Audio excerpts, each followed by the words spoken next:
My name's Mark Brandon Chopper Reed. A lot of people think I'm a tough guy. I'm not a tough guy, but I've broken a lot of men that thought they were tough guys. The lowest thing in jail is a woman basher and a rapist. If you bashed a woman, well, you're a weak, gutless individual. If you come to jail for bashing a woman or raping a woman, you will get dealt with. You will suffer. We will break your neck, you low, gutless, weak mice. Be afraid, because if you come to jail, you're going to have every bloody reason to be afraid.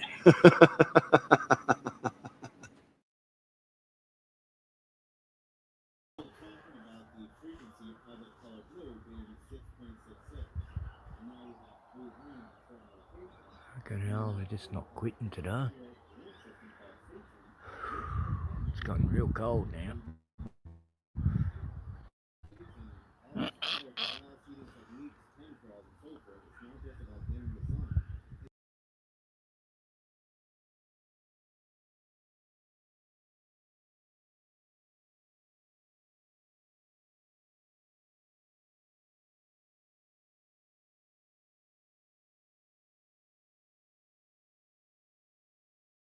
You don't even see the baggies behind you. Maggies have been stirring Bruno. Going right up to him and teasing him, haven't they, Bruno? You're so jealous of him. Yes.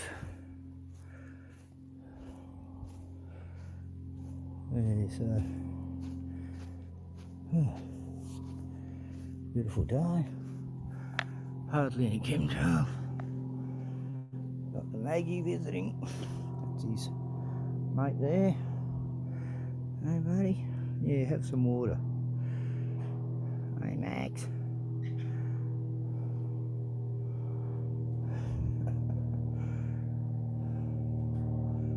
Hey, Bruno. Bruno was looking at him when he's sitting on this fence. And he was looking down at Bruno. Eyeing each other off, weren't they?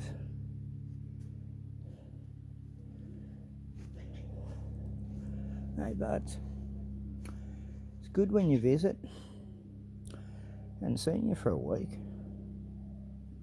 Where you been, mate? What was that? You want to go in the caravan? Hey, buds. Hey, mate. G'day. G'day, girl. You're beautiful. You're beautiful.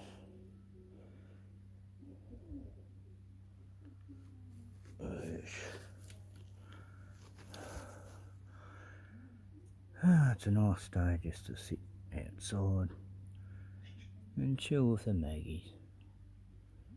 Hey, buds.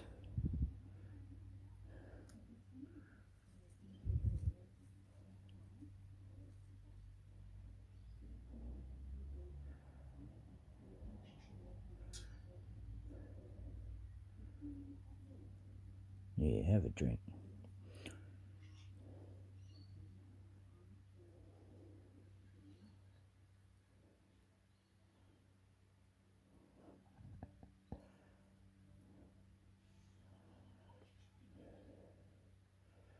Yummy, mate.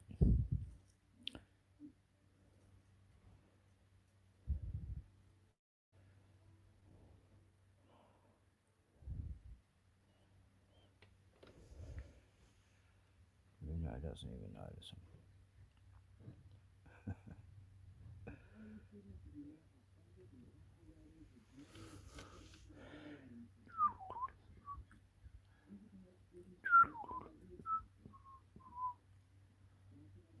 You're thirsty, mate. Thirsty girl. Hey, girl. Hey, boy.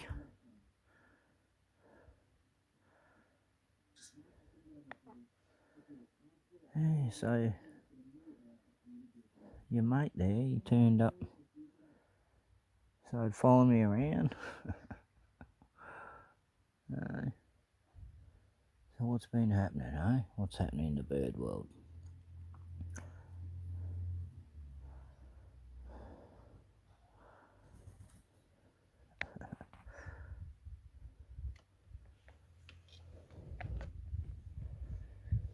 Hi, buddy. Watching for Bruno.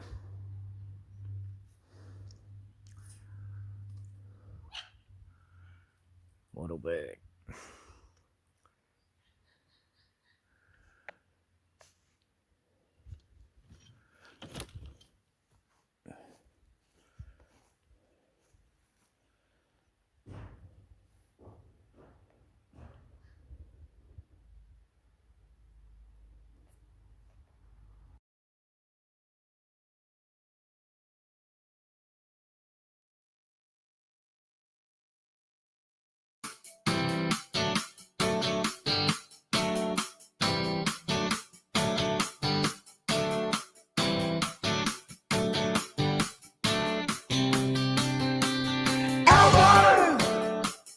Just who the fuck you think you are?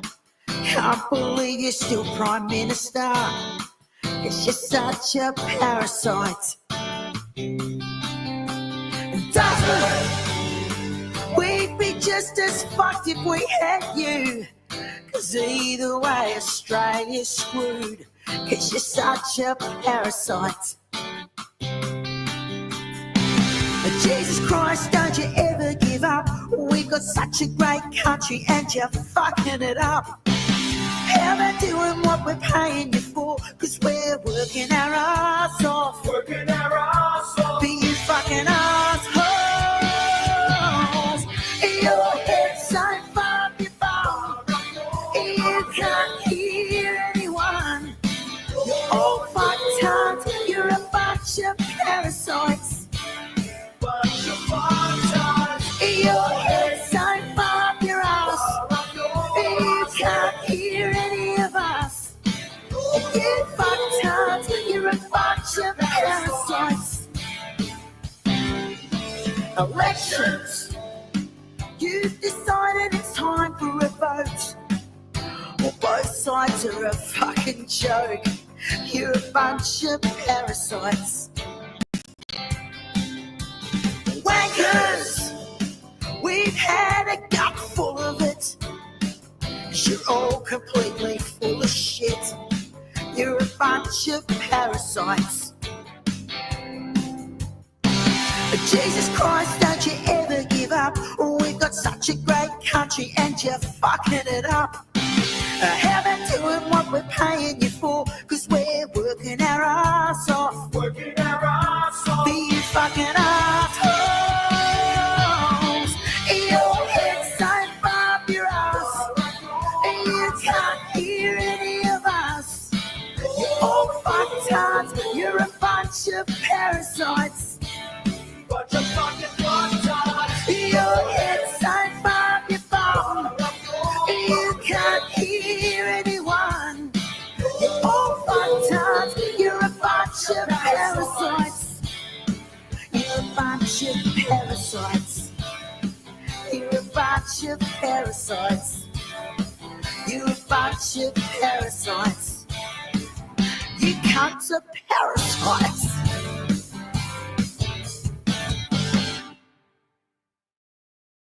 Watch what cheese does to your gut health. Number 1, brie. Fermented dairy products like cheese contain probiotics.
Hey, here I am. Whoa. Yes, Sunday afternoon it is. Yeah,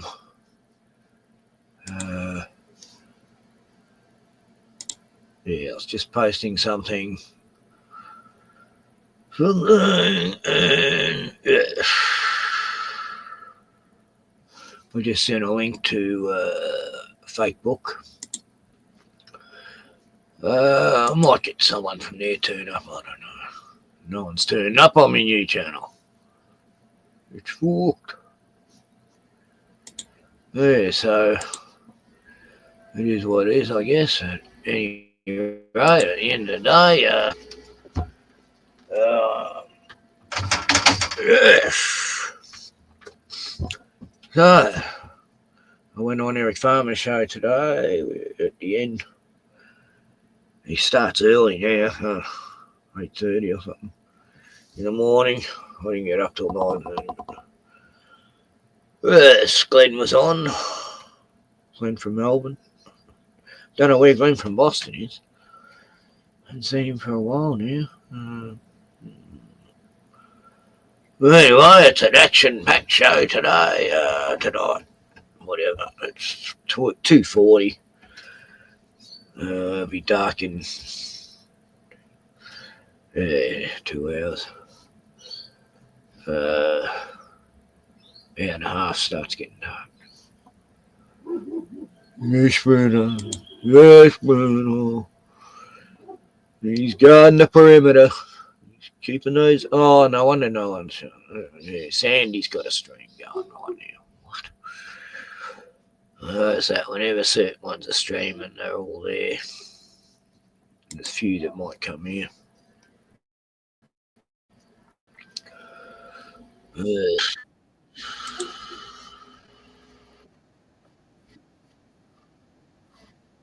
Guru here. I don't know what's going on with Noise Guru, Who's on but there? I have Let's have. gotten text messages, and that's all that matters. Noise Guru must be okay to some extent. He said hello, and that's about it.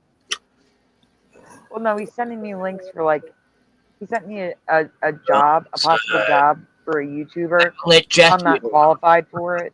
Like, I don't have programming skills. It's a YouTuber. Yeah, so there's that. He'll be there all programming.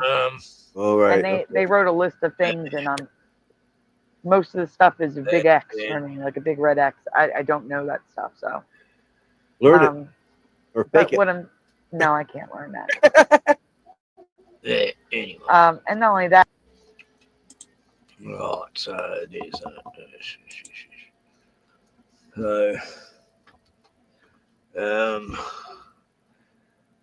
I've got to hang some washing out. That's right, mate. Just done a load of washing. While the sun shines, make hay, all that.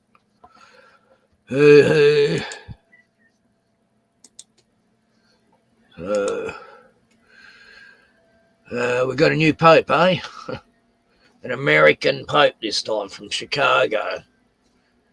Isn't that where all the gangsters are? Yes, Bruno. Yeah. What do I play while I'm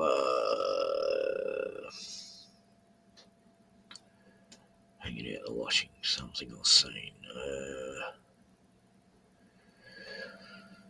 Yeah, Diddy trial key witness disappears. Well, and her attorney apparently.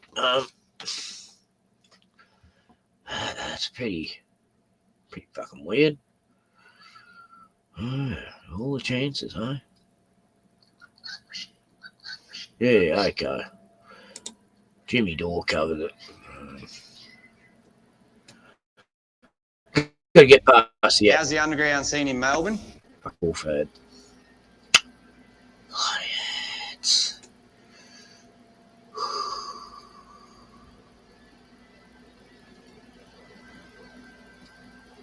Right. Jimmy.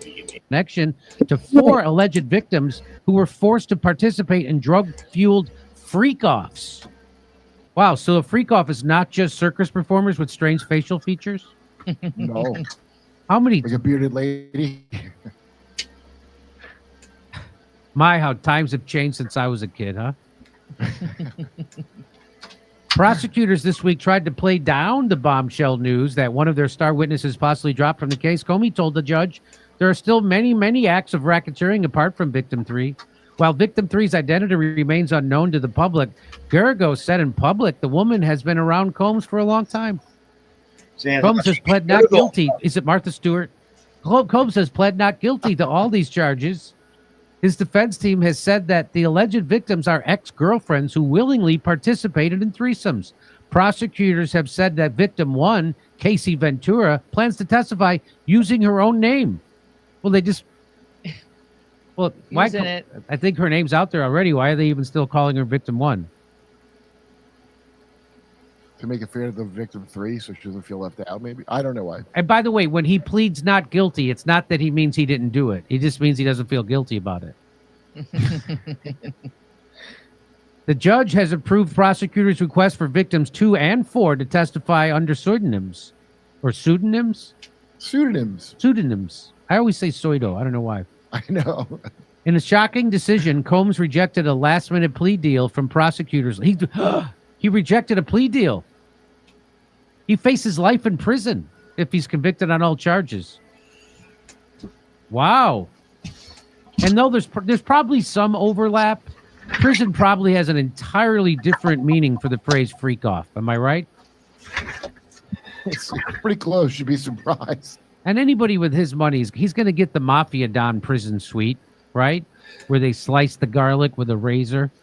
Yeah, he's fine in there right now. Yeah. I mean, he doesn't want to be inside prison. Nobody's fine in there, but he's not like... Yeah, Kirk, he used to be on Cold Huntington, and now he's, Jimmy's bloody, sidekick. Instead of Kyle's. But... still got the other guy. I forgot his name. Kerp, they used to call it. Instead of Kerp. So, yeah, it's very convenient, hey?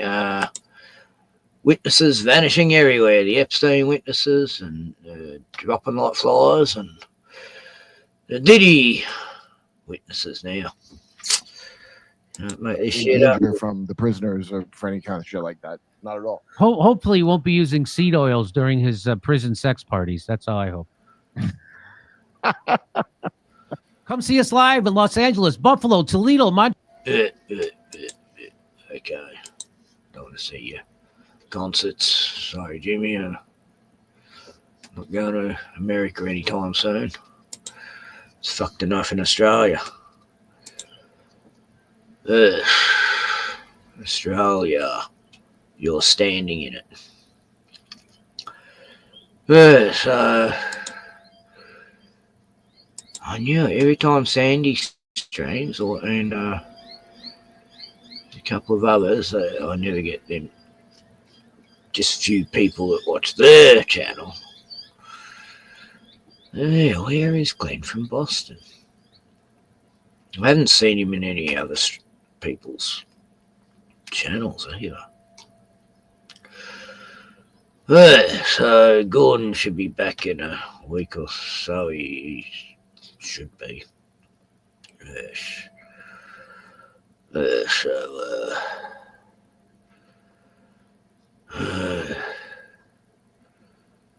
Oh God, I'm not looking forward to winter. I fucking hate it.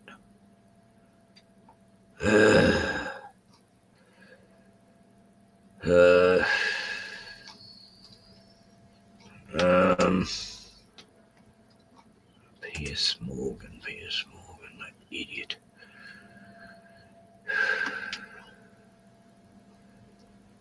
Where what? I just had it there.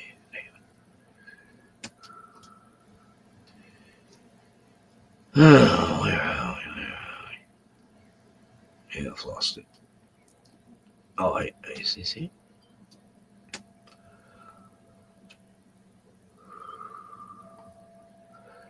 Nah, that's the actual Piers Morgan. I can't show the actual Piers Morgan interviews.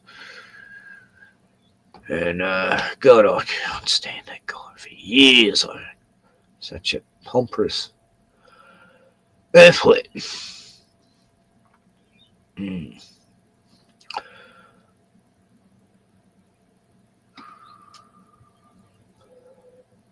It was the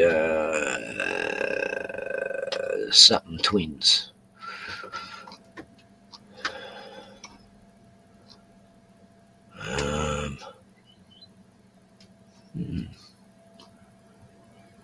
God, I hate it when I can't find shit.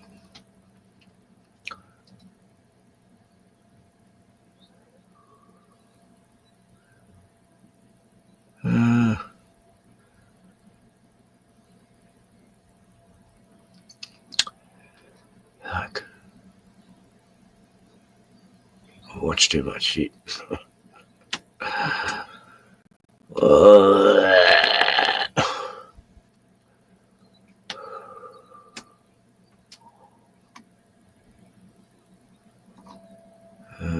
No, can't find them twins.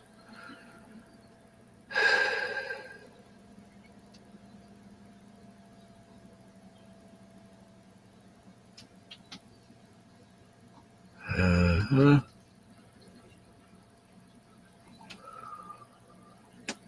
don't know why it's not coming up in history. There's things I've watched in history. Go figure. Yes.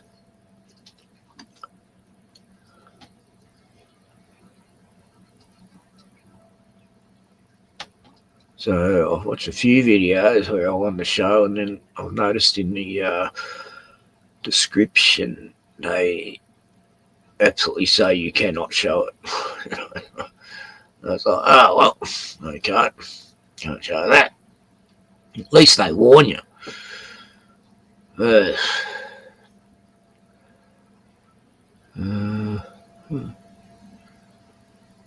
No, you can't have a robot puppy because it's a scam. Have you heard of these robot puppies from China? They're actually using AI and real puppies, make it out that's them. Oh God, what a rip-off. And people get it. It's like a $2 toy in China. It's nothing like what they show. And then they got other ones where they pretend it's America's Got Talent. They're, oh God, they're bad. They're so bad.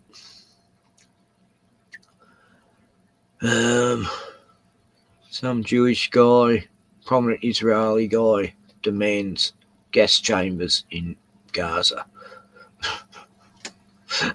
That's a real story.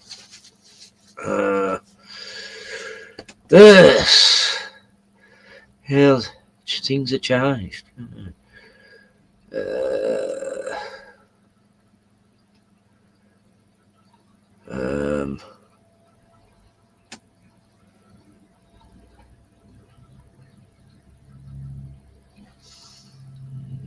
Where's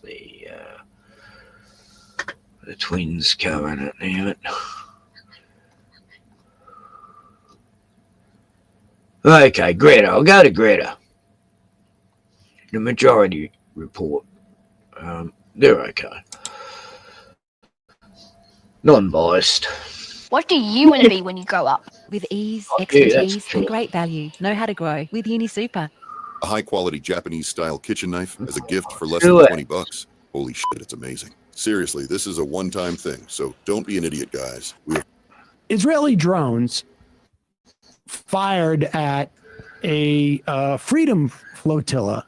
That where did this take off from? So I'm not sure where it took off from initially, but it was supposed to stop in Malta to pick up dozens more people, which include Greta Thunberg, and also had been previously carrying dozens of people when it was on its way, when it was hit by drone attacks. And the vessel had humanitarian aid on it. It was a peaceful convoy of folks trying to get food to Gaza, because I need to remind people, if you haven't seen the images of people starving to death there and little babies starving to death there, this may be the worst situation in terms of malnutrition and starvation that we've been in since the genocide began. Donald Trump has basically allowed Israel to do an entire... Sort of reminds me of Biafra, Africa. Biafrans. That was a big thing in the 60s, starving and all this.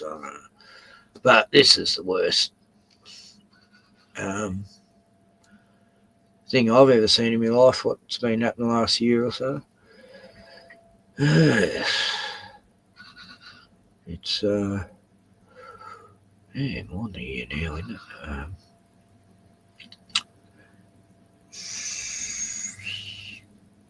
Yeah, it's a year and almost a year and a half. What? October. Yes, very horrible. It's just, I've seen the footage. I've seen all of it. And you won't see it on YouTube. Entire blockade of both medicine and food and / water coming into Gaza for the last 60 plus days. And we don't know the full true extent of how horrible it is, but it's been said that it's basically as dangerous as any time period right now. And so this was an attempt to kind of bring food there, or at least it was a display to put pressure on the international community because of the direness of the situation. But Israel struck it, and apparently the timing we don't know. Sorry, I was just reading the chat.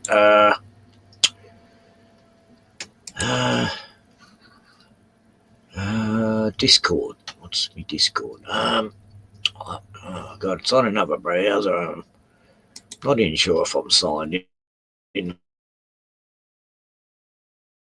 I forgot my password. When did I last use Discord? Oh, that's right. Kid Baker Days. Right. I've got Restream, but I didn't like that.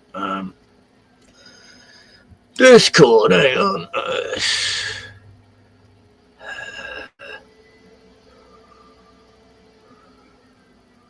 What's this shit? All these pop-ups. Inbox.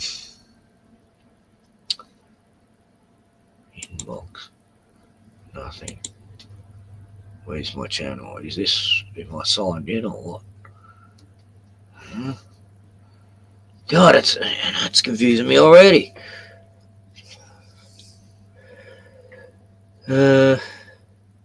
Kentos, I called myself.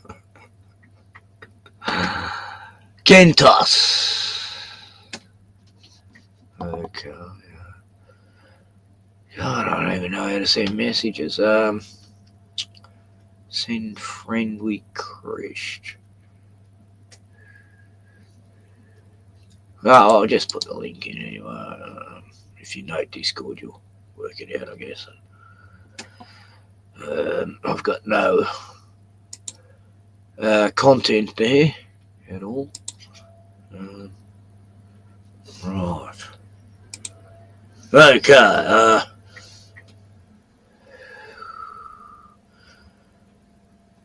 I'll send you an ad. Oh, yeah, Pucky left mine, and there's a free spot that's opened up.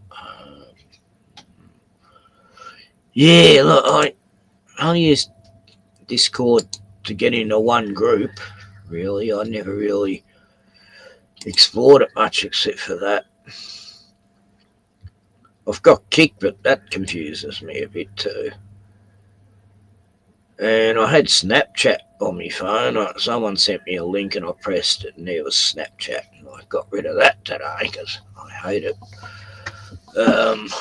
Especially on my phone. Getting messages from complete strangers. Yeah, so I'd say Israel didn't care who was on the boat, really. The fact that Greta was just about to get on it. But she was supposed. It was right before Greta was supposed to board. I mean, we don't know if that was a conscious decision or not, but who knows? I have a sense. Yeah. After all of Greta's good news, work for the climate change agenda. Last night, It's a little low at the beginning. Yeah. A ship carrying humanitarian aid to Gaza was attacked by two, and I was part of a group who was supposed to board that boat today to continue the voyage towards Gaza, which is one of many attempts to open up a humanitarian corridor. It helped a lot of people. And to do our part to keep trying to break Israel's illegal siege on Gaza.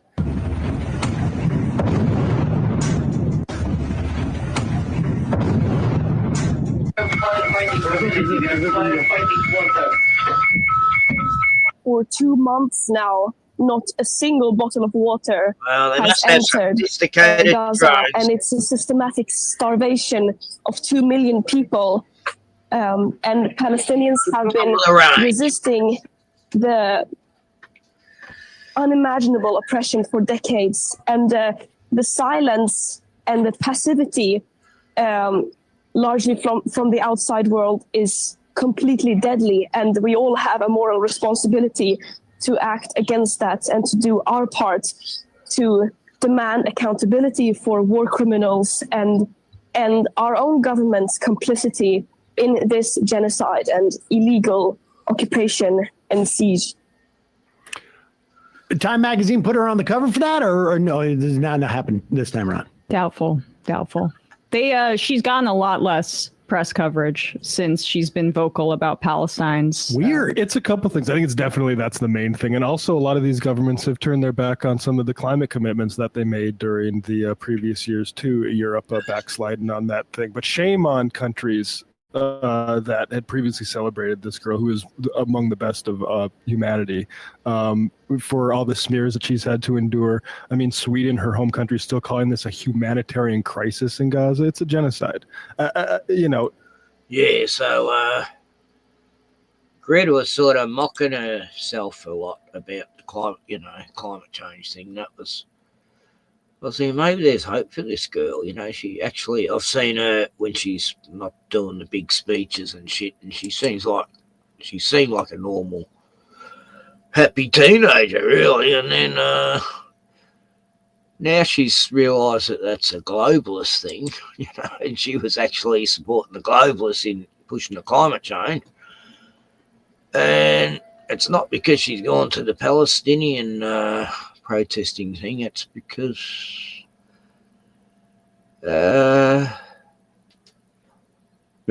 not doing the climate change thing anymore. She does have brains, so it's not hard to work out. Zero net shit is just crap.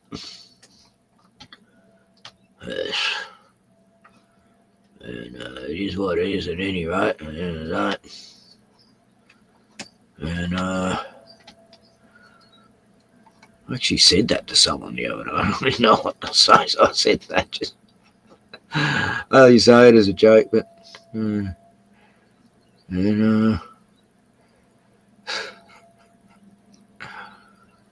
yeah, Piers Morgan, what a piece of shit.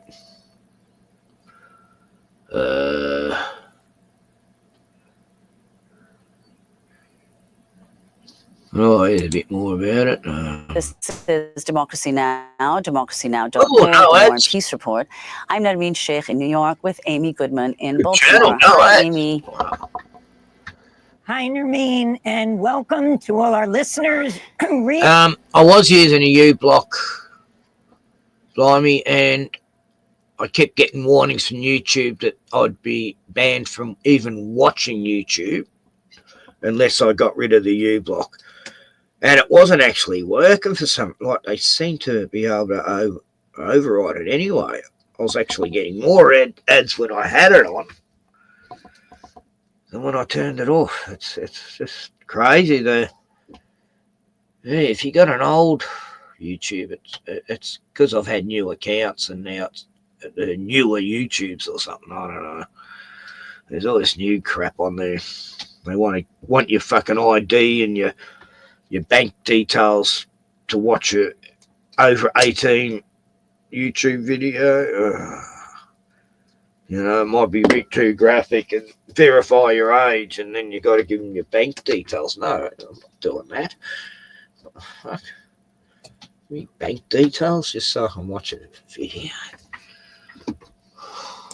Readers and viewers around the country and around the world. I'm here in Baltimore where thousands are attending the national meeting of Jewish Voice for Peace. Last night, among those who spoke was the Detroit Congress member Rashida Tlaib, the only Palestinian American Congress member, and also the civil rights legend Angela Davis, who will be joining us live on the broadcast later. Oh, cool. In the Mediterranean, a ship carrying humanitarian aid for Gaza sent out a distress signal overnight after it was bombed by drones in international waters near Malta. The Freedom Flotilla Coalition, which organized the voyage, is blaming Israel for the attack, which set the ship. Israel sends these 2 drones. They must have been big ones.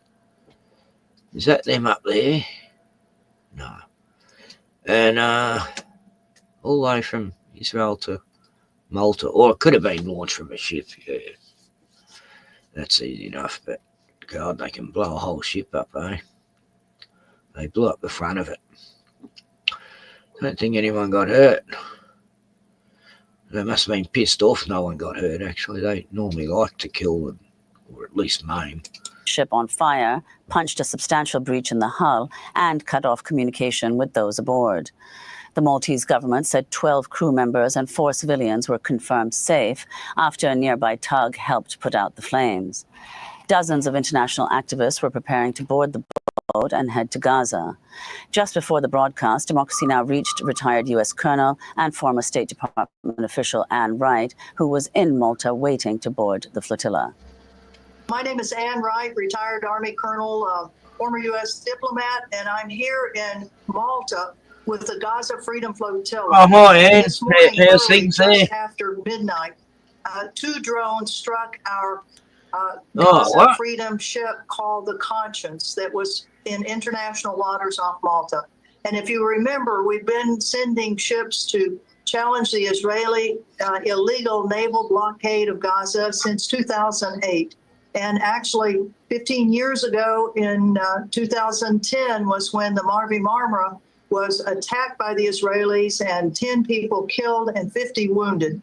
I was on one of the smaller boats that were part of that flotilla. And since then, we've sent over 35 boats to challenge the Israeli blockade of Gaza.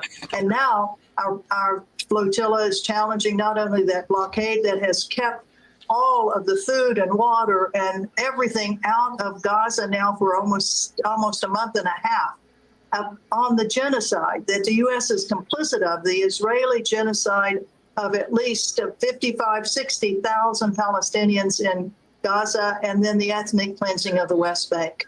But right here, we are in Malta dealing with a brutal attack on an innocent ship, a ship that was at anchor or outside in territorial waters, waiting for us, the activists, to come on board so that we could then head toward Gaza to say to the world that here are some citizens that are willing to take action. Where our governments fail to act, we, the citizens, are trying to bring international attention to what is happening to the Palestinians in Gaza and the West Bank, and to be attacked by 2 drones that caused massive damage to our ship called the Conscience.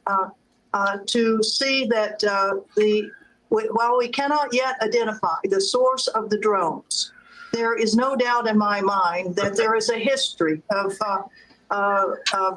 violence that has been directed toward the flotillas from the state of Israel, and probably the complicity of the United States in it, and probably part of NATO too.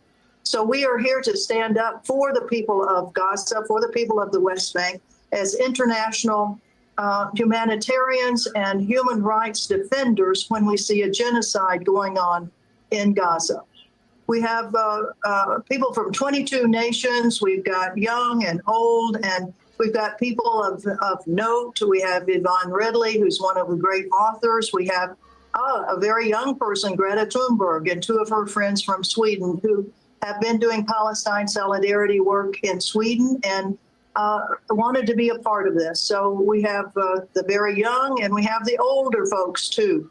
We have people that are from the global south, from Argentina, from Chile, from Venezuela, from Colombia, from Brazil. We have people that are all over Europe, all over in North America. So it's a good crew that we have here. Our Malaysian contingent has been here, and we've got great heart and great spirit for the people. Preparing to join that flotilla in Malta. For 2 months now, not a single bottle of water has entered Gaza, and it's a systematic starvation of 2 million people. And Palestinians have been resisting the unimaginable oppression for decades. And the silence and the passivity, largely from the outside world, is completely deadly. And we all have a moral responsibility to act against that and to do our part to demand accountability for war criminals and our own government's complicity in this genocide and illegal occupation and siege. The ship is currently still, as far as I know, at the location where it was attacked, because if it would move, too much water would come in and it would sink. So that is where we are right now.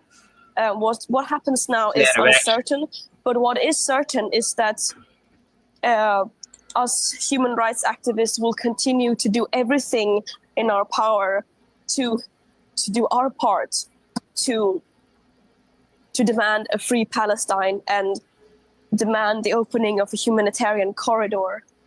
The coming days and the coming months and years. That was Swedish activist Greta Thunberg speaking in Malta, where she was preparing to join the Gaza Freedom Flotilla. Yeah, we know what the backstory is. Yeah. Very good. Very good. Yeah.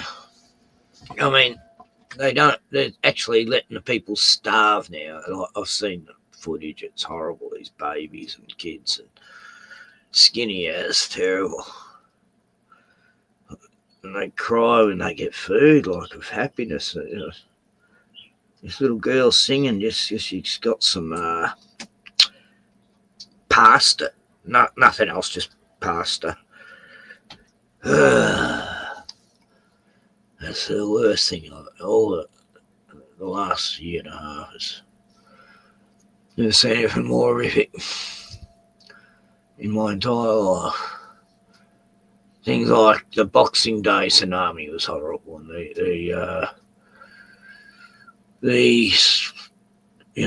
Japanese tsunami, the 9/11s. That was horrific. Their own government could do that to them. Well, anyway, yeah, that's when I knew how serious government can get.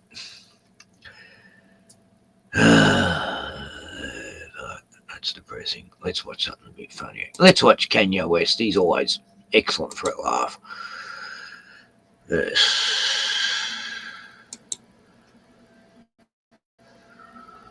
Yeah, got a show for y'all. We got a damn good show. So Kanye West and his boy Sneeko, they went on Piers Morgan's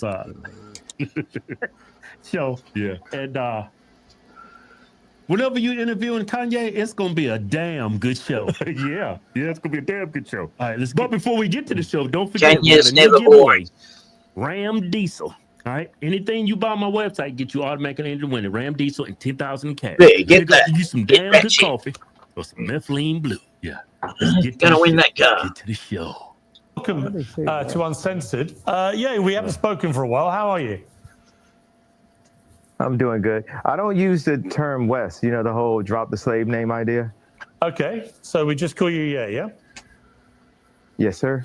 Okay, well, look, when I last interviewed you, we had a long conversation. And since then, a lot has happened in your life. And so I'm grateful for the opportunity to try and talk to you. No, I didn't delete the link. Isn't it showing? That's weird. I've got an email, but I've got a few emails. I'll post it in again.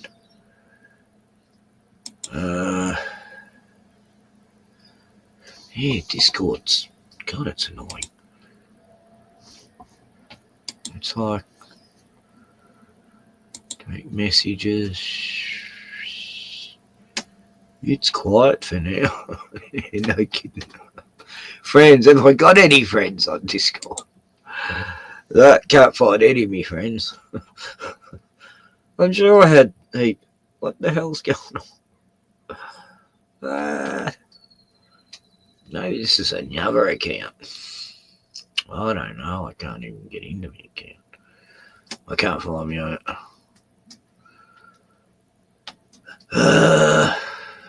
Yeah. Anyway. All right. Yeah, it's very confusing.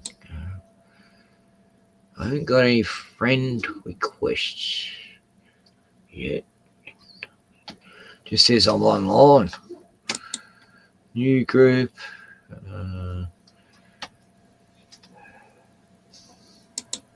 Okay, let's see.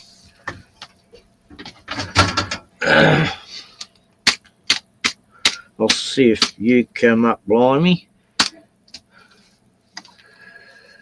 Wait, am I human? What the fuck? I'm signed in there, idiots. Click on the object that is different. Oh, God. What? I have to do all these stupid... Click on the object that is different. Oh, you fucksters. What is this shit?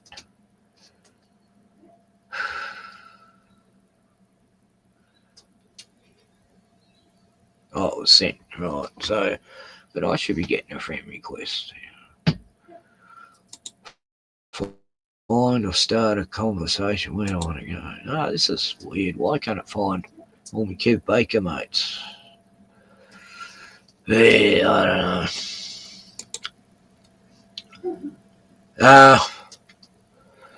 don't know.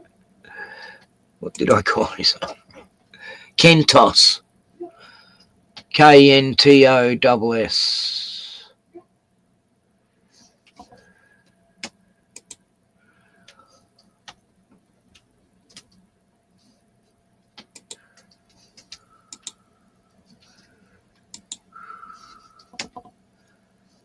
Or you could come on the stream and put the link in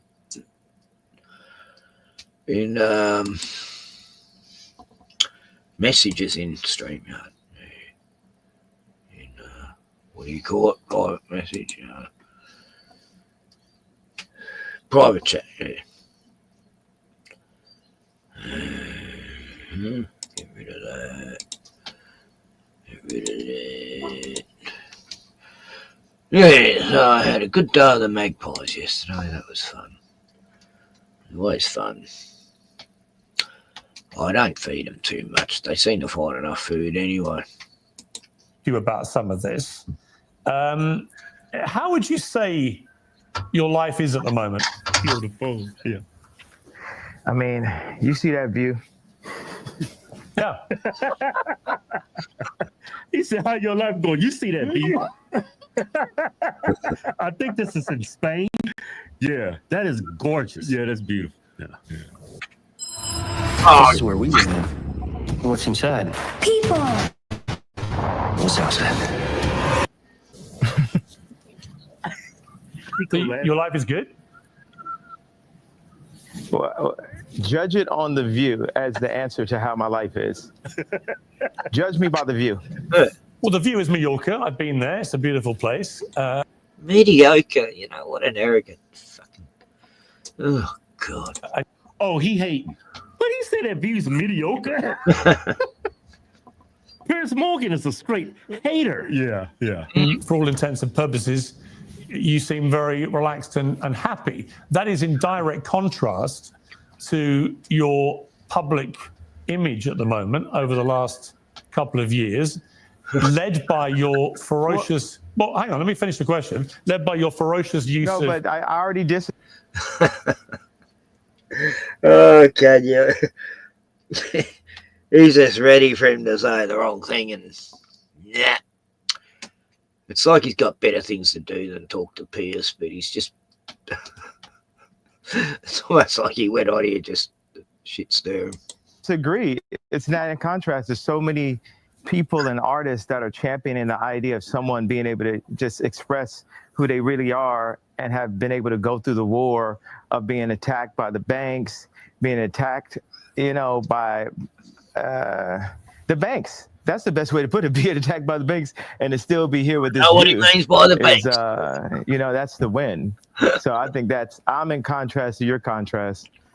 Okay, but the point I was going to make is that I watch what you put out on X. You got 32 million followers, so you're one of the most followed people. See, wait. Now look right now. You're not going to take inches off my dick, bro.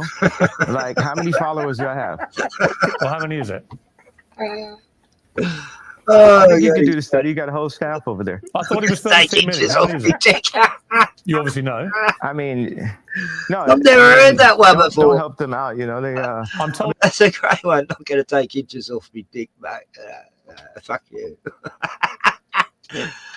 Downplay him. Yeah, that's what he means. But fuck, that's a great one.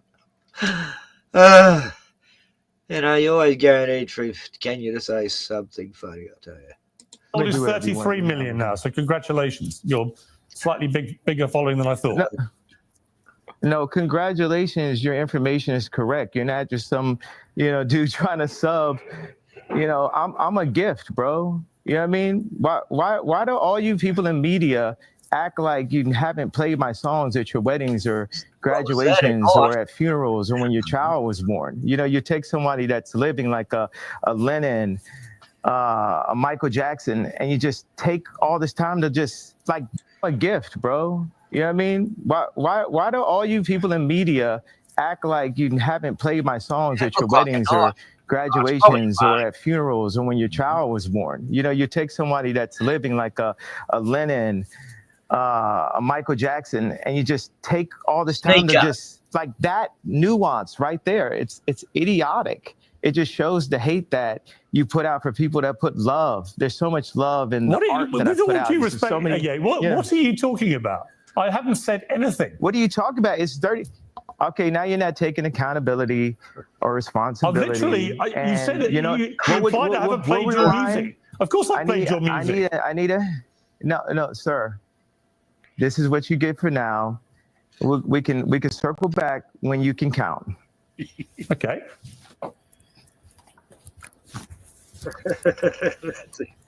Where's he gone, Sneaker? That's it for Ye. But it's nice to meet you, Piers. Where's he gone? I think he's going back to work. There's several things he's working on. I was not aware he was going to leave like this, but it seems like he got upset about the... So it's all just a game, is it? Is that the idea? Follies. I mean, life is a video game, is it? No, I just wondered what the point of this exercise was. Was he supposed to do an interview or not? You're supposed to do an interview, but I mean, the amount of Twitter files, something like that, it's patronizing for no reason. You said his name incorrectly. You know his name is Ye. This is very public about that. Hopefully we could do it. I think this was good. We were prepared for a good interview. But come on, you know what you were doing. What do you think I'm doing? I think you were trying to patronize very intentionally by getting those two things, under his skin. Maybe it could have been about past interviews or because of what happened yesterday. But I mean, this information is. I think he has a point there. He changed his name to Ye. He dropped West. Right. He knows that. That's one thing that really triggers a lot of people when you mispronounce their name. Yeah. I think I'd still call him Kanye West. Yeah, I better stop that. I apologize, Ye. Yeah, it's Ye. Yeah. Not that difficult to get right. Yeah, we called him Ye, and we got his Twitter following count wrong by 1 million, from 32 to 33 million. Also, for the record, you guys dicked us around yesterday, and you seem to find that very entertaining and amusing in your live stream, which I'm sure you will now. You kept all my crew in Spain and here waiting, and then wasted their time. And then you got us all back now, and you've wasted our time again. And you again may find that funny and entertaining, and that's fine. I don't. I think it's a total waste of everyone's time. I think it's hilarious. And money. Well, I mean, it is. I was ready for the interview yesterday, too. My time is important as well, regardless if it was wasted. We have to admit this is somewhat entertaining. This is going to be laughed at by many people. What's entertaining? That's funny. That was funny.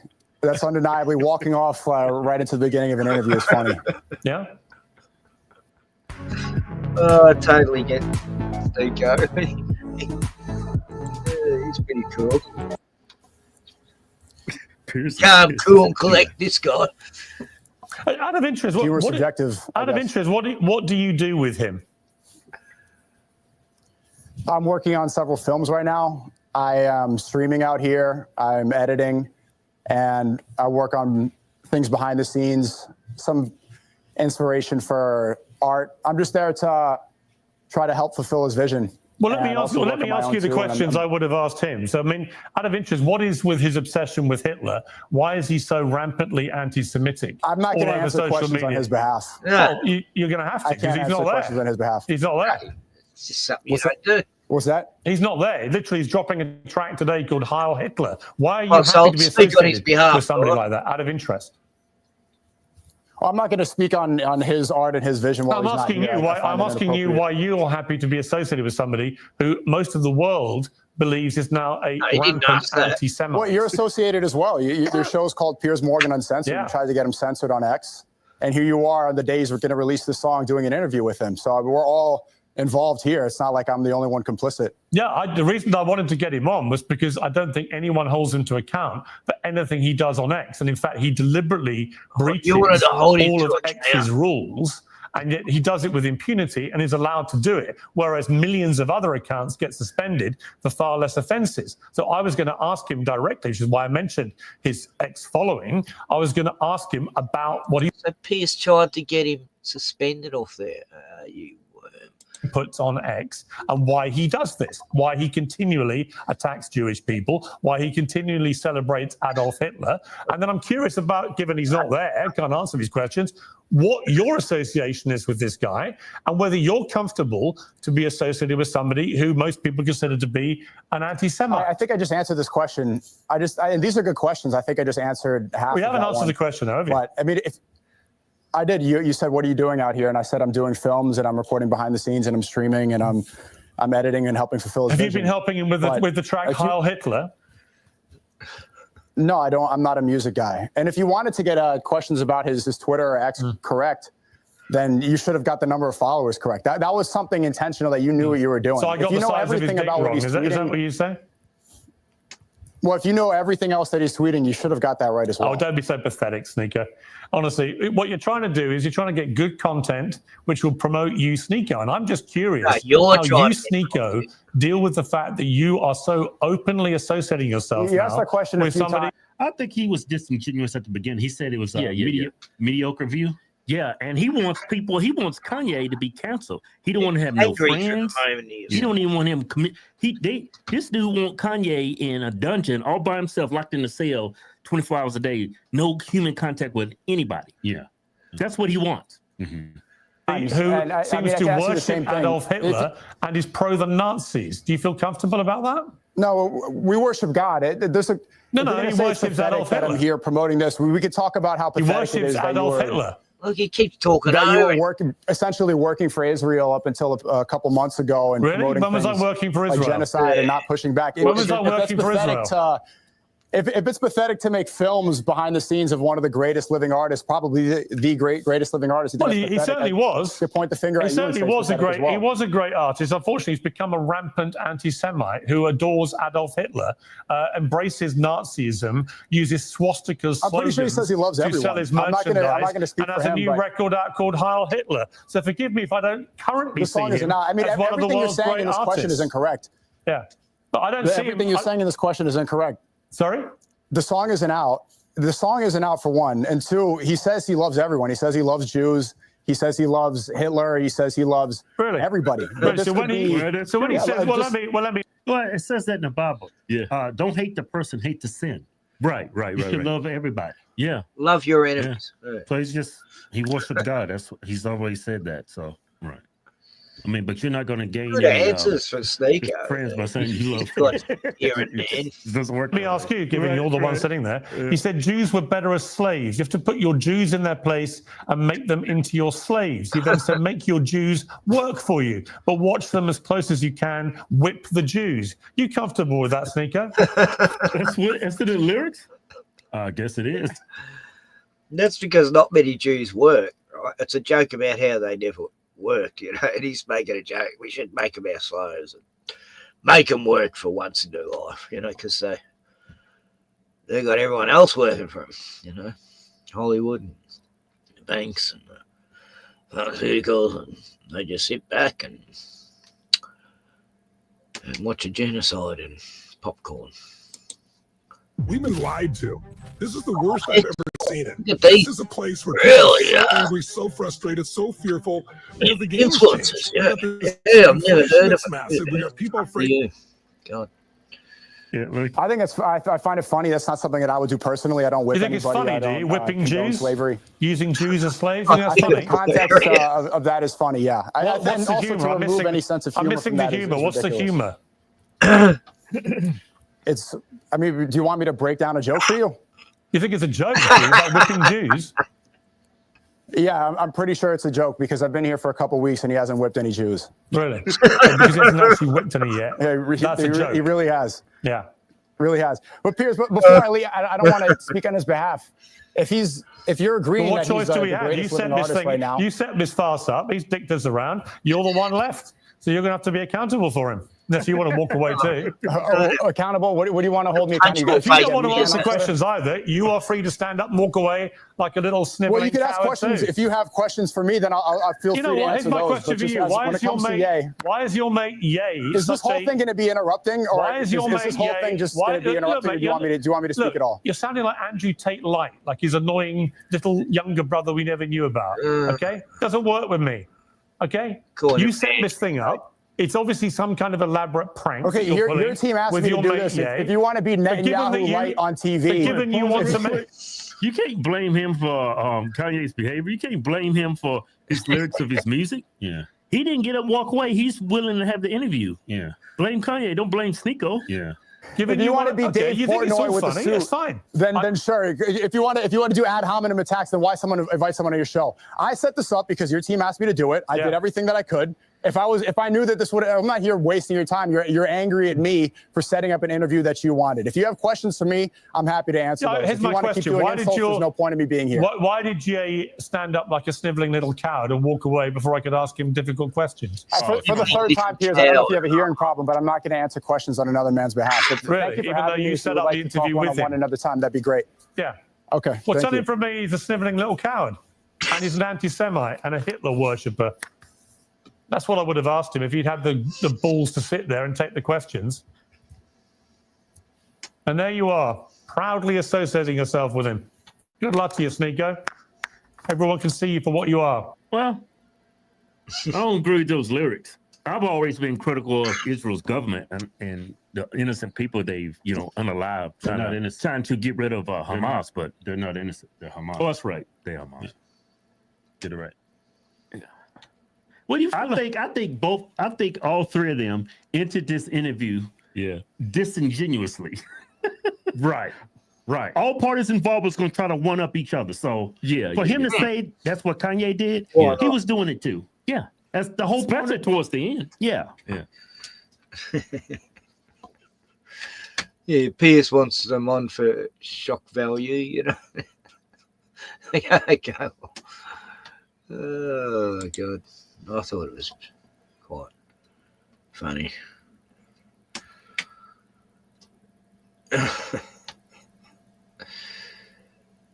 Scotty, hey, yeah, I'm wondering the same. Where is everyone? Where's Glenn from Boston? I haven't seen him for a month or so. In anywhere, I hope he's all right. Shoveling all that snow. Where's Glenn from Boston? Joe Dirt's just turned back up last week or two. Yeah. He wasn't doing too well for a while, and he's getting good now. Gordon's computer blew up, so he might be back in a week or so. And I've got 25 subs. Wow. That's 3 this week. That's amazing. Amazing. So Scott, there's a link there if you want to come in. There, can you? Oh my God, I don't know. I bet he's last 10 years I've just been so entertained by him. His superpower. What's that? It's that buzzing plane. It's back. It'll be testing all day tomorrow, I bet. Yeah, I know the sound of that engine. It's the one that buzzes the town all day.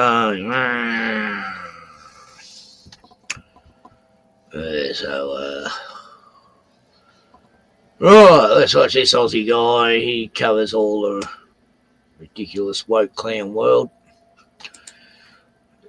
I'm amazed he has. If it matters to you, it matters to news.com.au. News.com. Improve muscle strength 2 in words. 90 days. Stand for strength with Ensure today. What's going on YouTube? I am back. So we're here to talk about some woke stupidity and foolishness. Got lots of different stories to talk about. All kinds of craziness. We got males in dresses. We got anti-Trumpers freaking out in the streets. We got gay submarines. We got rats living in people's hairs, going to McDonald's. It's a bloody mess out there. And trust me, you will feel like a genius after witnessing these individuals. But as I always say, first up, if you want to help me out, hit the like button. And if you're new here, hit the subscribe button as well, because I'm struggling here. Obese woman melts down after passenger makes fun of her for spilling over onto him. I would do the same thing. Stay in your bloody seat. Confrontation on a plane between 2 passengers who were sitting next to each other. You know nothing about me by the size of my body. It happened on an American Airlines flight from Dallas to LA. Natalie Haig, who is a plus-size model, says she immediately realized there'd be a problem with the passenger sitting next to her. Wonder why. As soon as I walk on the plane, I was met with this person that was just disgusted by the fact that I existed next to him. Understandable. Natalie says as they waited for takeoff, she noticed the guy was sending out a text to a friend. Natalie decided to fight back, snapping this photo and sharing it with her 100,000 followers on Instagram. His friend writes, hopefully she didn't eat any Mexican food, to which the passenger replied, I think she ate a Mexican. Shout out to that. She shouldn't have been eavesdropping on this guy's conversation on his phone. Because he was thinking, God help me, I have to sit next to this person for hours.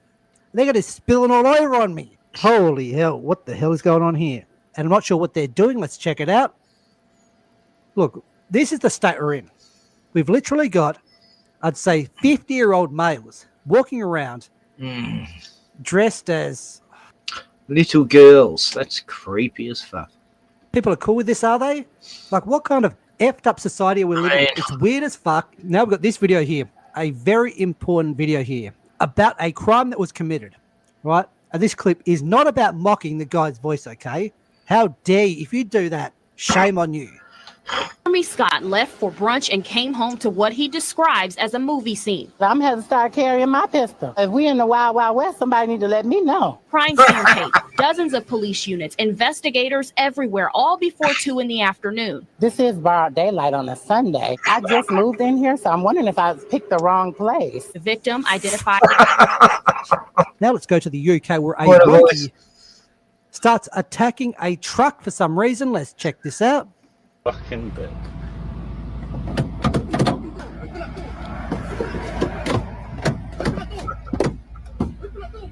What you gonna do about it?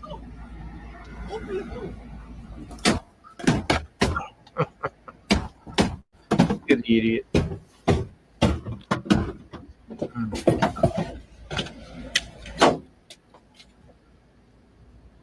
Got you on the plate there, you love. Wow. Zoom in on that plate.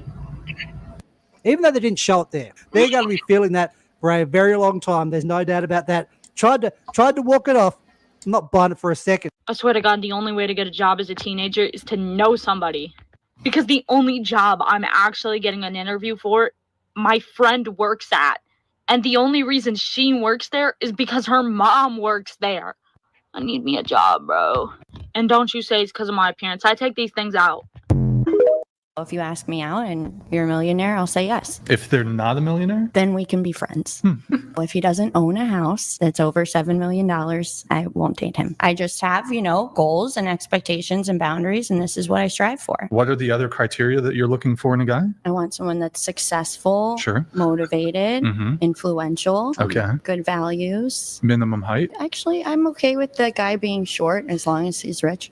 Really? God help us. Look, I don't want to go after someone for their looks, okay? That's not my style. I wouldn't do that. I'm not that type of person. I'm not that type of person. She looks like the person in that Smile movie. You'd be lucky to get someone who makes $50K a year. Lucky. From what I'm seeing here, this person would have zero chance with me. And I'm just a regular dude. So this chick here went on a date. Girl, you left traumatized and hungry. So woman says date put. What did the date put? His wiener on a plate after inviting her over for dinner. But if we're talking about woke stuff, remember this. This is a real article about a real situation that happened in Canada. Close shave, trans blank, who sued beauticians for refusing to wax her scrotum, loses human rights lawsuit. Right? The good thing was they lost.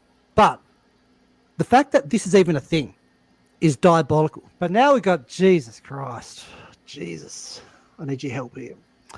So this person said they were single for 6 years because they're too hot to date and men are scared off by their good looks. Really? And here he is. Jesus putting the smack down in the ring. It's a rare sight, but he came out of retirement just for this.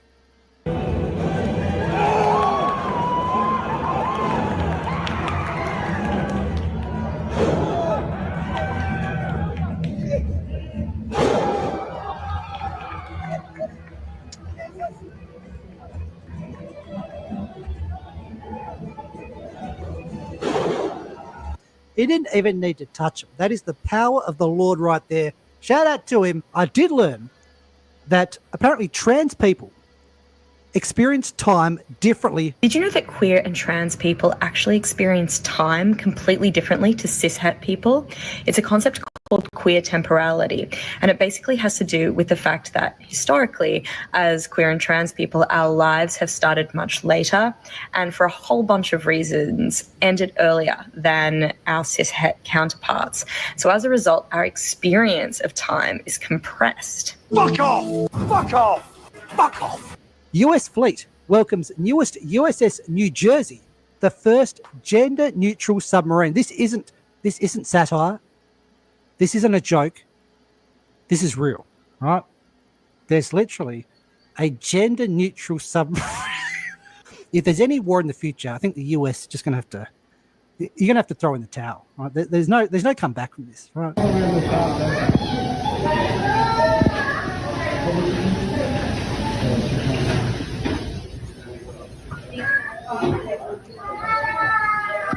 What the hell is going on? Here we have one going into McDonald's trying to get a feed.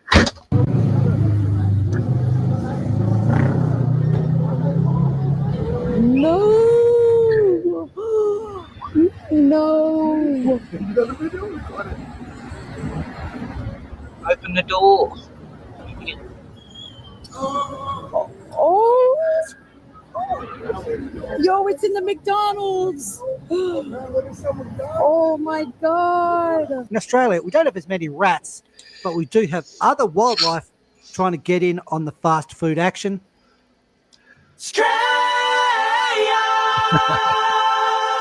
Skippy.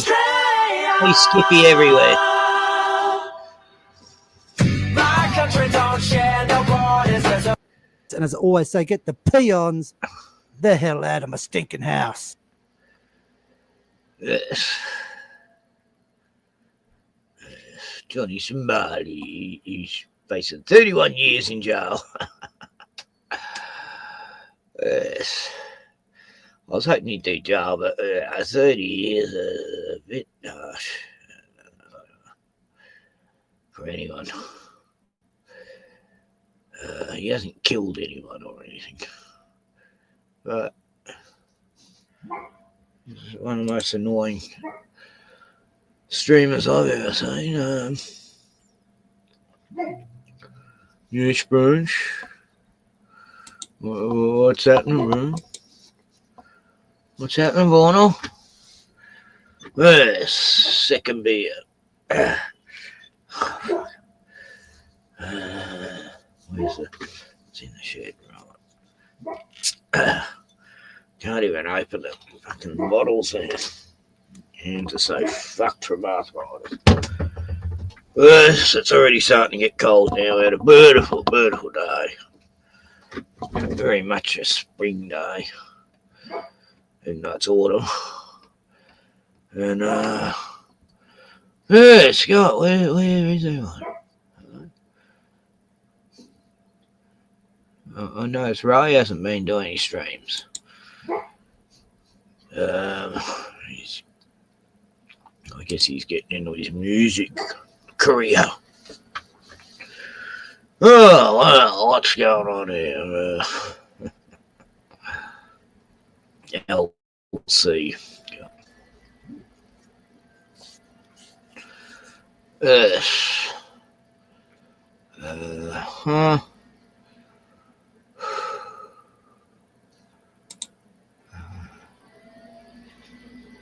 Replay poker. Oh, God. As many of you have seen.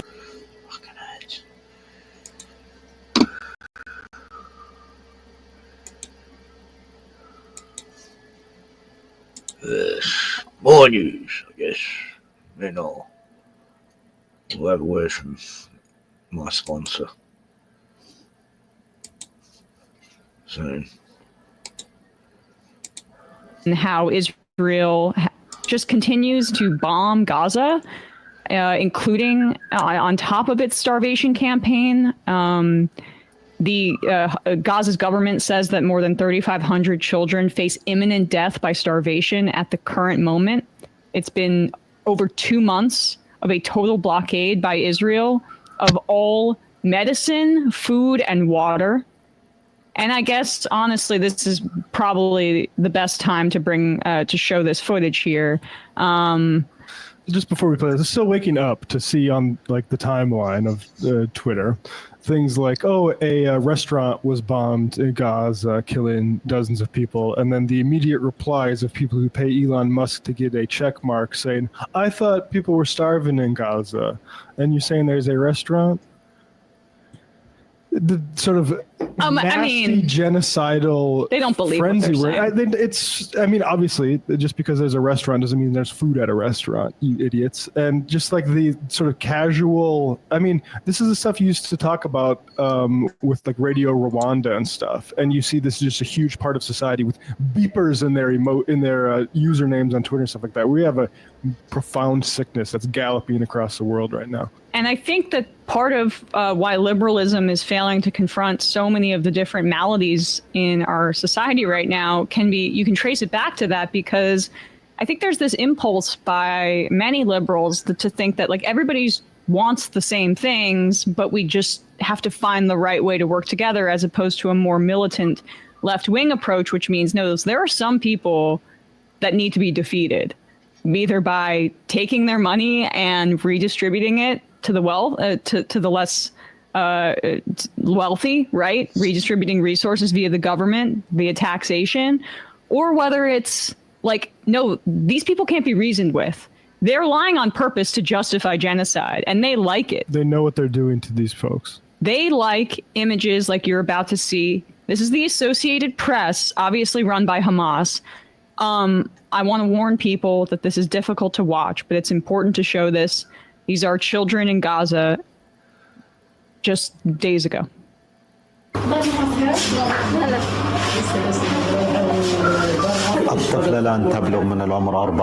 child is 4 months old.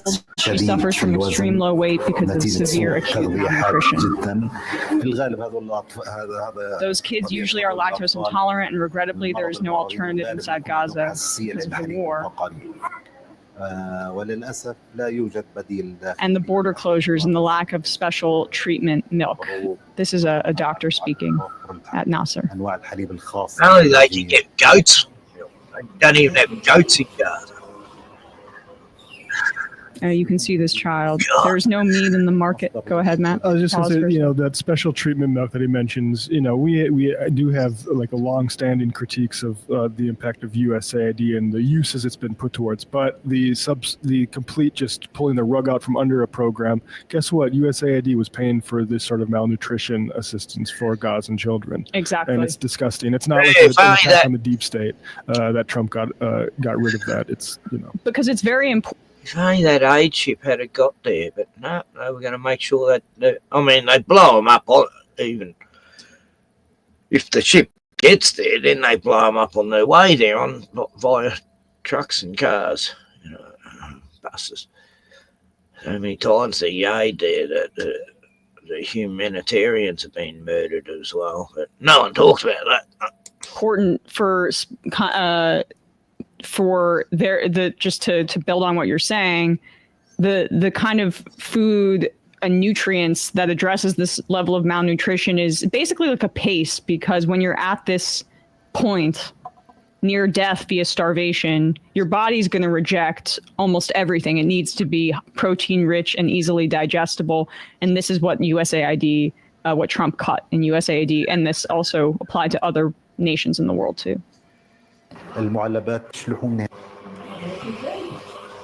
Like that, you can see that pace there a little bit. There's no meat in the market, no source of protein. Canned food is running out. There's no nutrition at all. Even healthy children with no diseases have started to come to us showing signs of lack of food, weakness, frailty and repeated gastric flu. All because of weakened immunity as a result of lack of food that helps them grow in a healthy way. It's important to show that footage, and just a reminder, as Israel announces that it's going to take the entire Gaza Strip. They've already seized 50% of its territory. And in the discussion, there goes a liberal Zionist talking point. Well, they left the Gaza Strip. What do you want them to do? Oh, they took it back. Who would have? They had it the whole time, surrounded by guns. It's just so frustrating that people can't conceive of an open air prison like this. They do not control their borders, land or sea. They don't have an airport. They don't have a They have Hamas as a militant group, but they don't have an air force. They don't have Yeah, all them tunnels they've been building the last 20-something years is to get food through. You know, slowly each one gets caved in. But as for the Hamas tunnels, they were built in the 80s by Israel. You know, those tunnels weren't built by Hamas. Oh God, they were tunnels built so they could go in there whenever they wanted. Have a state. That's part of why Israel will never agree to a two-state solution. It's one state, democratic, one democratic state from the river to the sea, both Palestinians and Israelis living together, or it is one state with just Israelis, and that's the reality they're trying to create now through genocide. And some people might object to those images, saying, you know, maybe not all Israelis. And people go, oh, look, they're just Muslims, you know, just bloody, what's Elf call them? Sand niggers. You know, God. I mean, you know, they forget that in this Gaza Strip wasn't just Palestinians. There were a whole heap of other groups, you know. There was Hindus, there was Buddhists, there was Christians. You know. Yes. And there's actually Christian Jews, what do they call them? Yeah. And they get attacked too. Anyway, yeah, they attack their own people as well. You know, that's why I don't hate all Jews. You know, because a lot of them are victims by their own people. Want to see those images. The truth is, a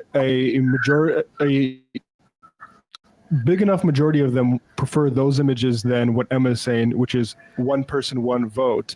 And also people who were expelled through conquest and war crimes get the right of return to where they were expelled from. Right. Israelis don't want to see that. And neither do Zionists here, whether they're Mike Huckabee or Chuck Schumer. Here is Netanyahu lying, lying about what they now are doing. They were just waiting for the right opportunity, and Donald Trump's presidency is perfect for him. I want to make a few points absolutely clear. Israel has no intention of permanently occupying Gaza or displacing its civilian population. Israel is fighting Hamas terrorists. Oh, where are they? I mean, it can't be anywhere. In full compliance with international law. The IDF is doing its utmost to minimize civilian casualties, while Hamas is doing its utmost to maximize them by using Palestinian civilians as human shields. The IDF urges Palestinian civilians to leave war zones by disseminating leaflets, making phone calls, providing safe passage corridors. While war zone is a special word that Israelis use for land they're about to steal.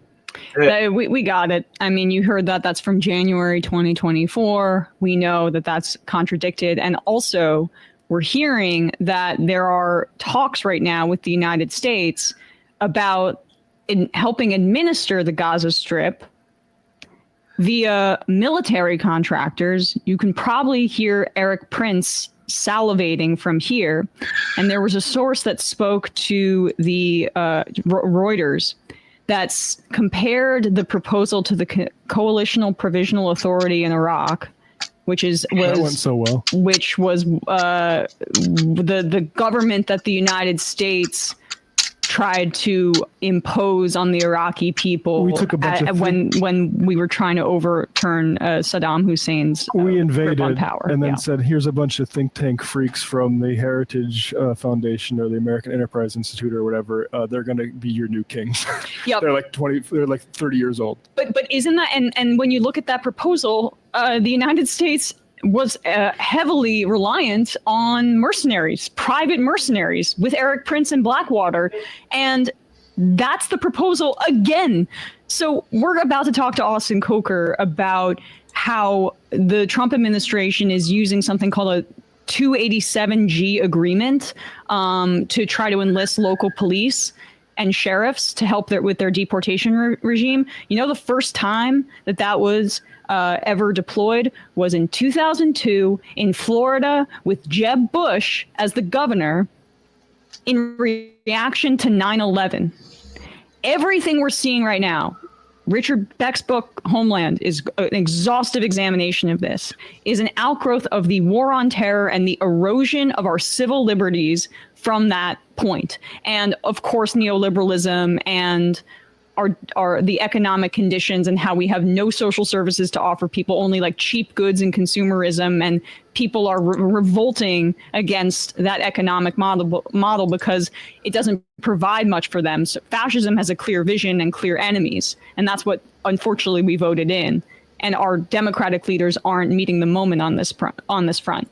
But in terms of the deportation and fascistic infrastructure that's currently being deployed, you can trace it back to 9/11. And this is why we're here right now. And we're circling back to a proposal that echoes our Iraqi occupation for Gaza. That's the reality of where we're at right now. And it's a failure of the two Democratic presidents that came in between the Bush era and Trump 2.0 for not doing more to rebuild our institutions to prevent this kind of thing. Yep. I agree totally. I've been watching this shit for 25 years about Gaza. I didn't really have much idea until I researched it, and it sort of took me by surprise how we've been hearing the wrong story all this time.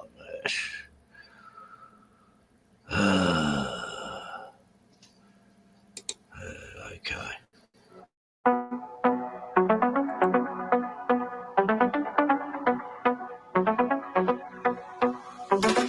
Tunnels coming to set you free, bringing the light for all to see. No more tunnels, no more fear. Trump Gaza is finally here. Trump Gaza shining bright, golden future, a brand new light. Feast and dance, the deal is done. Trump Gaza #1. Trump Gaza shining bright, golden future, a brand new light. Feast and dance, the deal is done. Trump Gaza #1. We have an opportunity to do something that could be phenomenal. And I don't want to be cute. I don't want to be a wise guy, but the Riviera of the Middle East, this could be something that could be so bad. This could be so magnificent. Yes. I was a bit taken back when he said that.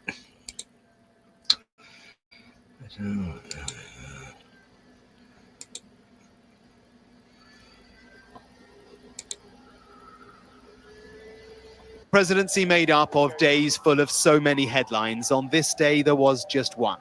It came after the arrival of Israel's prime minister to a White House decked out, and a West Wing greeting between two men whose personal relationship has been on, off, and back on again. They went inside for private talks, and then came the news conference and this.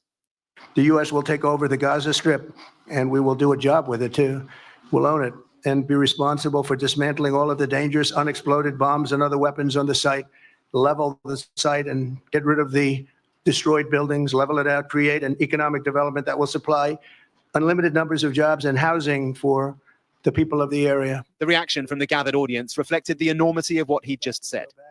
The U.S. will take over the Gaza Strip, and we will do a job with it, too. He had just announced the takeover of Gaza, owning it, occupying it. It wasn't clear, and it certainly wasn't expected. You are talking tonight about the United States taking over a sovereign territory. What authority would allow you to do that? Are you talking about a permanent occupation there? Redevelopment? I do see a long-term ownership position, and I see it bringing great stability to that part of the Middle East and maybe the entire Middle East.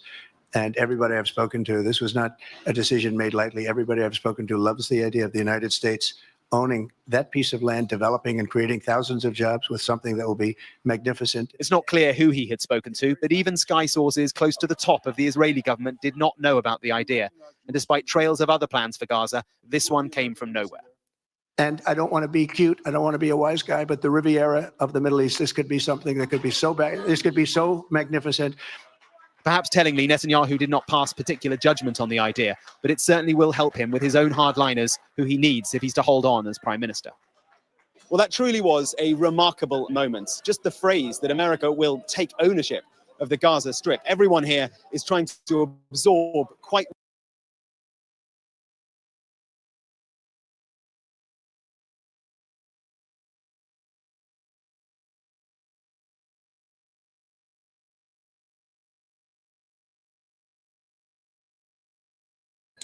Yeah, we'll just take it over, won't we? Yeah.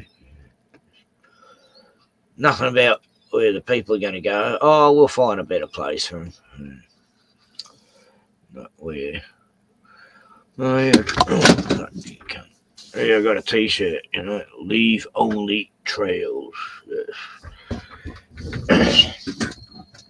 That's a yowie. Bloody yowies, eh? What's that say? Hunter's Element.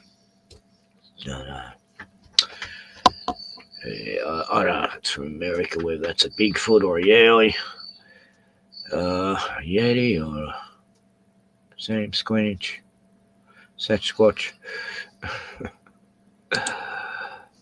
Yes. I've watched too much Trailer Park Boys in the past. Right.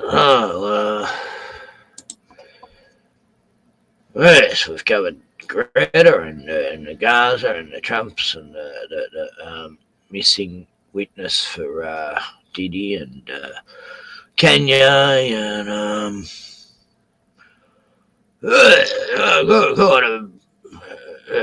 very good.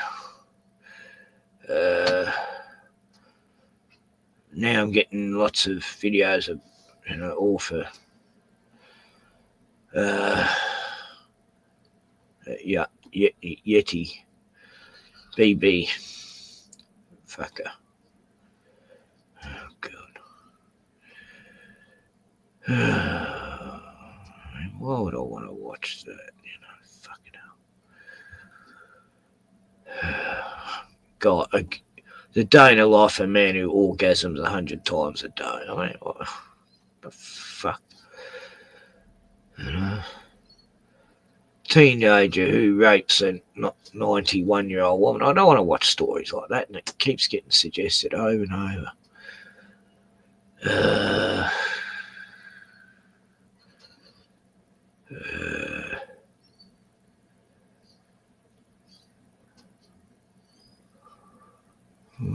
What's that one about?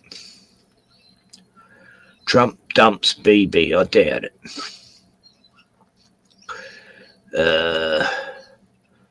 Yeah, Pope Leo. We were. I was hoping for the Black Pope. He seemed the one of the candidates. He looked like he would have been a good one. They got someone who's very inclusive. Yeah.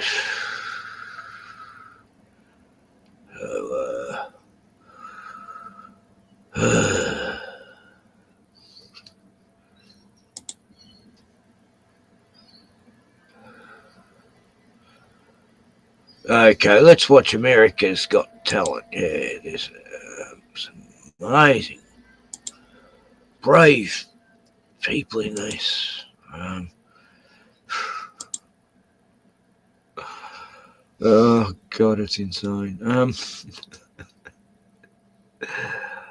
Okay. Right. I mean, AI is mental. Hoje tô te parado a demonstrar um vício meu. Toquei a tua copa apareceu. Ela subiu, desceu, ela subiu, desceu. Ela subiu, desceu. Eu vou hipnotizando com a bunda da patal. Eu vou hipnotizando com a bunda da patal. Eu vou hipnotizando com a bunda da patal. Mental.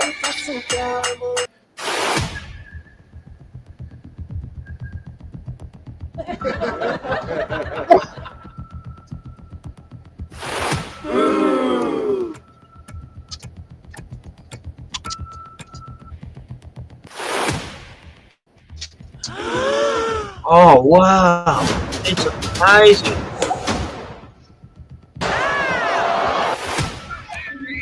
Oh, this is amazing. Look at the faces of the old paper.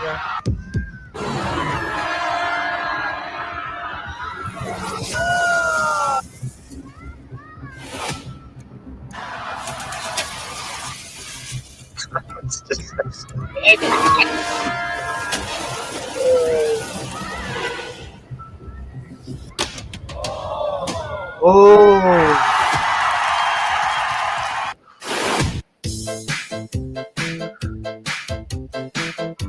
Oh, this.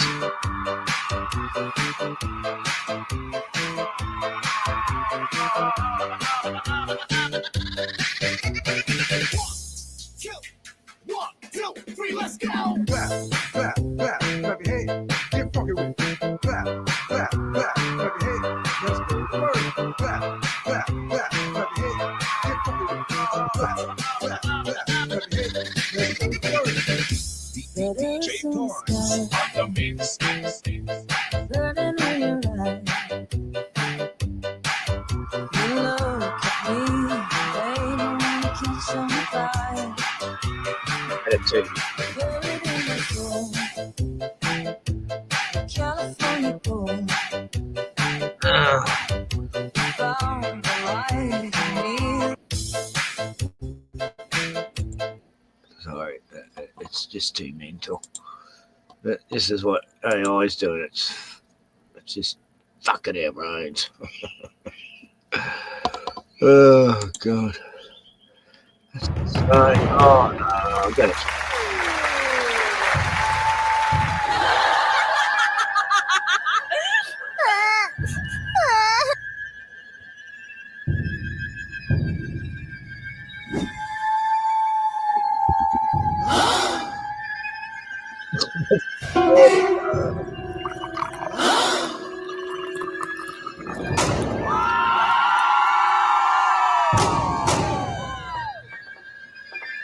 Yeah, I haven't watched America's Got Talent before, but I didn't know it was amazing tricks like this.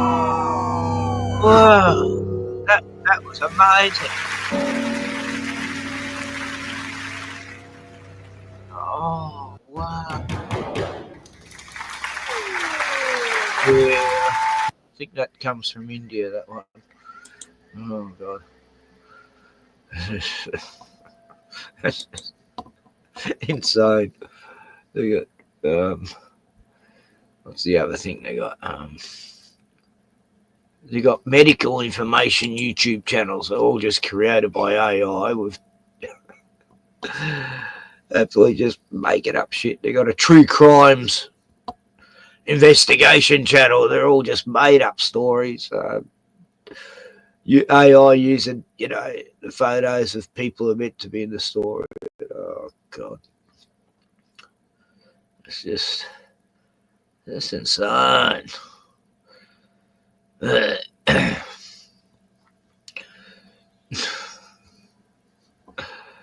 Okay. Well, let me play it.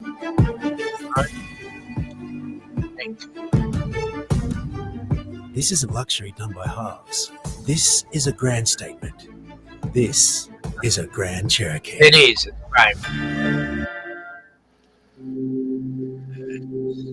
Hi, my name is Chuck, They get and I'm a Nazi. use these fucked up channels. Actually, I'm a real card-carrying Nazi.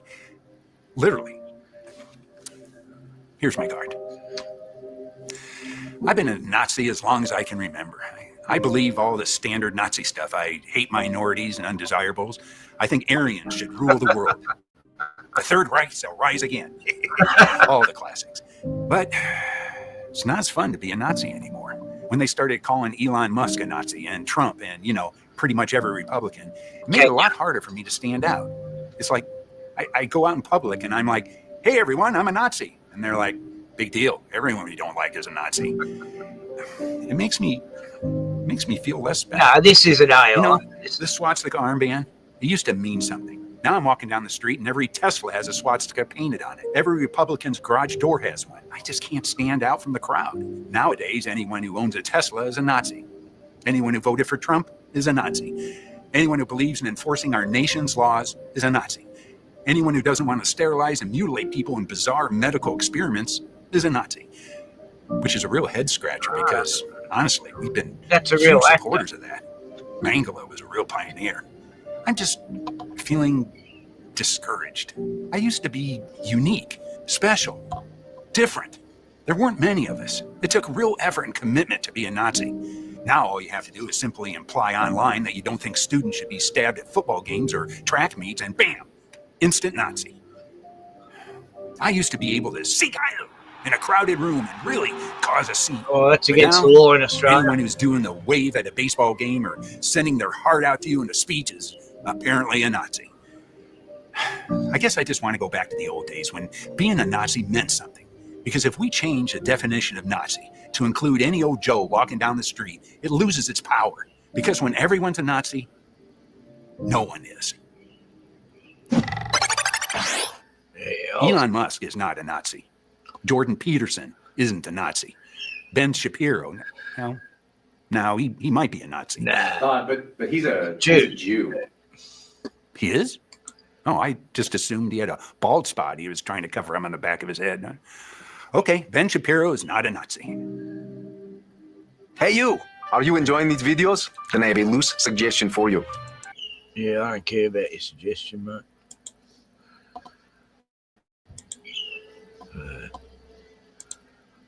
Yeah, that's it. They throw that word around so much now. Oh, my God.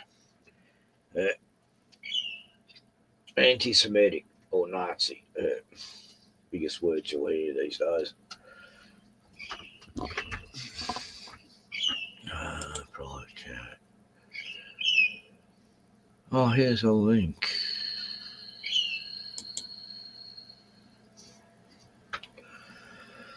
I just saw it in the private chat.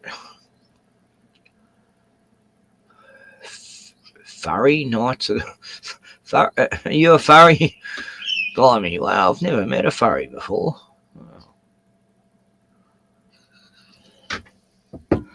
Amazing.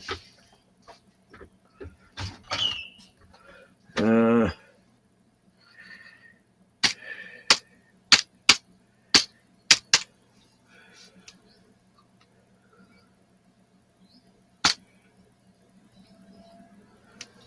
I human? Here we go, the picture things.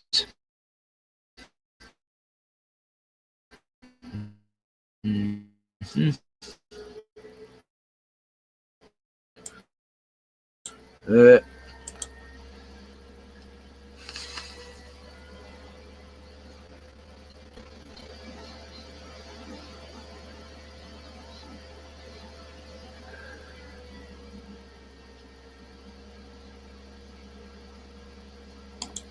Oh, no, I can't continue unless I put my birthday in.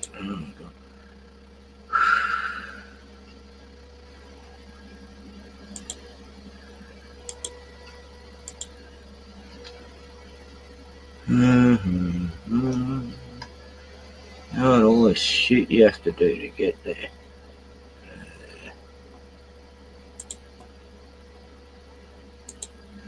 Still like, what the fuck is this?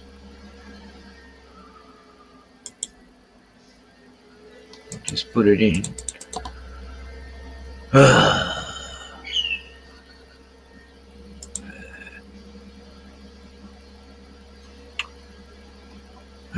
Somebody that knows me real birthday, it's not accepting it, it's just mental. Crazy. Oh, what the fuck? Email, get fucked. I don't know what email. Well, I'll go back to that. It's very complicated. Well, you know, I'm in. It wants me to put my email in for some reason.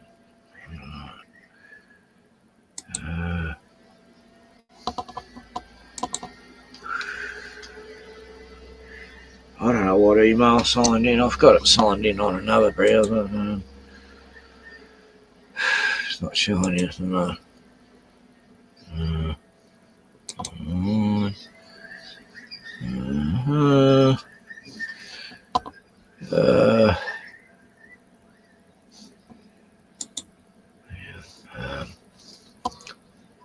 Right out. Right. Okay.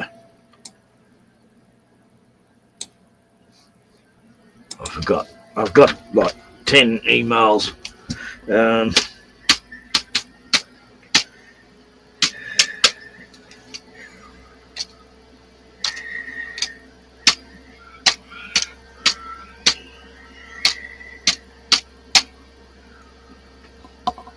Oh, I don't know the password. Fuck. I just make up one. Okay, yeah.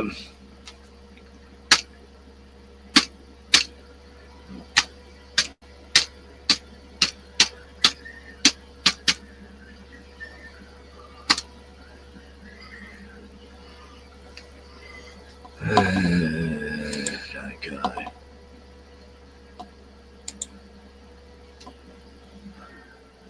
Right, okay, yeah, I'm there, man. I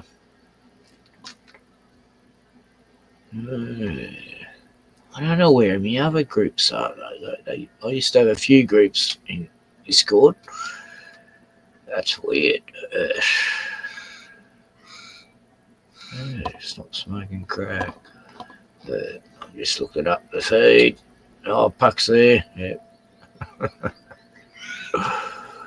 Right. Cool. Okay, sorted. Right.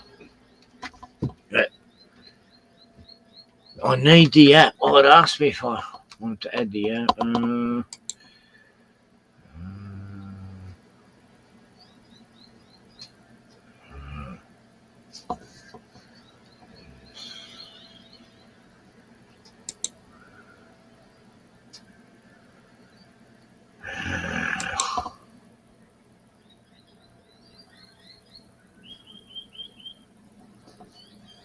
Create your own server. Right.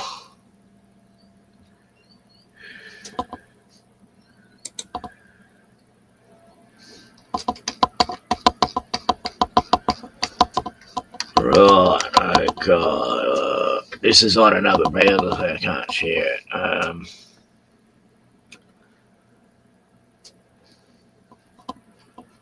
Yes. Cool, okay. Very good. Yeah, no worries. Yeah, I was going to say that. Blimey. I can't figure out. There was a thing saying you get the app on your browser or something, get the app on your PC or something. Yeah. Learn something every day. I've got Tubi here. Tubi's for free if you're Australian. Get quite a variety of stuff to watch. I don't mind it. It's not too many mega budget movies on there. No, they're pretty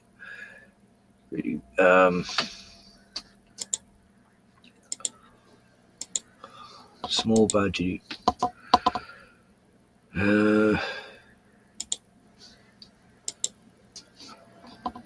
So this is Tubi. There's a few recent films here. Thrillers, most popular. The Big Lebowski. I've never seen that. Everyone knows about that film, and I still haven't bothered seeing it because I thought it was sort of going to be a bit pretentiously trying to be suave or cool. Cuck. Cackle. What's the storyline? Hang on. A lonely and isolated young man gains popularity on online alt-right vlogger, which means he fevered zealotry.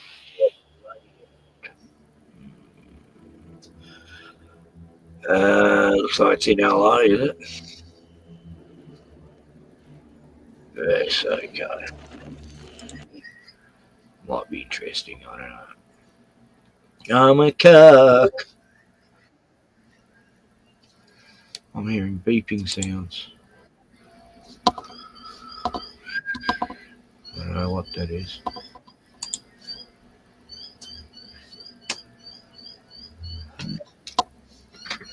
Must be Discord.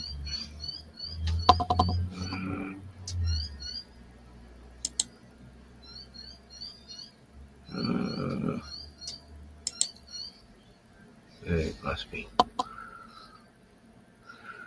But I don't see anything happening though.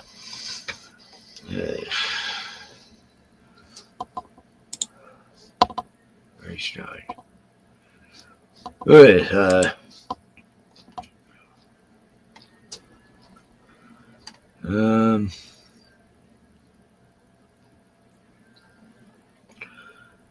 I'm just trying to suggest a movie for people, but I can't see any good ones I've watched. Right.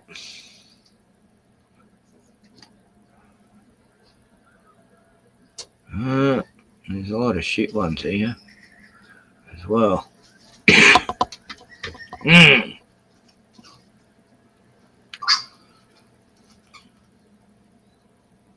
Oh, you remember that one? And Trinity, we all Trinity movies. Breakfast of Champions, yeah, that was crazy. Lawnmower Man, Bonanza, Alfred Hitchcock. Oh, what do we got here? What, 2 episodes, Kev? What? Is that it? We got 2 episodes here. That's pretty lame.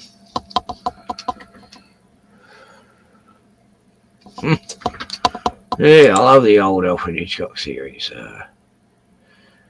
but it's hard to find. The Haunted, Fatal Attraction, Dante's Hotel. I reckon that was shit.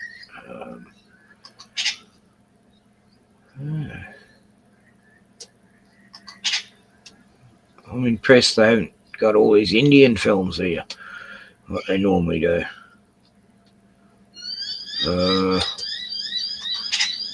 Anyway, what am I doing? I'm doing a stream, aren't I? I forgot. So,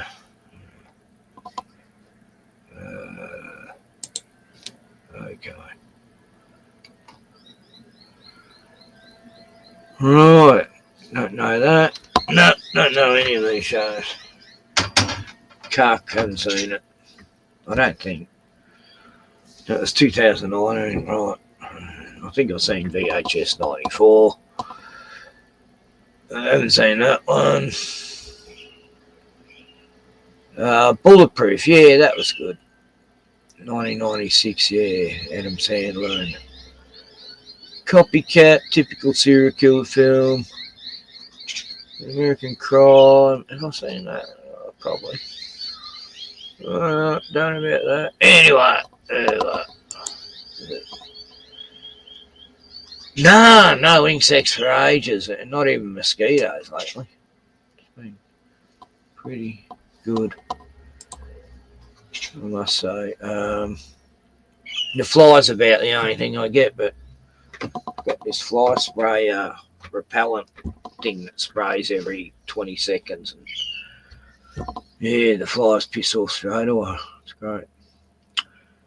And I got the coils for the mosquitoes, but they haven't been that bad. We haven't had much rain, really. It's been a drought. But my tank's still pretty full. But,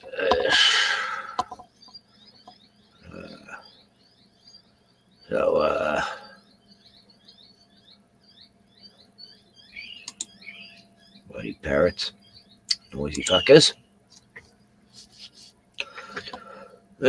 What do I got here?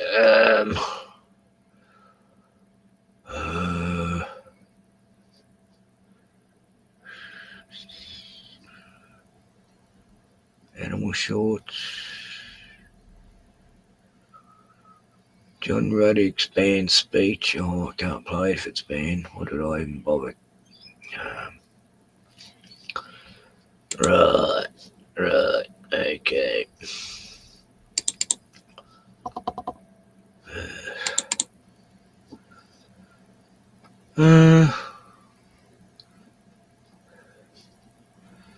Yeah, I've made many movies this way. I mean, this year I've filmed some, but.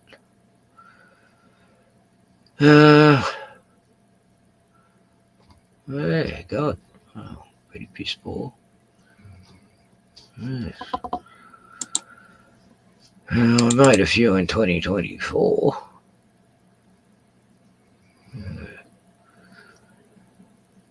Yeah, bugs. I'll show you this one. Behind me. Since you're the only one here. Yeah, the lorikeets. Those parrot birds. God, I just had this little fella. Christmas beetles, we call them. They come I out at thought Christmas. something was happening with my nerves on my shoulder. I felt like all this funny. Hang on. And it Yeah, was it's on this. my neck. This little guy, eh? Sorry, mate. Somebody got down my shirt. It was hanging on my shoulder. Christmas beetle, we call him. Yeah, I'll let you out, eh? Poor thing, I thought you were a fucking spider. He's cute. Yeah, you're talking about bugs. I'll let you outside, eh? So you got a bit of a chance. You clumsy thing. Look. Where can I put you? Alright? I'll put you there. Just about to fly then. Beautiful creature. Beetles are beautiful. He's a Christmas beetle. He's all Got the wattle bird outside too. all gold. I know, amazing colour. It's gold sometimes, and you see green and iridescent. They come in all different colours, you know. Christmas is over now, mate. I don't know how long you live for, but Happy New Year, little beetle.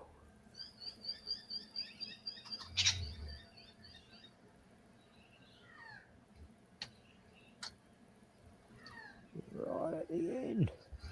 Yeah, where you going, mate? There's nothing there. What are you going to do now? Oh, go back the other way, I guess. You're going to go back.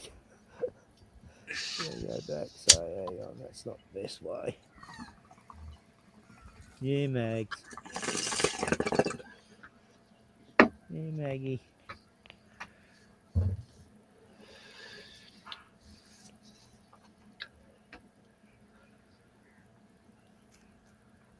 Beautiful cow.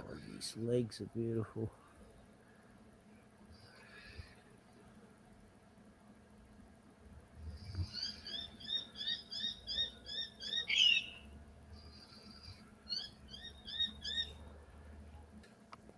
I didn't realise he's got biters. Oh, mate, I'll get you out. There you go, mate. Oh, I didn't know you could bite. Those little nippers. Yeah, it bit me. Didn't really hurt that much, but it just took me by surprise. I dropped it. These little chompers at the front. I heard the sound and I thought it can't be that big beetle again. Yeah, this is the next day. Got himself in trouble again. Oh, fuck. No, Bruno, look. It's just a beetle.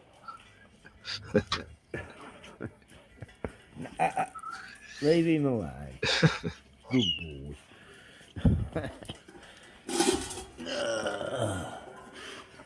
Well, what are you doing there, mate?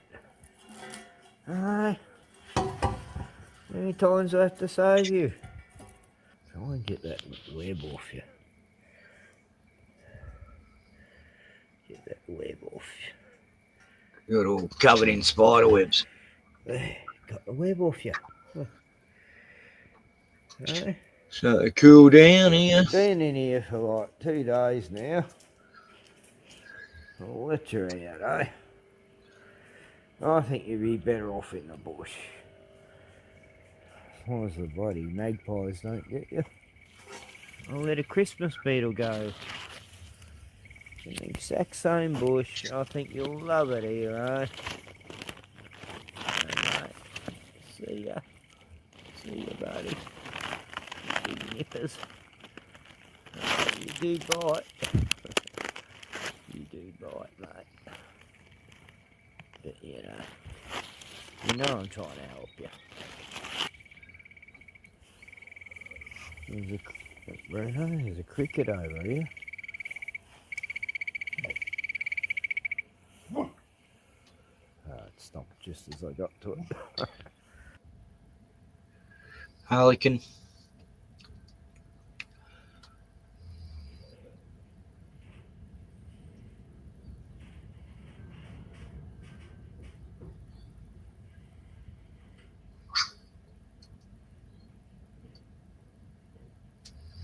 Well, never seen a...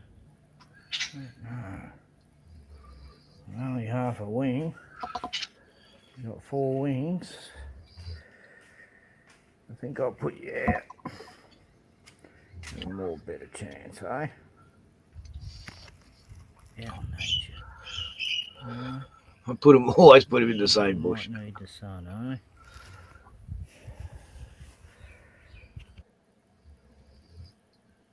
Alright, buddy. You're back again. I saved you last night. You got all tangled up in some string. And I unwrapped you. Yeah, this time he got caught up in string. This is the 3rd time I've saved it. Coming back all the time. It ended up in the sink one time.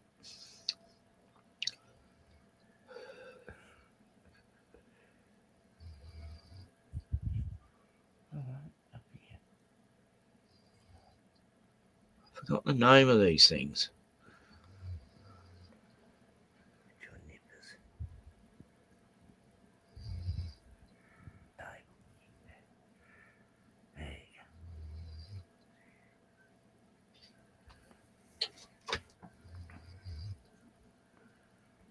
Get a better look at you. I think it likes being patted. It likes biting me. Look at those little nippers. Those little nippers.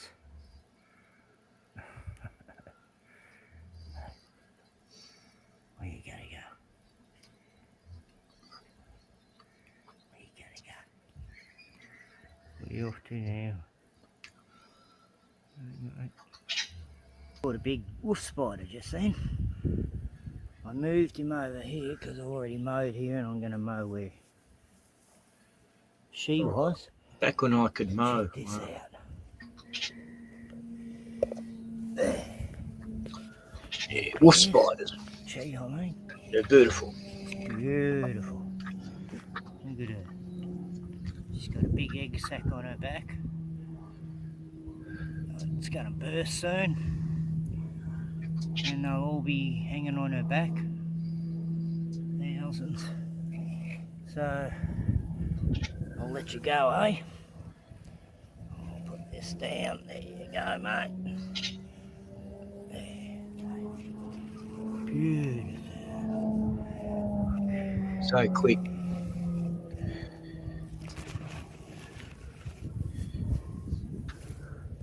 She'll find a nice little spot under the logs here. Till the babies hatch. Yeah. Every little creature counts. Except for fucking mosquitoes. Hello, little bug. G'day, mate. Sorry. Beautiful. Bogan moths. I'll put a light on there so I can see your pattern. They come down from the mountains a certain time of year. Hundreds of them. I know they were all flying around last night, but now they're all just lying around. Chilling. Yeah, alright. Still alive, just chilling. No one.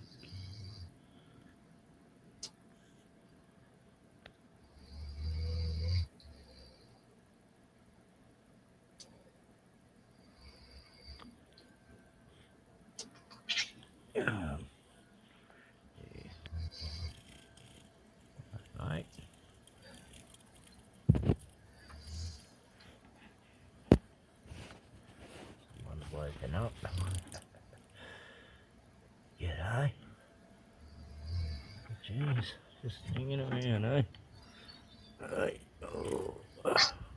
This was last winter. Look at them all. Come on. Come on. Come on.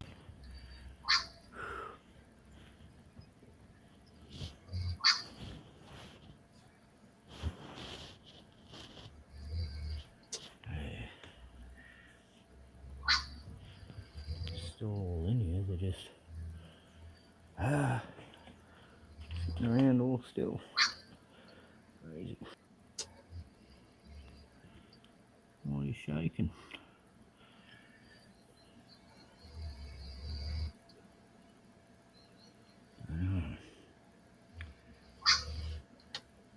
Got off the cold floor. Seems to be cold.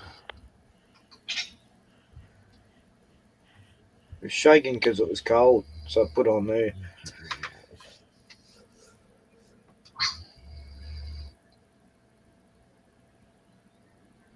Sorry, buddy. You eating all the muffs in there, were you? Eating all the muffs, eh? Yep, the magpies went in the shed in the morning and ate them all. There was hundreds in the end, and the magpies cleaned it up. Let's go down. Nature can work for you. Hey, wattle bird, God, you're noisy. What I got? God, I'm drinking slow.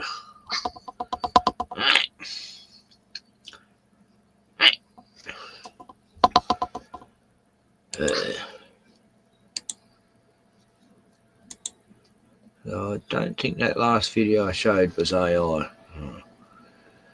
I'm sure I remember I actually didn't use special effects to make it. But, yay.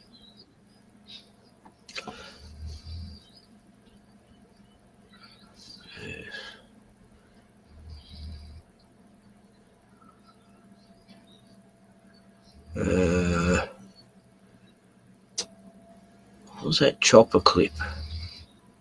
Chopper raid, yeah, that was. I've been following the Martin Bryan Port Arthur thing for quite a few years now, and yeah, Chopper sort of called it out. Where is he?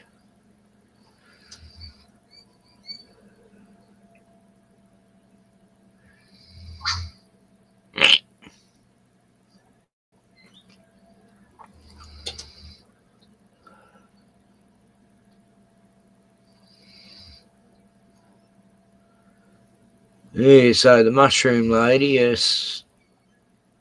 son got up and gave testimony in court. It's pretty damning, actually. Yeah, I think she's going to jail for sure.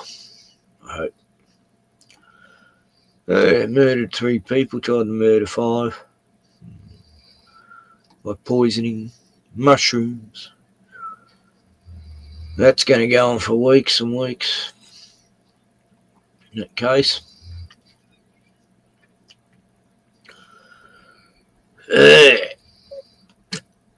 Louis Thorax, or Thore. Louis Thore. People call him Louis. It's actually Louis Thorax. Thore. I call it Thorax. Thorax. Anyway, yeah, The Settlers. Excellent documentary. I mean, I'll definitely give him kudos for that one.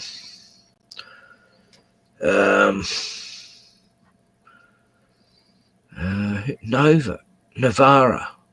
Oh, yeah, I can show a bit of it, actually. Yes. Maybe, yeah, later. I'm trying to find something else. I've got to stop digressing and diverting and... where are they now, for fuck's sake?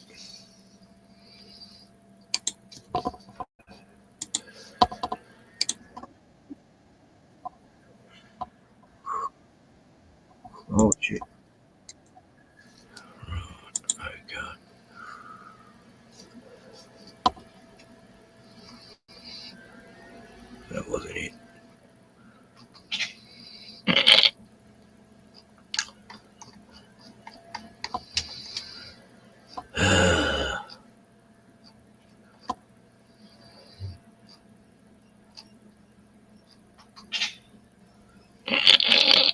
Yeah, Piers Morgan, what a fucking idiot.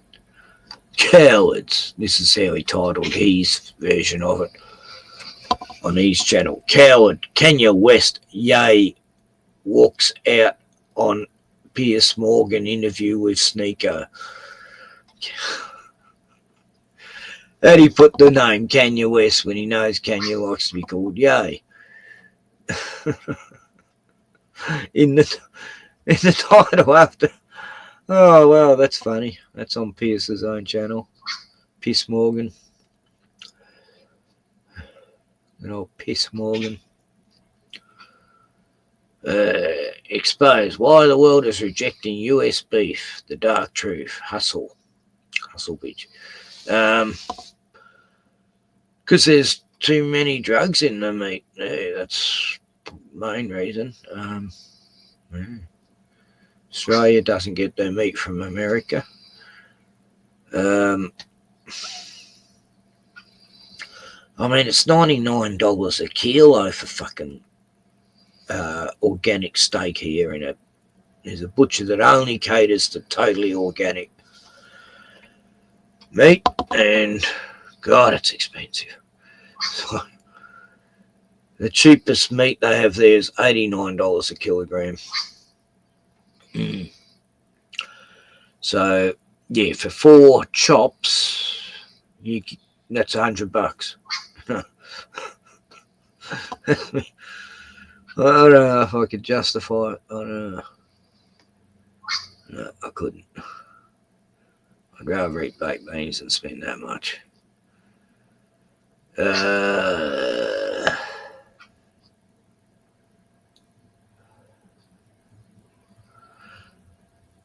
Yeah. So China was selling these realistic robot dogs. Total scam. $30 I think they cost, and they're just like a wind-up toy. Such a rip-off. Oh, they actually used AI to make out this. Look how they're moving so great. Oh, fuck. Yeah. Well, here's Russell Brand. Yeah. Yeah, I'll show Russell Brand. Hang on.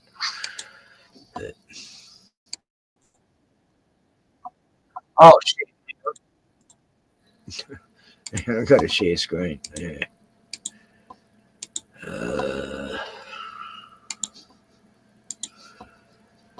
Here we go. Mainstream tabloid and social media realms which have launched what I can only describe as a flagrant, conspicuous and coordinated concerted attack against me in order to besmirch and blacken my name.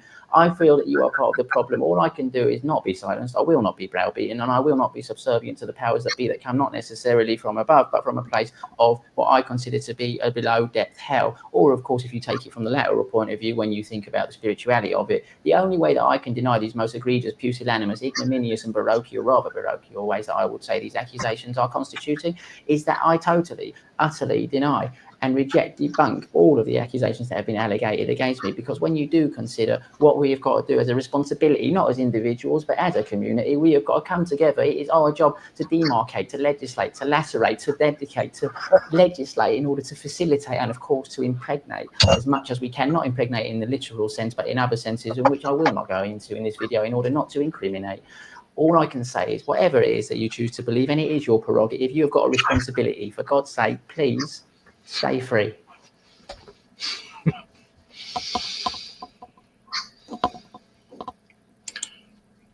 Yeah, that wasn't really Russell Brand, by the way, in case people didn't realise.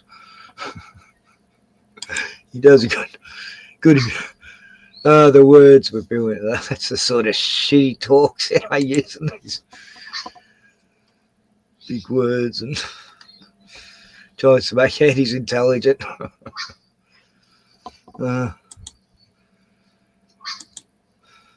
He's just a sex deviant.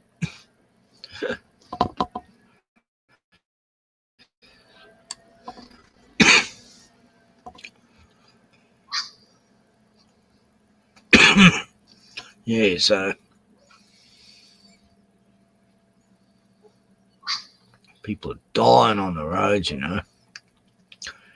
They're killing the truckies.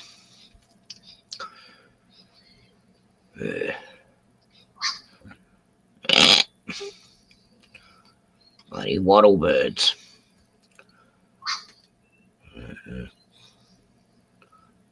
Always calling out when I go out in the morning.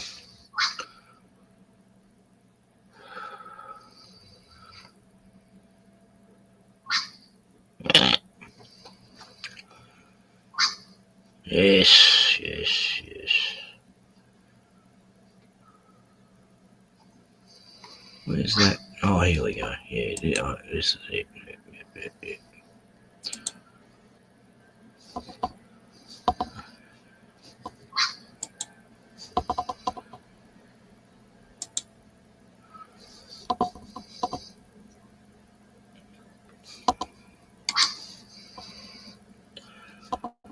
What's going on? How come it's... What the fuck's going on?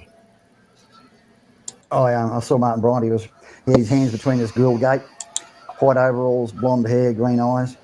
I couldn't help myself. Dr. Lopez was leading me out, and I looked at him. He said, "Hello, Mr. E." And I said, "Why'd you do it?" He says, "I don't know." He said, "1 minute I was eating my Trevelyan peas, and the next minute the room was full of dead people." That's how he spoke. He said, "1 minute I was eating my Trevelyan peas, and the next minute the room was full of dead people." He spoke like a little baby poofter. That's how he spoke, like a little baby retarded poofter.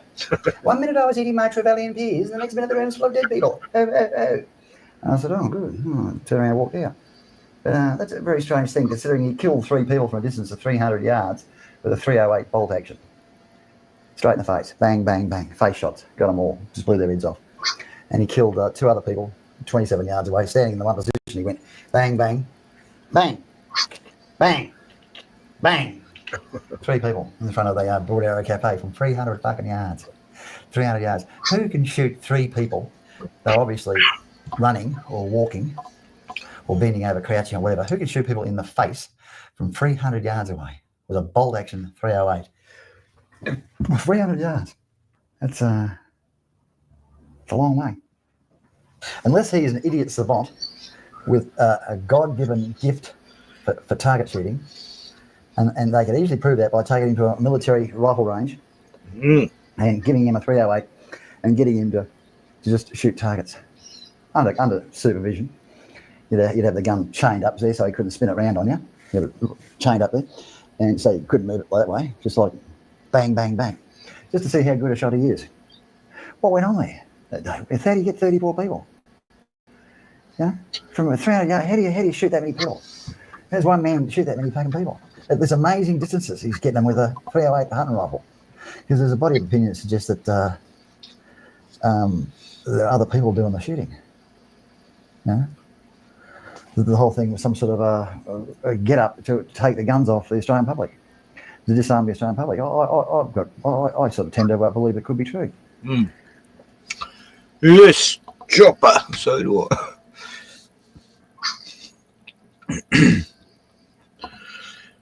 Yeah, either Martin was a very well handled MK Ultra person, or it wasn't him at all. But I don't know.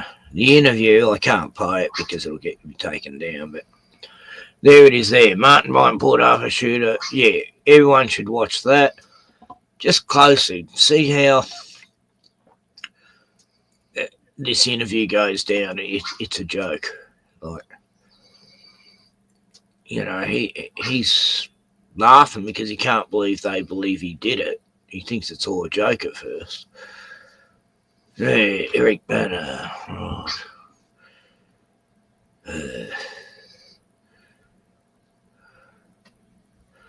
Chopper's online war after his identity was stolen.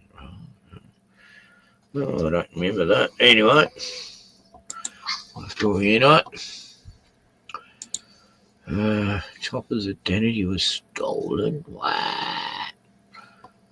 That's weird. This powerful heater can heat up any room in seconds without the high electricity. 13 years ago, huh? Oh, we got Koshi. Oh, I'd have to speed this up because it's on Sunrise of all channels. God, that's one of the worst. Sunrise Channel 10 or something. Koshi. Yeah, I'll get back to that.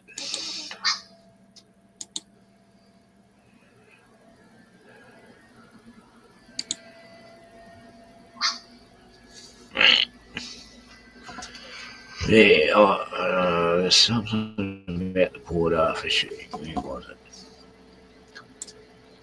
The Wasp Files.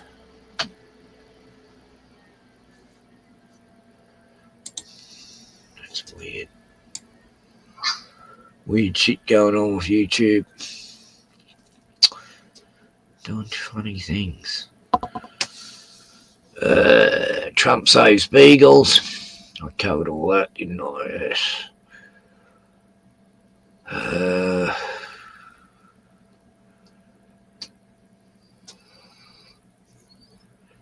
What did I?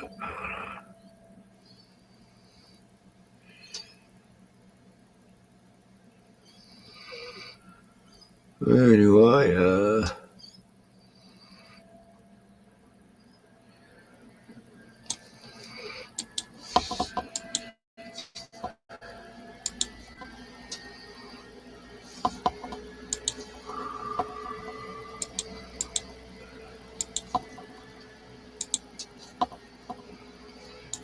God, what the fuck is this fucking geo fucking engine fucking hearing, folks? Fucking hell. Look at the fucking state of the fucking sky.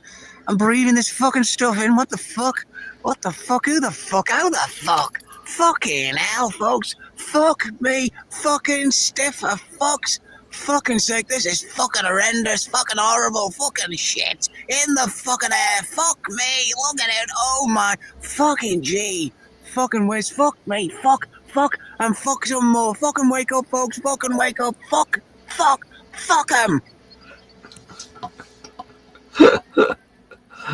it was sped up. I thought I'd let it. Oh, I want to hear that sound and sped up anyway, because he does a funny voice.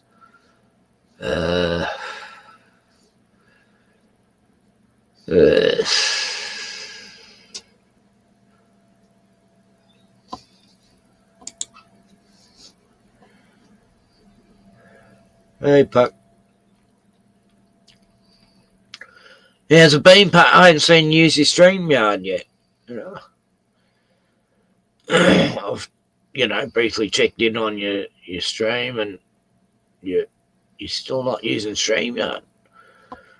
You didn't pay for it, did you? You can get 20 hours for free, a month. Yeah, some reason a mate of mine reckons you can only use like 5 hours a month, and I'm going, that's weird. Maybe it's in America, that thing. That 5 hours for free a month. It makes sense. I get 20 hours free on my 5 accounts. So, I can be unlimited. Almost. I did pay for it for once, like a free trial. No, I didn't pay for it. Anyway, Puck, see if you like this song. I don't know. I think If you're like me and you've tried to lose weight, you know that it's a never-ending cycle of diets, exercise, and disappointment. But what if I told you that there was a quicker and simpler way to lose?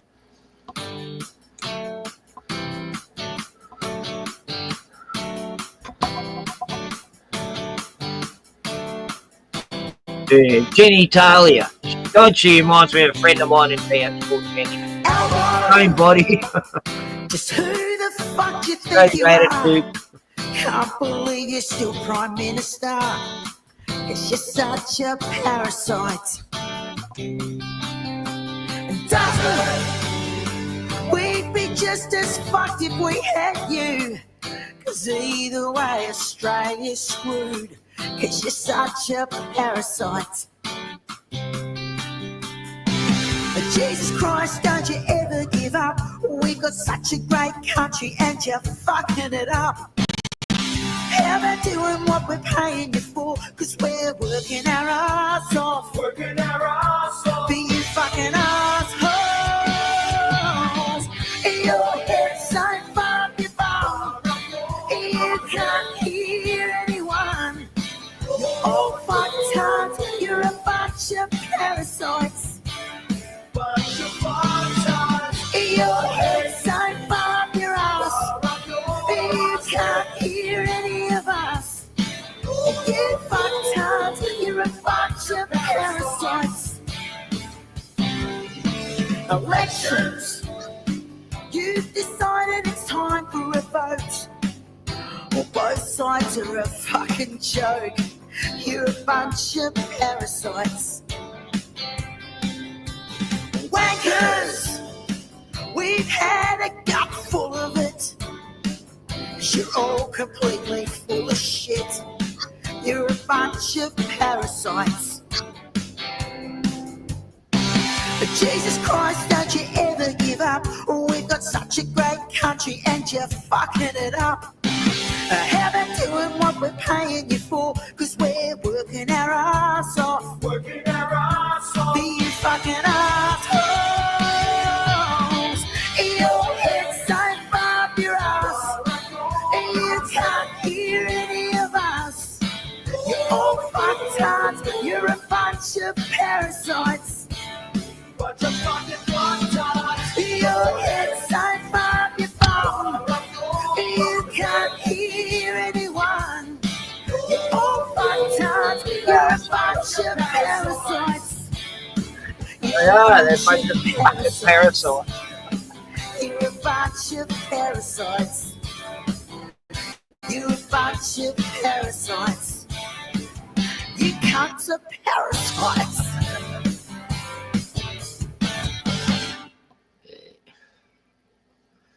Good on you, Jenny. No ads on her one. Oh, God, fucking spiders. Bloody daddy long legs. I'm always walking into these tiny little ones. But I haven't had much of a bug problem, only daddy long legs and flies, but I've been able to keep my eye. So, is LC streaming? I don't know. I know another lot of streaming, right? That's why not many are here, because they're over at this other person's channel. Damn their eyes. Oh, they're doing Mandela effects about tigers. No, stop it. Stop it. Sends me mental. Let's see. What's happening at LC's or whatever? I mean, they used to say that to me. Like, Jeff and Loretta. yeah, no, my section commanders and shit, they'd be like that. I'm like, That's so funny. fuck. Here's that, Johnny. Happy birthday, Kirk, what's up, brother? I think it was Turpy's birthday yesterday or something. He was 42 or something. I don't know. Yeah, Lorena's nice. She's a nice person. I've talked to her before. Yes, back to history. Back to retarded history. And stuff. So where is everyone? It's weird. No one. Glenn from Boston. Have I watched Punters Politics? No, I haven't watched that. No. Is that a channel? I'll have to check it out. But yeah, earlier I showed no, I didn't. At the start I showed a choppery dad. It's fucking fun. For some reason it got taken down off TV. I don't know why. Why would they take down a head with chopper in it? And Dad, yeah. That's funny. Yeah, this was classic. These are the sort of ads we used to have, you know. Against domestic violence. My name's Mark Brandon Chopper Reed. A lot of people think I'm a tough guy. I'm not a tough guy, but I've broken a lot of men that thought they were tough guys. The lowest thing in jail is a woman basher and a rapist. If you bashed a woman, well, you're a weak, gutless individual. If you come to jail for bashing a woman or raping a woman, you will get dealt with. You will suffer. We will break your neck, you low, gutless, weak mice. Be afraid. Because if you come to jail, you're going to have every bloody reason to be afraid. Why'd they bear that? It's a good message. You know, I love it. Same as the PDFs. Same message. Oh, God. He was funny, you know. I got on well with Chopper when I met him. I didn't even know it was him. Hung around for a few hours in this pub and we had a good old laugh about the town. Sale.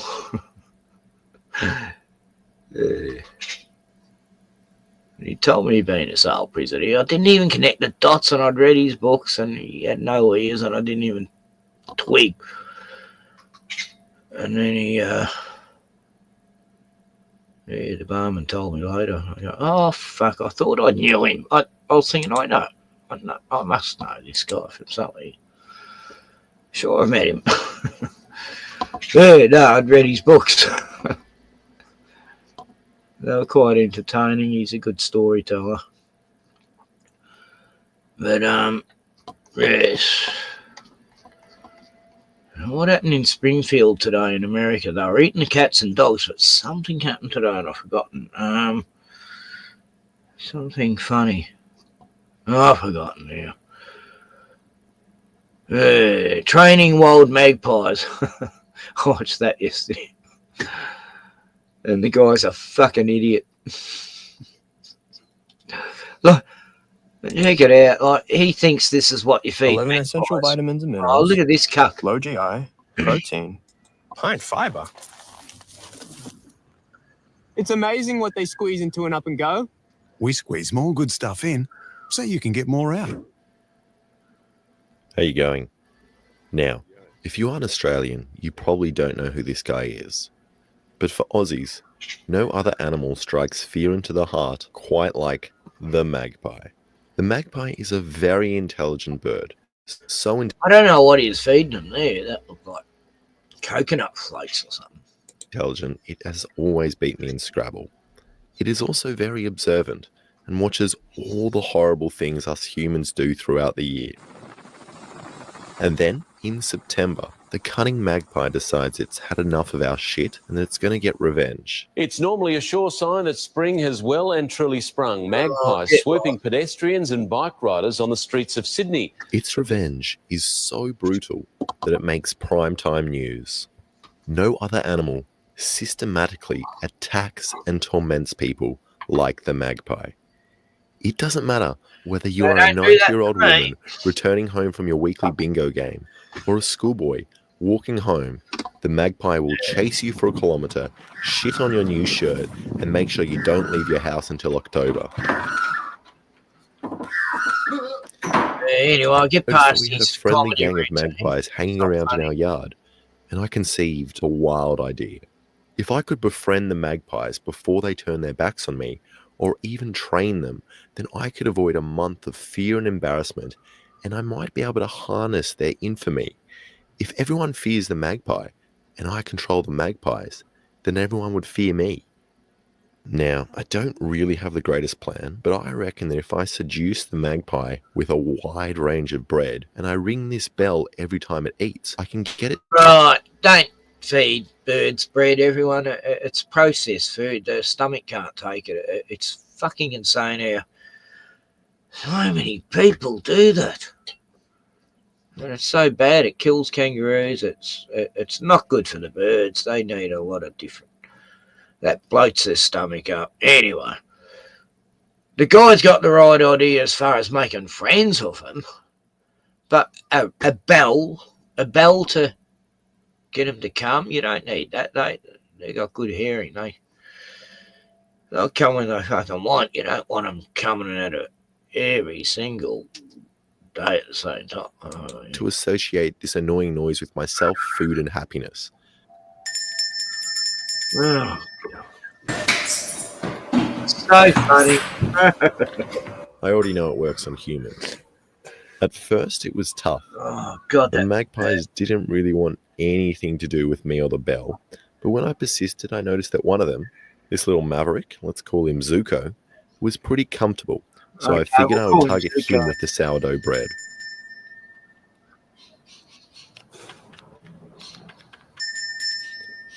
At first, Zuko was really scared of me and the bell, and really didn't want to get in reach of me. Yeah, great plan. Or eat his bread anywhere near me.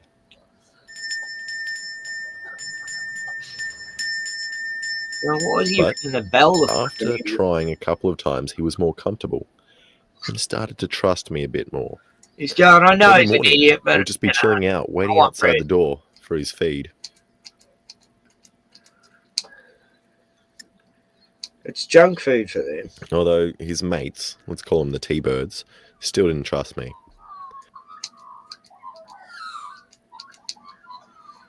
I really wish I could speak bird, although he is probably telling me to stop fucking ringing this bell. Cool.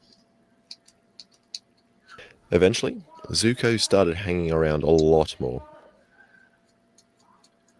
And one of his mates started to trust me as well.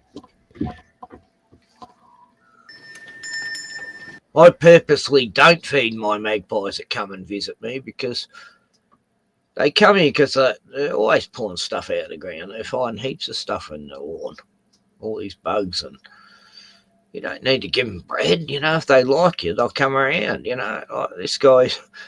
You know, it's like that old story. You know, when I was a kid, my parents used to have to tie a fucking lamb chop around me next to the dog would play with me. You know, it's sort of like that. But giving them fucking bread. Oh, it's brown bread. It's still processed, that shit. I'm sorry to criticise you, mate, but, you know, you're killing those birds giving them fit bread, you know, I'm telling you. There's another guy on YouTube, and he's feeding these wallabies every day fucking bread. And had to go at him too. And I reckon I had got them to associate me with bread, but I wasn't sure about the bell. No, Bell's stupid. They really seemed to still hate it. Wait, guys, chill out. The only thing he's right about is befriending them, then they won't swoop you, which is what I do whatever area I'm in. I always make friends with the Maggies, and I've never been swooped. They come and bring their babies to see me once they can fly. I don't know what the big deal is for people terrified of magpies. I'll give you all bread, okay? Talk to them, they like you. I felt a bit bad about creating a bit of conflict in the group, and then I remembered they're birds. Yeah, blimey, you're right. Word must have spread around that some idiot was giving out free bread, and some other boys decided to crash the party. Oh, you got a diesel heater, Puck. I always have wanted no to get idea one. why the magpies just run away from the smaller lorikeets.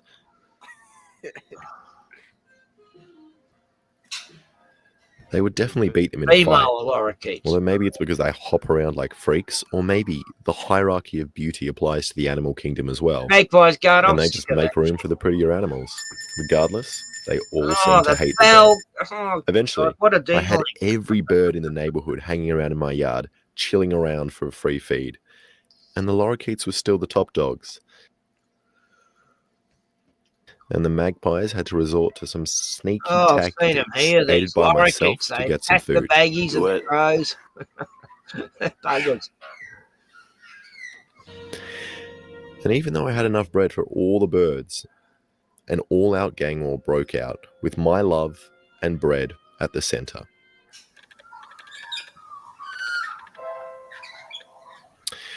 More birds rocked up, and there was an obvious pecking order in the bird kingdom, in which the magpies were at the bottom, followed by the beautiful but dumber lorikeets who flash their colours in order to get a free feed.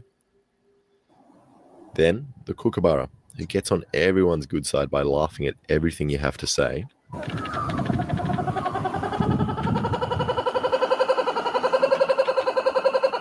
God, this guy Mate, what are you must laughing live in about? this area somewhere. 'Cause Finally, every bird the here giant is fucking king of the birds, there. the crested cockatoo.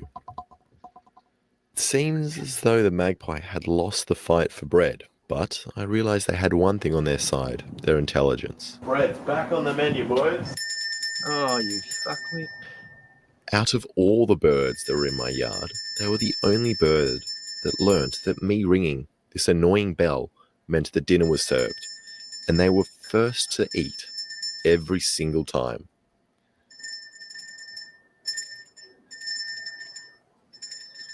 Yeah, they probably think you're an idiot, though.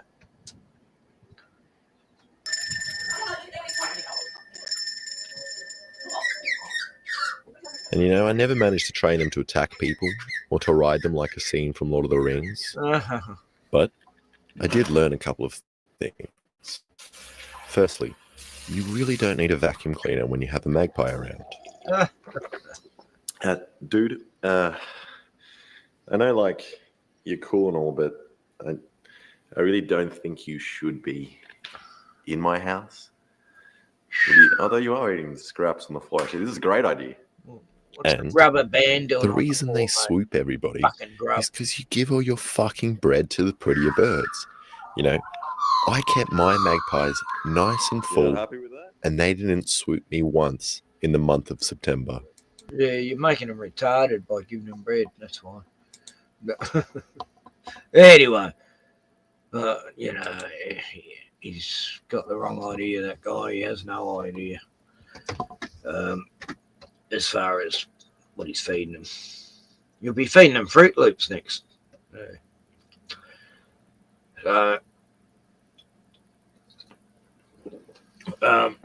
Yeah, befriend the magpies. You don't need food to befriend them. You know, that's a cheat's way out. You know, befriending animals with food is like the easy way. You know, you gotta get on their eye level and talk to them and say hello to them every time you see them. I did have one. This family of magpies seemed to move in the area just a few blocks up, and there was one Maggie. It was that, you know, spring. Yeah, he was sizing me up all right, but I kept talking to him and kept pointing him at him, and he was thinking about swooping me, and he didn't. And every day go past, and him and his little gathering eventually got used to me, and yeah, they hang in small groups, you know, like normally 4 or 5, and they just know each other's area. You know, you don't fuck with each other's area, and that's it. They're not actually that social in large gathering. They have their sectors. You get to know each one. There's the late magpies, I call them. And they're great, the late magpies. They'll eat out of your hand. I give them the hamburger meat, you know, a bit of pineapple, tomato, or beetroot, you know. I feed them fucking bread, maybe a tiny bit. But, you know, I did to the crows the other day, but a little bit of bread, but I made sure they had the burger as well. But, yeah, I have crows eating out of my hands, magpies. A kookaburra I can get real close to here. He's a good fella. He's a bit nervous of Bruno, though. He would have been coming around eating out of my hand if Bruno wasn't here, but here's what it is. But the Maggies, I don't give a fuck about Bruno. They don't care if Bruno's just 10 foot away. They just jump out of his way at the last minute. See him coming, and they're so blasé with Bruno. It's so good. I missed getting it on film, but Bruno and the magpie would look at each other. He jumped up. He was on the table. Bruno's chased him from the table, and he's just jumped up on this little fence. And both just eyed each other off. It's like, yeah, I didn't have a camera. I missed it. He's about 4 foot higher than Bruno. Yeah, Bruno's used to the kangaroos. He doesn't worry when he sees them. He's seen them since he's a puppy, so the kangaroos still feel pretty chill coming around. Next door. Oh, this lawnmower guy, he wanted to come and bring his gun and start shooting the kangaroos when he saw them here. You know, I go, no, you're not doing that in my town. Fuck off. That's why the kangaroos are coming around, because no one's shooting them, you know. I said, well, the town's very sensitive to people trying to shoot their kangaroos, mate. It's a jailable offence here, you know. And I told him where you can shoot kangaroos and you don't get, it's legal. I want him to leave my fucking kangaroos alone. Yeah, so it is what it is at any rate.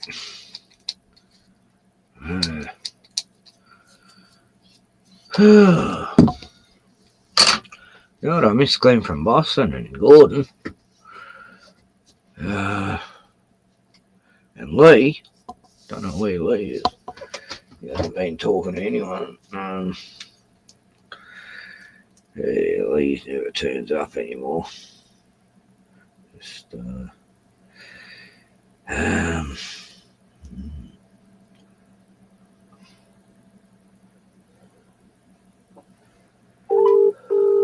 just see what Glenn's doing. Someone on him, maybe. Hey! How you been? What are you up to? Watching the footy and having a beer. Oh, the footy, right. Oh, I'm streaming. I was just seeing if you wanted to come on, but if you're watching footy, well, you can come on and go back, watch a bit, and come back. Yeah. Tell me. Give me the scores. I'll come on soon, mate. Yeah. What about you, Scott? I'll put the link in now. Yeah. I don't know where Glenn from Boston is, Scott. I'm really worried. I haven't seen him about anywhere. You know, I went to his site, but he doesn't have any videos to leave a comment on. No, Glenn from Boston hasn't got no content. I'm sure he used to. He's like, yeah, you got rid of all yours once, didn't you? Oh, no, I all got fucking removed. Yeah. Then I gave up after that. I just didn't care. Pretty much. Yeah, Scott says tell you to join. Yeah, I will, mate. I'll be on soon, huh? Yeah, no, when you're right. Okay, cool. Talk about where you're going to live. Excellent. Yeah. I don't want to say goodbye much.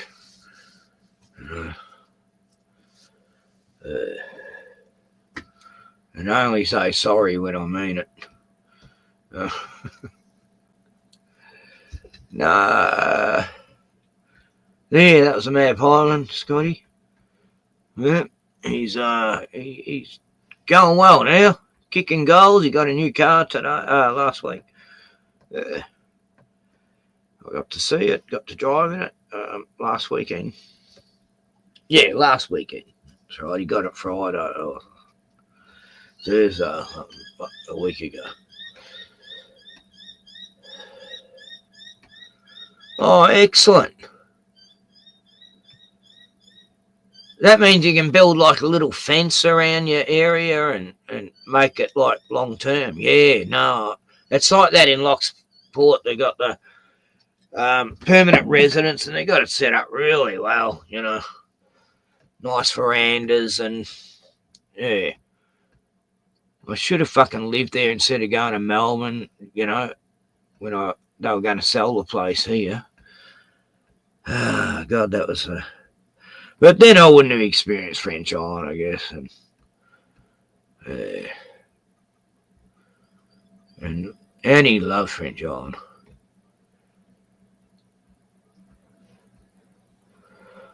What's that?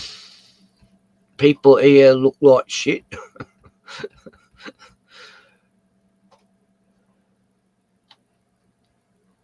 Oh yeah, it sounds like sounds a bit like French Island type style. And where Glenn's going to live, it's very much...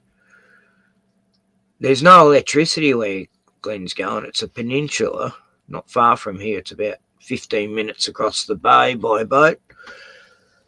And yeah, beautiful. I mean, really nice area. You got two lakes on each side and another lake on the actual land. And Sale's about 20, 25 minutes from him. So he can't drive. It's like a river stops him getting across to my road here, so he has to go all the way. Takes about an hour for him to get here from where he'd be, but oh well, yeah, you need it, that heater for winter. I'm thinking to get one because, you know, what happens if the power goes out? You know, you're fucked. I mean, I've got the gas heater, but you know.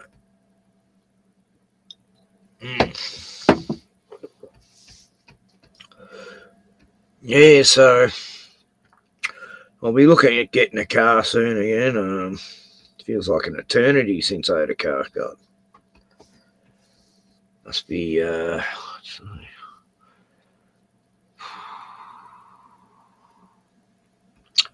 23. When did I get here? 23. Yeah. So, yeah, almost 2 years since I haven't had a car. Wow. I get driven to town every week by someone. They pick me up. I don't have to pay petrol or anything. It's part of the package I'm on. I'm on this healthcare package. Quite a good package deal. I'm on priority number 3 or something. And so I can get a lot of little perks if I want. I'm getting one of those back massager things you just put in your chair, and they're great. My sister Deb's husband had one, and I used to use it because he never did. And yeah, it gets your neck and your back and your lower back, and it does feel like fingers, and yeah. I forgot what they were, 1,500 or something, I don't know. But my back's fucked too, Puck. Oh, God, I find it very hard to pick up heavy shit now. Like a gas bottle, that's fucked. I can't even pick up a gas bottle anymore. I mean, I've got a hernia too, yeah, to make things worse. It's not too big, but it's enough to be a nuisance. It's not as big as the last one. But that's fucking me up a bit. I can still walk. With Bruno, we just take your time, don't we, Bruno? I went for a big walk yesterday.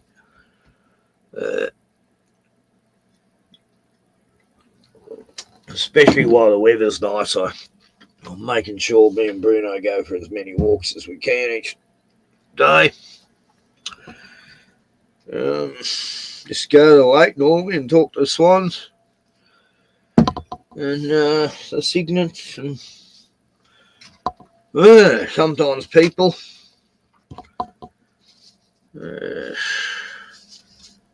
I've got a few friends in town, and I just don't go visit them and shit. And they don't visit me either, but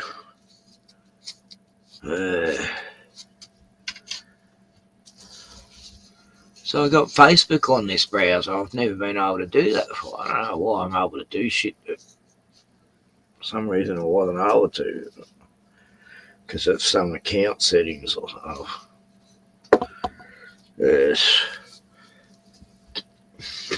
I want to get some online games, you know. God, I miss playing video games. Haven't done it for Tomb Raider was the last one I played. I forgot which one it was. Probably 4-year-old game. But then it glitched. Fucking glitched when I'm a third of the way into it. Wouldn't go past a certain spot. You'd grab this wall and it wouldn't let you grab it.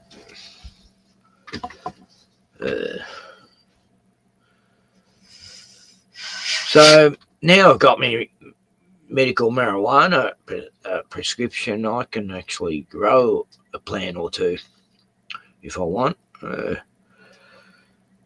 Yeah. Next by September, I might start growing some plants. Just a couple, you know, in a greenhouse. They're protected. I think you can grow 3. I'm not sure. I'll have to look into it. Have to ring my druggo weed marijuana doctor. Yes, she's great. Although I think she underestimates my tolerance to THC, because she said when I get the gummy bears, it might be wise just to have a quarter of one gummy bear. I don't think I'll get off me tits on a gummy bear. In New South Wales you can't still, yeah. Well, I better double check that. I'm only going by someone else's word. A mate of mine in town. And I've heard 2 mates say different. To do with the car laws here. One says, oh no, if you get pulled over, you're under the influence, even though you got the prescription, you can still lose your license. And I did see a news story about that. This woman's lost her license twice, even though she's got the prescription. It's going to take her years to get her back again now. This other guy says, oh no, it goes to court, but you don't get done for it. I mean, I haven't had a car accident since I started smoking weed, you know, for 30 years. That's proof, 35 years. I haven't had a car accident. I didn't smoke up until my late 20s. Yeah. There have been a few major car accidents prior to that, but it wasn't my fault most of the time. But on marijuana, I was extra cautious, you know, I made sure I really kept back from everyone. Yeah. Yeah, when I got done for 6 grams of weed back in the late 90s, and I finally went to court in the 2005 or something, and yeah, $200, 200 hours community work I got. Well, it's going to be thousands, you know. So I did the 200 hours community work for 6 grams of weed. I mean, what a fucking rip-off. God. In South Australia, you got fined per gram. It was like, for 2 grams, you got a $35 fine. For a quarter, you know, 100. Yeah, it worked out like that. And they take the weed off you and smoke it themselves in South Australia. I mean, not New South Australia.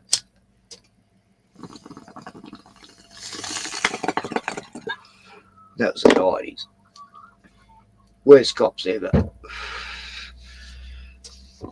I thought Queensland cops were the worst I ever knew, but no, South Australian cops take the credit for that. They are the worst cops in the whole of Australia, I'd say.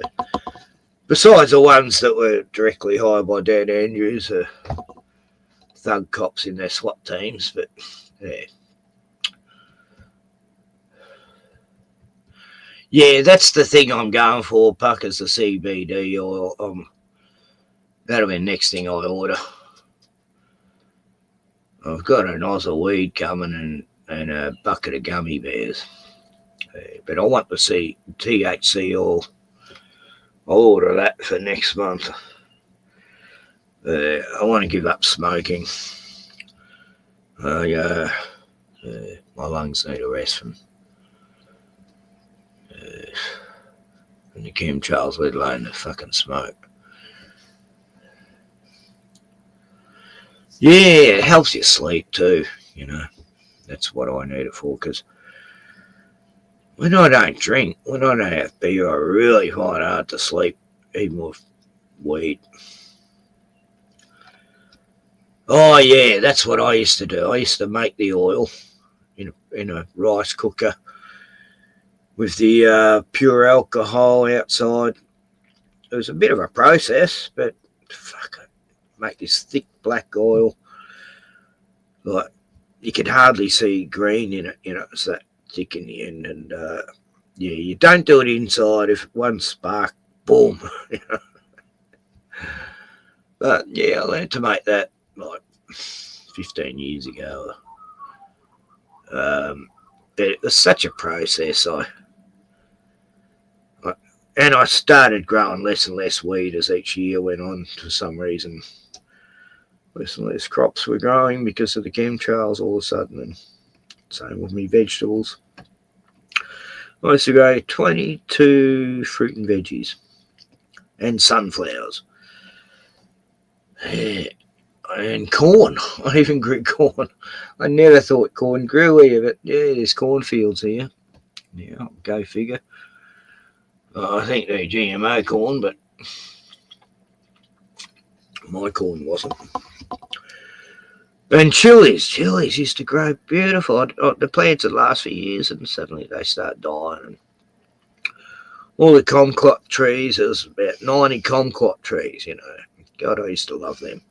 Go down the dam, eat the kumquats, and they all died in 1 year. Everything, you know, suddenly in 1 year in foul swoop. There's some weird mist getting around and chemtrails, and it went dark that year for growing. And then I was talking to farmers, and they said there was a green drought. And I go, what the hell's a green drought? And he goes, when the grass, even if it looks fresh and long, there's no nutrient in it, and the horses won't even eat it. And these were horse people. And this mother and daughter on a horse I knew tell me that they have to get hay now because the horses won't eat the grass. And I was going, fuck, I'm right. And yeah, I used to just talk to farmers. They used to tell me what's going up with the environment. Yeah. Oh, I remember when they used to spray DDT back in the 70s, you know, in a farm next to us. And Mum was pregnant, and then when she had me baby brother, all his skin fell off. He ended up in an incubator he's an incubator baby. Because of the DDT, it was like directly, I don't know why you couldn't see people back then, but anyway. Let alone Agent Orange with all these Vietnamese people who got that, and when they'd have kids, they had little tiny arms, you know. I used to see heaps of them in the 60s, these kids with little arms like that, and sometimes only 4 fingers, and I had a best mate who was like that. Yeah, he's a tough kid. Because he got picked on, he ended up having a real, you know, didn't take any shit. He could use his legs too, you know. Yeah. His dad was in Nam, so I knew, even when in the 70s, I knew DDT caused that fucked upness. Mutations. Yes.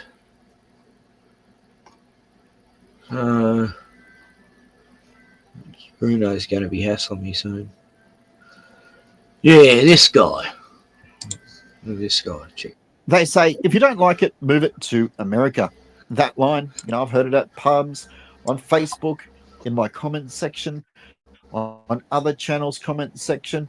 in the media, from smug politicians and everyday Australians who think freedom is just a punchline. Now, my mate, his hands used to go down at least another 2 foot, you know. Yeah.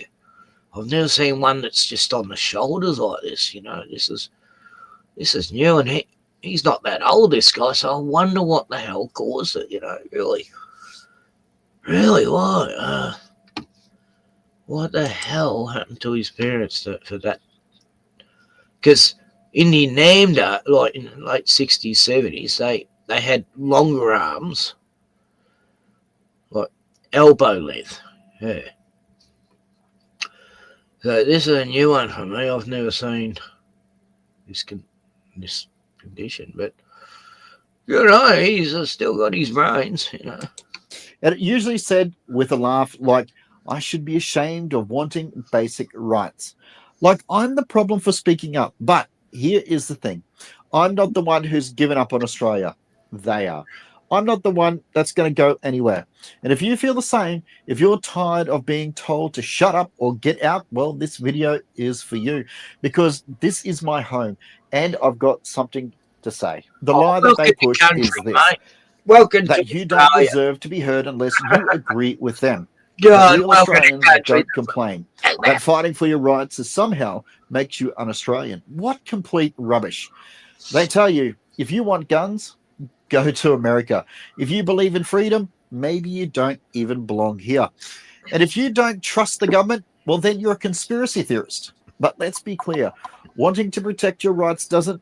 Well, if you want guns, you can get guns. You know, you just got to go through the checks, do the you know, the gun club thing. Yeah.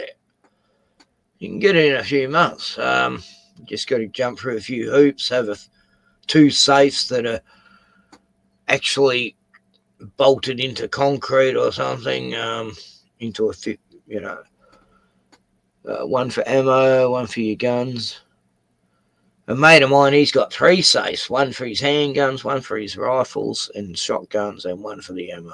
And anyway, this guy comes around and mow my lawn. He's he's got all that stuff too, you know. It's good to know a few hunters, because I've told him, oh yeah, you know, I don't mind having a bit of deer for me dog, and I've had, you know, my mate Peter used to bring around deer and kangaroo for me dogs he'd prepared. Well, it was for me too. I cooked up a few stews with the kangaroo, but yeah, I sort of wasn't that desperate. So my dogs loved it though. Make you extreme, not... Yeah, well, I don't know. I bet a lot of people see this guy and think it's hilarious or something, because, oh, look, there's a freak. So I don't get that, but I've known a lot of people who are, well, they'd be classed as freaks, but it's not their fault. No, not at all. It makes you a citizen who actually gives a damn. And here's the twist. The very people that tell you to leave know that they are losing the debate. So they are really trying to shame you. Instead, They don't argue facts, they don't argue feelings, and they call you names like gumnut, prepper, right ring, uneducated, or even American wannabe. But oh, excellent. Oh, she's hilarious. Women are so funny. I'm not interested in living under government that fears its own people more than it. There are a few funny women who are comedians, mainly English. Definitely not Magna Zavansky. God, I can't stand her. Fears doing the wrong thing. I'm not interested in staying silent just to keep the pace, because the peace isn't real if it's built on obedience. I was born here, I'm working here, I'm paying taxes, I've built a business, and I'm raising my family right here in Australia. I've been through some tough times in this country, whether it's through financial, the cost of living, youth crime crisis, floods, cyclones. I've seen a lot of things in this country. And one of the best things is That's when neighbours help cyclone. each other out. Cyclone. So it must be in Queensland. Yeah. Yeah. Anyway. Yeah. What else is there? What's Sandy talking about?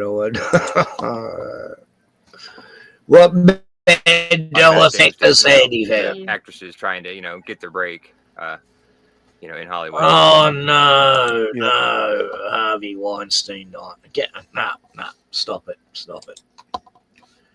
It's ridiculous. Someone saying, "Oh yeah, I heard. I remember such and such died." What? Fucking idiots.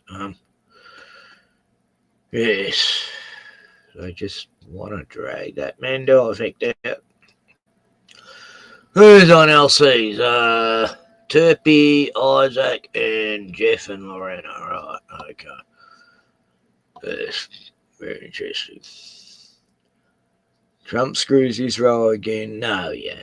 He's always going to be for Israel. He's even said he's a Jew once. Yes. Oh, yes, I love this channel. Mind Unveiled. This is a channel worth watching. He hasn't been doing many videos lately. Oh, he just brought one out. Tartarians, vampires, giants in North Carolina. Yeah, I don't know if I showed that. Spain, Wild America. Yeah, this might be interesting.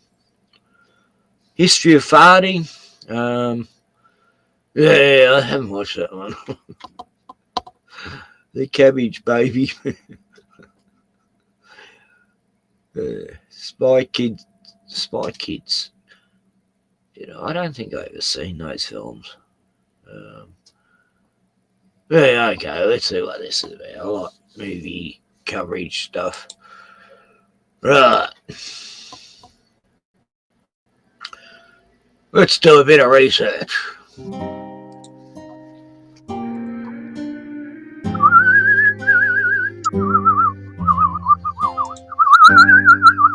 Glenn, hey, yo, whoa.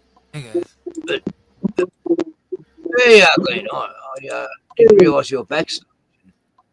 Right. I was waiting, mate. It's all right. I'll let you go. It's all right. I thought you noticed eventually. So, Puck, blimey, you seen Spy Kids? I don't. Did you ever see Spy Kids, mate? No, I don't think I ever did, no. I think it's about some kids with parents who are spies, and they have to save their parents, probably, the same. Just like the superhero. I remember coming out. I think my son might have watched it. I never watched it. Man. I think it was a 90s, 2000s film. Yeah, Yeah. I don't watch much, that. I don't watch any kids shows or animated much. Although I did watch this animated series on Netflix called Arcane, and that was great. Oh God, I love that show. The first season, anyway. There's a second season out. I haven't watched it yet, but Arcane the animation was brilliant, and the soundtracks. Oh, the music in it's great. Done by Imagine Dragons, Oh, Imagine Dragons does the theme, It was a really original animated series. Yeah. Good story. Two chicks get separated when they're young, and one becomes a rebel, and the other one's working for the system, and it's in the future, of course. Yeah.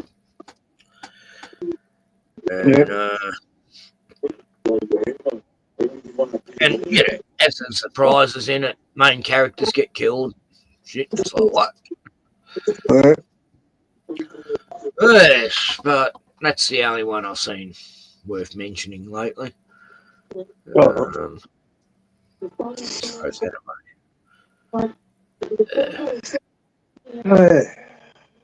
League of Legends anime, that's right. League of Legends Arcade. Yeah, no, it's good. Good stuff. So, maybe I'll have to watch his. What's it called? I just had it. I forgot it. Something about gentlemen something. You just reminded me. It's meant to be like the League of Extraordinary Gentlemen. That's it. Yeah, that's God, I'm good with movies, aren't I? When you're a gentleman, isn't it? That's the first film that came into me, right? Yeah. All I about was okay. And fucking all this shit, mate. Yeah, it's got all the main horror characters from 100 years back, and it was okay.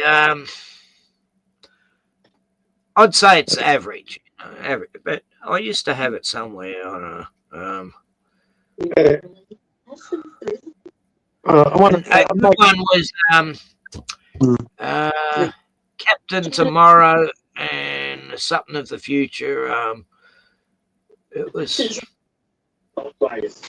like done like a 40s style sci-fi, but full on CGI, but in black and white. It was really good. Johnny Tomorrow or something. Captain Tomorrow. Yeah, it come out like 2010 or 8. Yeah. Yeah. We just don't get good Australian movies anymore. They're all shit now, aren't they?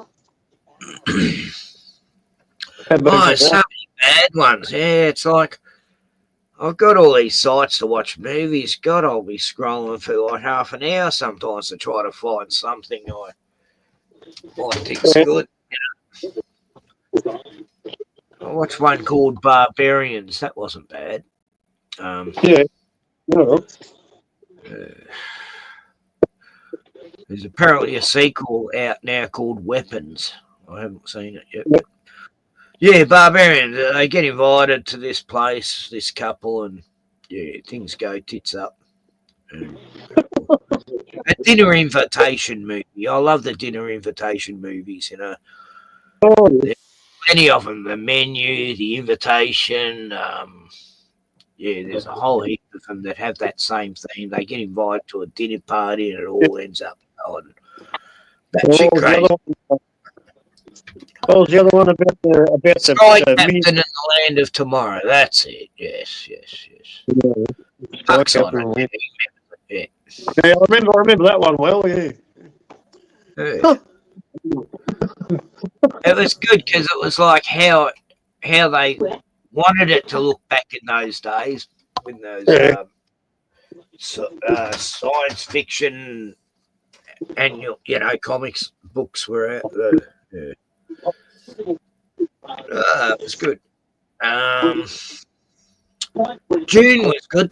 The last 2 June films were great. I thought. I read the books when I was young. And I didn't mind the 80s June film. You know, June. The movie was pretty crap. What's that? One was crap. The first one was pretty crap, I reckon. I couldn't get it. I tried to watch it. I did try. I gave it a crack. What was good about it was the soundtrack and the costumes and the sets. The special effects wasn't anything to write home about. But those 3 things impressed me a lot with that film. And there's 2 versions. There's one that's not by David Lynch, and there's one that is. And the one not by David Lynch goes for 3 hours. And it's like when they filmed it, they did 2 versions while they were filming it. It's amazing. But the last 2 films were great. You know, they really stuck to the book style, not trying to be too like the June film in the 80s was trying to be real arty and it was arty. I couldn't watch it, man. I tried. I gave it the best I could, man, but it was boring as shit. See, I knew David Lynch, so I was used to his style, so I almost expected that weirdness. Because I'd seen all these other weird David Lynch films like Blue Velvet and Razorhead and The Elephant Man. Yeah. Elephant Man. Oh, Whatever that's a film shocker. he got, he had to make it real dark and I am eerie. a gentleman. I am a human being. That was a famous line, wasn't it? I didn't hear what you said. Sorry. I didn't have any translation. Line from the movie The Elephant Man. He goes, I am not an animal. I am a human being.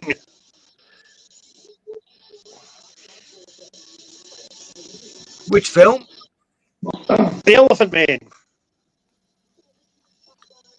Oh, yeah, that's right. That was a famous line. Yeah. It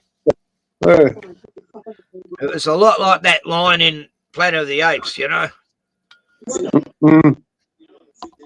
Get your I remember bloody paws off me, you stinking ape. Yeah, you stinking ape. Yeah. I forgot. Yeah, I wasn't allowed to watch that when that was on TV, man. Not because I was too young. My parents wouldn't let me watch it. Oh, my mum wouldn't. I guess it was sort of, you know, violent. No, my parents didn't. They used to stop me watching lots of shows. You know, they were too satanic, but no, Planet of the Apes was fine.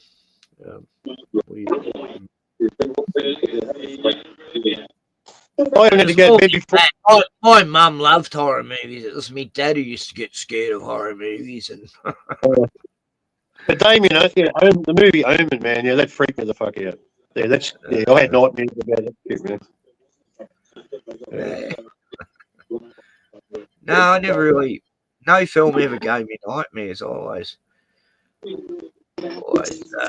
looked at a movie as it was, like it's a movie. And Doctor Who used to give me nightmares. The Daleks, the Cybermen, the fucking spiders, the fucking pods. Fucking all those ones. They were all bad, man. when I was young, the scarier the better. You know, I couldn't get enough of it, and I'd have me older brothers hide me on the couch, tell me what's happening in a film, you know, vampires or something, and I couldn't get it. Why are they so scared? It's only a fucking because I was into making movies, so I understood the whole thing about making movies. It was always my dream when I was younger. Yeah, man. Yeah. So, Hitchhiker's Guide to the Galaxy, that was one of my favourite science fiction comedy shows, man. Oh, the series. Yeah, the series was great. Yeah. That was awesome. I've got all 5 books somewhere. Yeah. Arthur Dent, a normal man living in a suburban suburb in London, thinks he's going to have a normal day. And next minute, his life changed. Yeah, I read the books, actually, and then the series was made. I read the books before the series. Then they did a movie in the 2000s. It was like a real...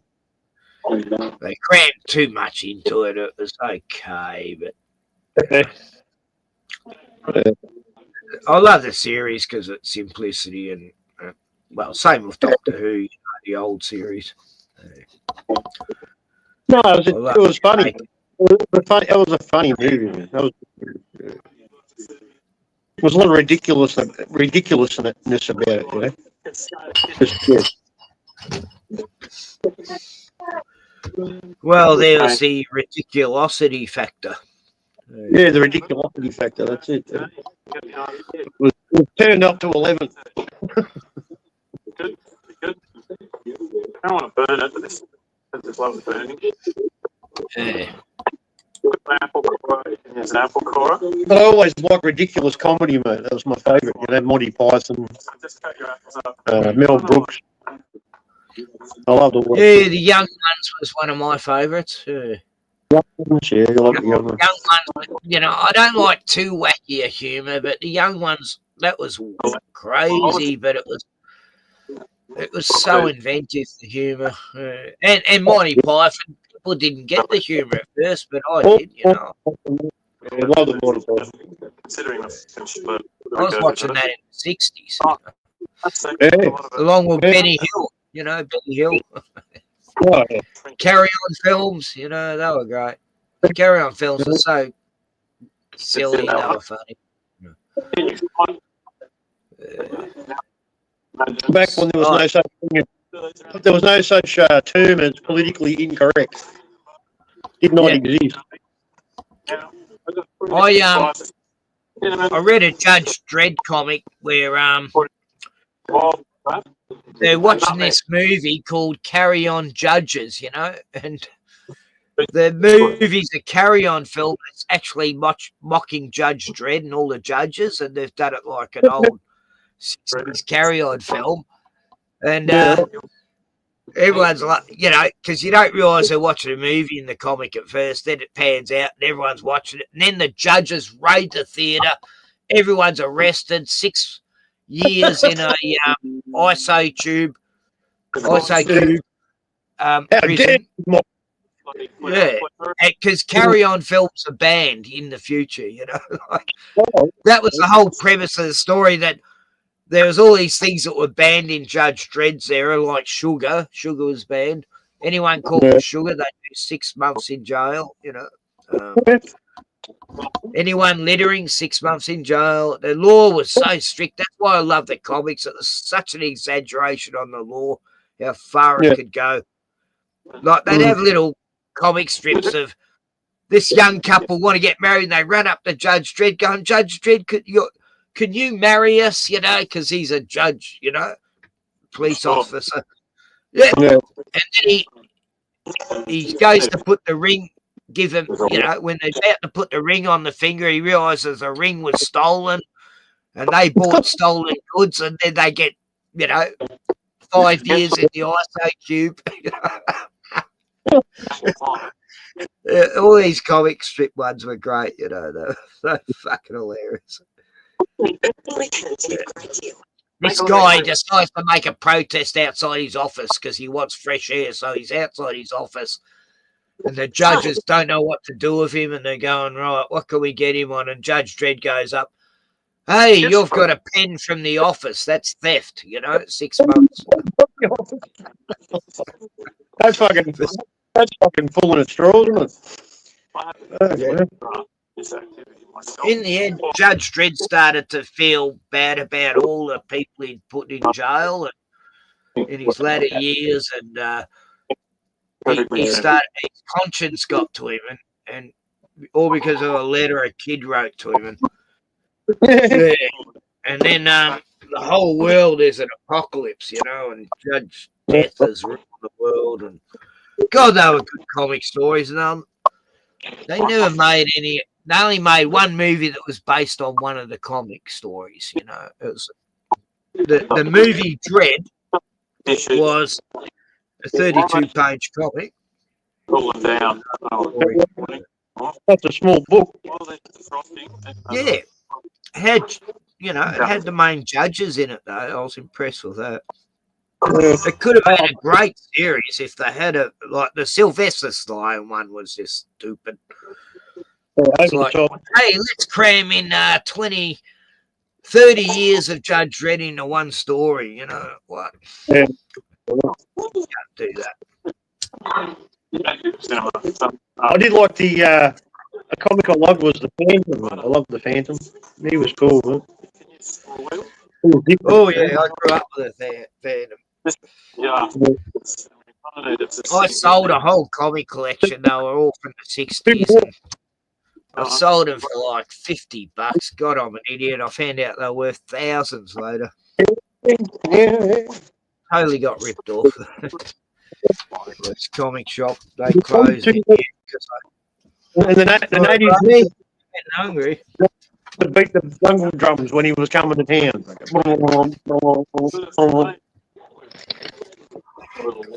The Wangi, the pygmy people, are his little warrior servants. Like mates. No, I watched it. Hero and Devil, you know, the horse and the dog. That's right. Hero and Devil. Diana is in love with Diana. His girlfriend. Yeah, that's right. Diana was a real aristocrat, you know, and he lived on They ended up getting married, Diana and the Phantom, and having a kid called. He lived in the Skull Cave. How cool was that, mate? Yeah. But he had an island that had all these animals on it, you know, that they're under his protection. There must have been a former giant skull, mate. I mean, where else would it come from? And stories of giants in it, stories of aliens in little UFOs, like little people come to visit him once, and they really explored everything in that comic. They'd have comics about his ancestors, you know, their stories, you know. What was his alien name? Well, his human name when he wasn't the Phantom. I can't remember this. Mr. Walker. Mr. Walker. That's right. Something Walker. John Walker, yeah. Mr. Walker. It wasn't Johnny. Ghost who walks and cannot die. Yeah, wasn't Johnny Walker. Pretty sure. Kit Walker, that's it. Oh, Bruno, you're heavy. Bruni! Hey, man, good to see you, Bruni!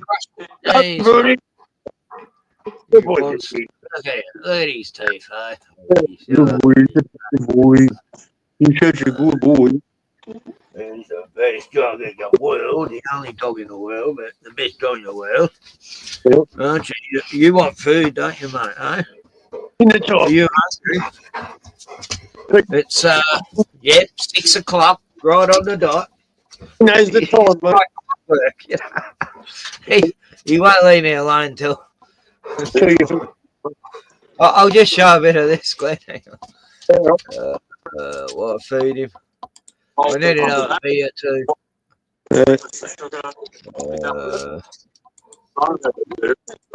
Yeah, this looks interesting. This guy does I great randomly videos. watched Spy Kids again. Don't ask me why. It just came up on Hulu. And I hadn't seen it since I was a kid. And I forgot how weird this movie is. Like, when I was a kid, I remember loving this movie so much, but I wasn't paying attention to any of the details. I think most people just remember the animated thumb people, and that's what kind of burns into their minds. However, there are some very unsettling things about this movie that I wanted to briefly cover, as it seems to be revealing some secret truths about our world. Now, there are 3 movies, but the second and third are kind of just cash grabs to continue the franchise after the first movie. But I feel like the first movie is the most insane out of all of them. Don't get me wrong, there are some things to mention about the other movies, but they just don't give me the creeps like the original film. I mean, really think what this movie's about. You have secret government programs with advanced tech, a guy who's mind controlling the youth through his demonic TV show, you have memory wiping, genetic experiments, AI clones, fake virtual worlds, and strangely, human trafficking. And mind you, this is a film made for children. Well, the film starts out where the mother of 2 children is telling them a bedtime story about 2 spy lovers who eventually quit the secret government spy life, fell in love, and had children. We are then shown that this story was actually a true story, and the parents are still very much spies and have advanced tech secretly hidden in their house. They're now trying to live normal lives, but can't escape the spy life fully. Now, I know most of you guys are going to say that I'm overthinking this, but let's see what you think by the end of the video. But one thing I couldn't help but notice is literally within the first 2 minutes of the film, there are like 3 pentagrams in this kid's room. Anyone who knows about set design knows that this is no accident. There are 2 pentagrams that are pointing down that are lit up decorations for the kid's room, and then the mother, while she tells her story, is wearing a shirt with a flower pentagram, and again, the pentagram is facing down. 3 pentagrams facing down is no accident if you ask me. But forgetting that, the movie continues and we find out that another government agent named Donegan has gone missing. So they're taking the kids to school, and this is when the movie begins to get creepy. Junie's watching this show in the car called Floop's Fooglies, and it has major MK Ultra vibes, or it's basically brain rot children content with psychedelic trance-like visuals and these bizarre, distorted, messed up characters that would give most children nightmares. The dad's like, Junie, why do you watch that crap? And he's like, oh, because it's cool. His dad's like, that's all you do. What's wrong with you? And the kid does seem slightly autistic from it and starts mocking his sister. The dad is really concerned about this stuff and calls the creatures hideous when looking at one of Junie's drawings of the creatures. Well, we get some foreshadowing as the dad is watching the show. There's a new character introduced named Dynamite. And the dad is starting to get a little suspicious of this whole thing. So much so that he almost runs over this old lady. This scene is kind of weird too. As he drops off the kids, there's another bully dad that he fantasizes throwing through a window or something.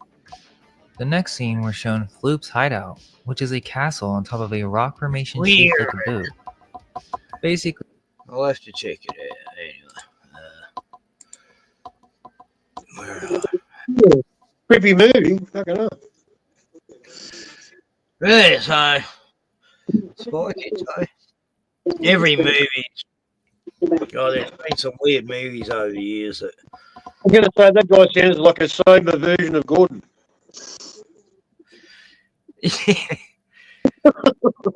I think he lives near John Levi. You know John Levi? Oh, John Levi. Yeah, right. Yeah, they got that quiet, that submarine voice. Oh, John Levi will put fucking anybody to sleep, man. The way he talks. He's not. He's definitely not his personality. Nah.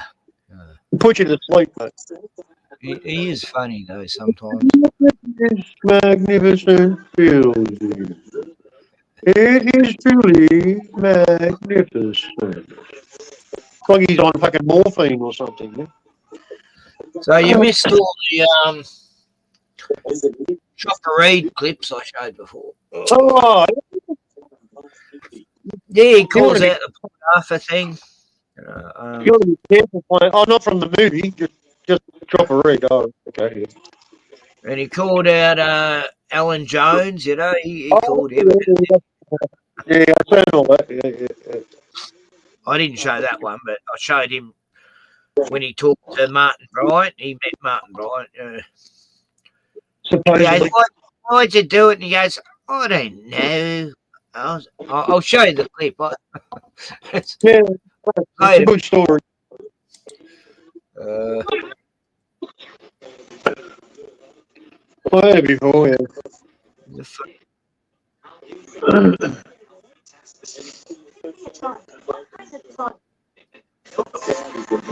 I got my doubts whether he's there. Surely. He says, I don't know. Well, I got a mate in Sale. Well, someone I know in Sale who was one of his old friends in his last days, and yes, he used to be like mayor of Frankston once. What's his fucking name? He's on me.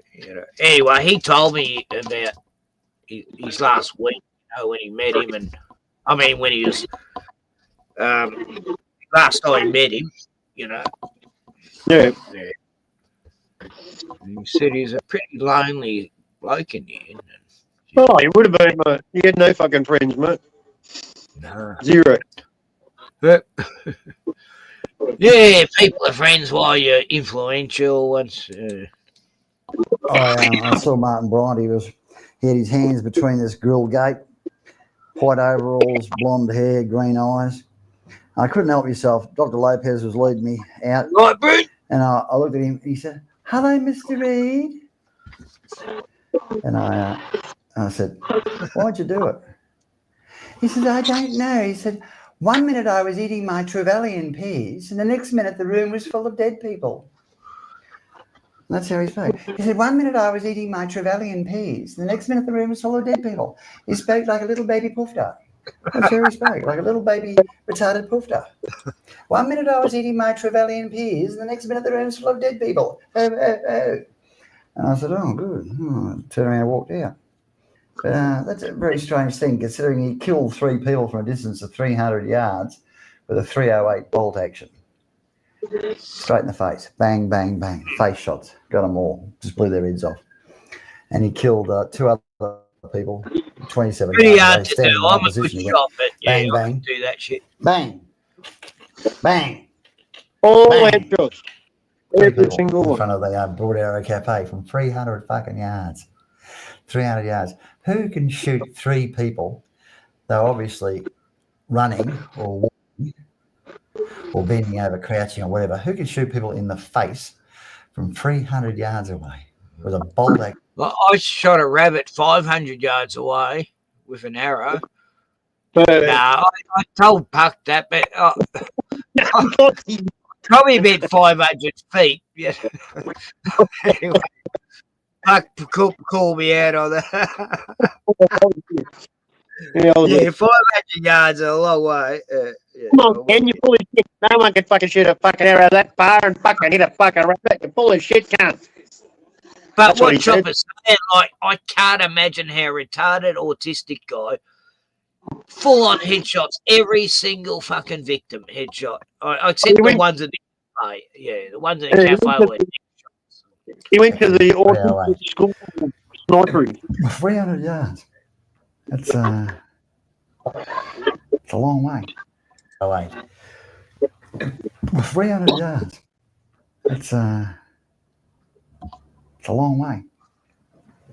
Unless he is an idiot savant with a God-given gift for target shooting, and they could easily prove that by taking him to a military rifle range and giving him a 308 and getting him to just shoot targets under supervision. You'd have the gun chained up there so he couldn't spin it round on you. You'd have it chained up there, and so you couldn't move it that way. Just like bang, bang, bang, just to see how good a shot he is. What went on there that day? How do you get 34 people? Yeah, from a 300 yard. How do you shoot that many people? How does one man shoot that many fucking people at this amazing distances? He's getting them with a 308 hunting rifle. Because there's a body of opinion that suggests that there are other people doing the shooting. Yeah, Imagine that. the whole thing was some sort of a get up to take the guns off the Australian public, to disarm the Australian public. I sort of tend to believe it could be true.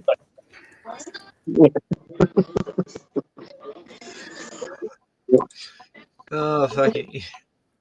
He cracks me. Chopper cracked me. Despite he was a snitch and all that, I reckon a bit of a narc. Oh, that's why you fucked him, mate. He was a snitch. He was a fucking snitch. He was a dog. He's still a funny fucker. You can't fucking. No one you get can't. away with what he got away with unless he was working for him. Right, he was inside. He was a fucking undercover cop, mate. Basically, remember? Yeah, I've got a license, mate. I can fucking do whatever I like. You know this one. You know this one. Paula, Duncan.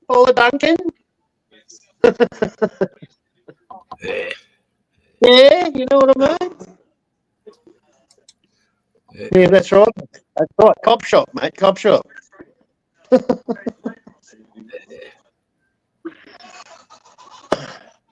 That's when he was done, man. That's when he was done. Yeah. Fucking sold out all his mates, mate. And he might have had one contract on him when he was in H Division. But fucking later on, he had fucking many, I'd reckon. Fucking probably, I don't know, who knows how many contracts. Cunts were trying to kill him left, right, and centre, mate. Move to Tasmania. A lot of the people who had it out for him got killed anyway, in amongst, like Carl Williams. Yeah, I know, but he got out of town, mate. He fucking got out of fucking Victoria. He fucking got the fuck out, mate. Went to Tassie. And he was armed, mate. He was armed and ready, mate. No one could sneak up on him. Yeah, he had too many enemies, I'll admit that. Yeah. Oh, yeah. Fucking oath he did. He was a fucking TV celebrity, mate. You know what I mean? He made money for the fucking television stations, mate. You know what I mean? Oh no, he wasn't allowed to make all the money went to Children's Hospital charity. Oh no, he was doing He all right, wasn't. man. He wasn't allowed to make money off his book. So, That's what they said about Chappelle Corby too, didn't they? I don't think she's Yeah. struggling for. Yeah. well, what is she doing? No one knows these days. Well, I'm sure she's not struggling much. Who knows for ages? Back in Queensland. That song. Anytime you see anybody's fucking head all over TV, man, you know they're part of the fucking system. You know? They're really wrong. Yeah. Gone. Molly the Magpie was all over Australian news, and he wasn't. He wasn't working for the government. Molly the Magpie. Who's that? Molly the Magpie got taken away by his family and the two pit bulls that grew up with him. And, Molly was a hero to everyone. And now those people aren't allowed to make any money off Molly when they do YouTube vids. The whole country demanded that magpie given back. And when they got the magpie back, it had been put with these other wild magpies that nearly killed it, just pecked it. It was nearly dead when they got it back. Bastards. And the whole country's in an uproar. And then a few months later, there's a story in America about Peanuts the squirrel. Peanuts the squirrel and this what was it, a raccoon? Yeah, they euthanized them when they took off these people. Like the opposite went down there. Here we had the whole world support. But no one knew about Peanuts. Like even the family didn't know they euthanized them until too late. Terrible Peanuts. And I did videos about, Trump's going to save squirrels and dogs and and geese and ducks. They're eating the dog. They're eating the cats in the neighborhoods of the people who have them. Eating the dog. It's a good song, man. They got bomb threats and everything for that. He did. Oh, the town got bomb threats. They weren't, but I mean, just because he said it. No, cats and dogs were disappearing, but there's no proof that they were being eaten by anybody.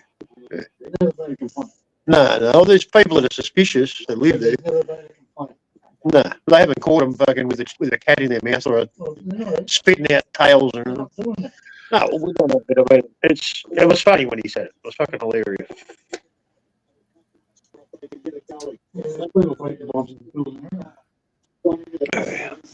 I watched interviews, like people went there to the town and they're asking people, and they're like, cats and dogs are disappearing and we don't feel safe and all this, but I had no proof of that shit. Yeah, there was, but it was just a few cases here and there. Yeah, I'm not saying. It happens everywhere. Yeah. You heard Tim Sims, you're fucked. Oh, Vietnamese were doing it here when they first come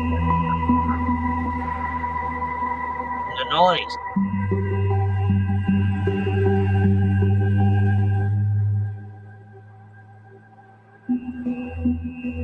You know how outraged I was when this happened. Here I have, I've got a beautiful beagle and I'm seeing being tortured. Fashy. Easy. Fuck, I think that's why my channel got terminated. Oh,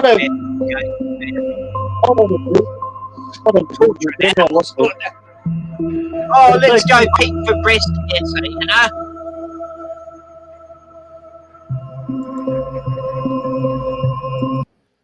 Years before this, people had, you go to the supermarket, oh, do you want to donate to Go Pig for breast cancer? And I go, no, this has been going on since the 70s, and I know every cent I would give you would go to torturing animals for laboratory experiments. It doesn't go anywhere else. It's only going to big, giant billionaire trillionaires. It doesn't go. They would have cured cancer, Where is all these trillions going? And, the poor girls there, they don't know what to say. Gain of function research to be conducted at the Wuhan Institute of Virology. For more information, Did not fund vampires, right? the NIH and NIAID did not fund gain of function research to be conducted at the Wuhan Institute of Virology. for more information, The subscribe. dogs you had them in countries where African country is doing these dog experiments, you know. Everywhere, man. Everywhere. Putting sandflies on their head, you know. Rats, mice, fucking monkeys, dogs, fucking everything, man. Everything. And probably fucking, you know, children that aren't registered as. Hi, everybody. as a- Welcome to Humane Voices. Really excited to be here today. I'm Carrie, and I'm joined by my amazing co-host, Kelly. And we are bringing you a story that is just everywhere in the news right now. Just incredible stuff happening with 4,000 beagles being removed from a breeding facility after inspection reports showed that they were really not getting the care that they needed.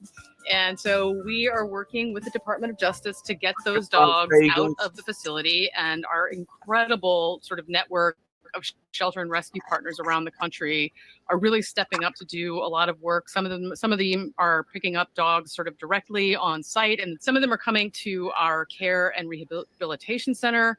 And I was so thrilled to be able to go out last night and sort of witness the arrival of some of these dogs.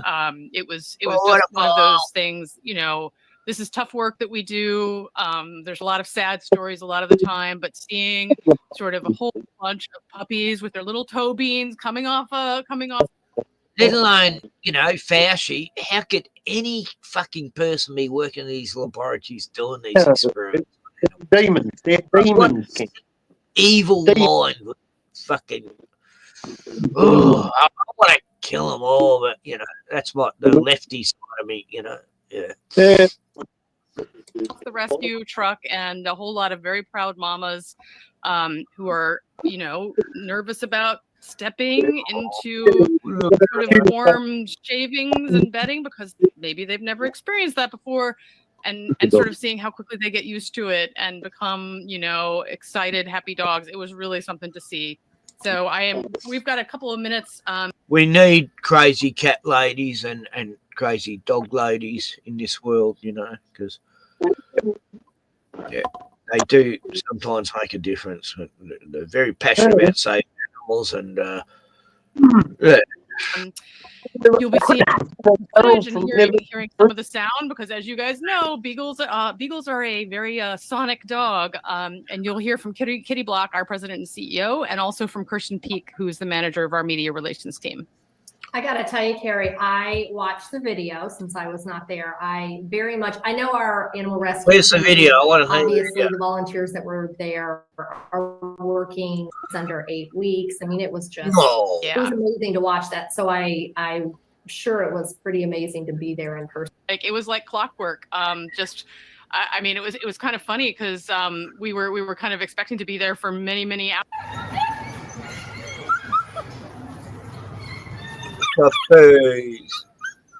We're surrounded by beagles. So this is one of 432 beagles that was removed from Envigo's facility in Cumberland, Virginia today. This is the first batch Burn out those of about places 4,000 that will be removed. So yeah, it's an exciting day. Our rescue team rolled in with the 201 that we're taking in here at our care and rehabilitation center. So what we are hearing right now is the dull roar of beagles in our care and rehabilitation center, and lots of puppies barking and playing and finally out of their transport crates and kind of getting settled in, running around and playing. And I can imagine a horrible place they come from. Soon these guys will be snuggling on a couch, howling their little beagle howls, you know, just being playful and living their best puppy lives. And yeah, I mean, this was such a big twist of fate They do howl more than any dog I've ever known. That's why I love that he howl. It used to drive me nuts at first, but you get used to it. Sounded like he was being For murdered. all of these dogs because they were bred to be out of his sight. used in the animal experimentation industry. So it's a totally different world for them. So the puppies are settling in really quickly. You can see they're already talking to each other through their little gates there in the kennels. They're digging. Oh yeah, over in there. These ones are playing with sawdust. They're wrestling with each other. So yeah, they're just excited and ready to get some toys and yeah, get into homes and do all the fun puppy things. Can't even cry properly. So this happened during the Biden administration. Wow. So it's not just Trump saving the beagles. Yeah. So today is the beginning of this epic work that we've done to get out 4,000 beagles, just like this little guy right here. Couldn't be sweeter. They were all destined to be research subjects, I want to to be drop tested every on one of facilities across the country. And now these 4,000 animals have a chance at a real life. He's real life. These guys are just amazing and beautiful. And you wait for a moment like this, your whole life in this movement, because this doesn't happen often. They're going to go with our shelter partners, and from there, they will find their... Well, they must have been ecstatic because this is what the whole mission to accomplish, and finally the mission impossible has happened, and wow. I've never seen this story before, but good stuff. Adopted into loving homes. And so this is going to take about 60 days. We're talking 4,000 of these little guys. And it's just amazing, how resilient they are. These little babies. Deserve a real life. Now they have a shot at it for the first time. Hi, my sweetie. Never in my 30 years have I been part of a rescue like this, and it is so amazing to see these animals, to hold these animals, to know that they are going to a great life. So this day, this moment, this is historic. This is unprecedented. There has never been 4,000 little precious lives. If you're going to get a dog, get a beagle. Testing facilities, and they're out now. This has not ever happened before. Boy, I couldn't have come at a better time, especially for this little guy. This is beautiful. I want to get a Bruno. Maybe it's been incredible to be part of this rescue. Yeah, mastiffs are great, As I said, we're grateful to the Department of Justice and all of our shelter and rescue partners. The DOJ reached out to us because this is what we do. We have a track record of doing what others think is impossible to do. We've been in the front lines and helping people leave with their animals. We've been in floods and fires. We were in Kentucky during the tornadoes. We go where we are needed, and we have the expertise and capabilities and partners to do it. This is what we train for. This is the work that we do for these little lives. I couldn't be more grateful to everyone who's been part of this with us, of course, to all of our supporters. And we can't do this work without you all. We can't do this work without them. So this little guy, his brother, his mom, all destined for a good life now. There's like Benny in the background. I might be. Okay, maybe you're coming home with me. Yeah, so as we said, these beagles... She was thinking of adopting that one. Yeah. So Jake the arsehole's got a beagle too. Yeah, I think they're cute. I think they're the cutest dogs, man. Look at the beautiful face. But also, I think that the little dog that I used to have, man, she was, I think Shih Tzu crossed with a Silky Terrier, I reckon. Yeah. Yeah, because she had silky terrier fur, but a Shih Tzu face. No, terrier face, but Shih Tzu size. a bit of a mixture in the face, you know. She was cute. Some Bitzers are the best dogs, you know. Beautiful, man. Everybody loved it. Everybody, oh, your dog's so cute. He's so cute.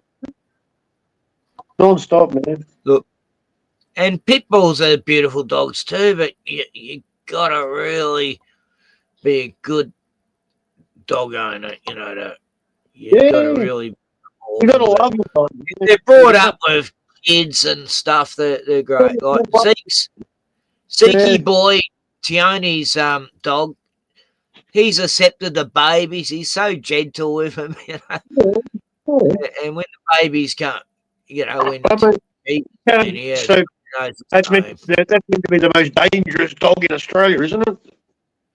Oh, he is to other dogs, but you know, not to people. But there is these fuckwits that have dogs, you know. I hate it when I hear a Rottweiler attack or a Pit Bull attack or a German Shepherd attack. They starve them, fucking beat them, they kick them, they fucking treat them like... Instantly know it's the person who raised them. They're fuckwits. They should never have had a dog. They make them fucking angry, mate.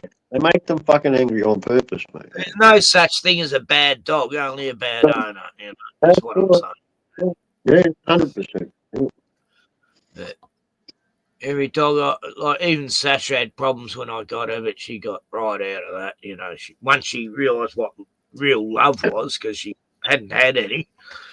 Small dogs bite people more often than big dogs, but you never hear about it. When I got my Sasha Rottweiler, she didn't know what love was. Like, she thought she'd been mocked and stirred by these teenage kids in some fucking commission area place. I rescued her, and it took her like months before she really felt like we weren't there to make, you know. She followed Rolly. Rolly is like a half Roddy, son of my original Roddy, and he trained her. Like, she wouldn't come inside I was in a log cabin when I got her, and she wouldn't go inside the log cabin, and then Rolly kept going outside and then nudging her and going inside, and then she finally come inside because she'd never been in a house before, you know. Need a bit of encouragement. Such a loyal dog, God. She's beautiful. Hey, I'll get a rescue dog, man. I'll probably get a mutt. I'll just get one that, you know, needs some love. You know, they say, man, that you don't choose a dog. You just go to those Animal Aid's a great place to go. That's an organisation. They got Bairnsdale sale. I've got a pound round the corner, man. It's not far away from here. Coldstream, and they got 4 areas around East Melbourne, Eastern Melbourne. One in Cranberry, man, just around the corner. There's one just across the road from the prison out at Fulham, just out of town. Big prison across the roads there. I used to go there just to visit the dogs, you know. I used to go there to say hello and you know, take my dog there to say hello to them. And I used to make it a weekly event, go see the 4 dogs in the Animal Aid. And it used to break me heart, though. I was allowed to take them for walks too with my dog, and they want volunteers for that sort of. I want volunteers. Oh yeah, they always want volunteers, man. I'm always checking the site. I'm always checking the site for an old dog that's only got a few years left, and you know, I'll take on an old dog that no one wants. Still, Bruno's lonely since Sandy's gone. Oh, he's lonely, He hasn't been the same dog. He's a mate. He's getting old though too, man. Can't do much about it. But I saw on Facebook the oldest dog to ever live, you know, in the last few years, 29 years old. What the what? It's a cattle dog, you know. It's like, what? My dog lived to 29. My Labrador, you know. When I That's a fucking good age for a dog, man. That's like fucking 160 for us.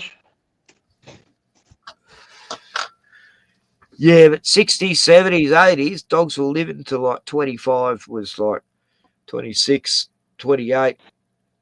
That was sort of the average lifespan, you know, and then suddenly it went down to 15 and we had a few more years.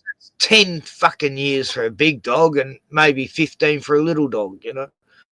Little dogs always live longer for some reason, but yeah, I started to see the pattern as I, you know, because you know when you're growing up, you see how long dogs live, and suddenly they're not living as long. Yeah, I had one die at 13 or 14, and the other one was like 12, man. And I think the Oh, other and one everyone would gets told to take their dogs in for vaccines, and suddenly they got all these problems and shit.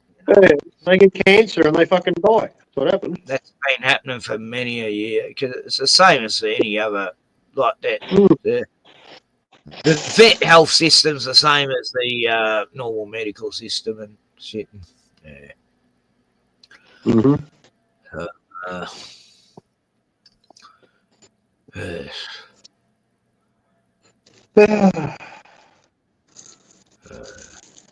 Yes, I've been looking for cheap shelters to buy to fucking put on the land.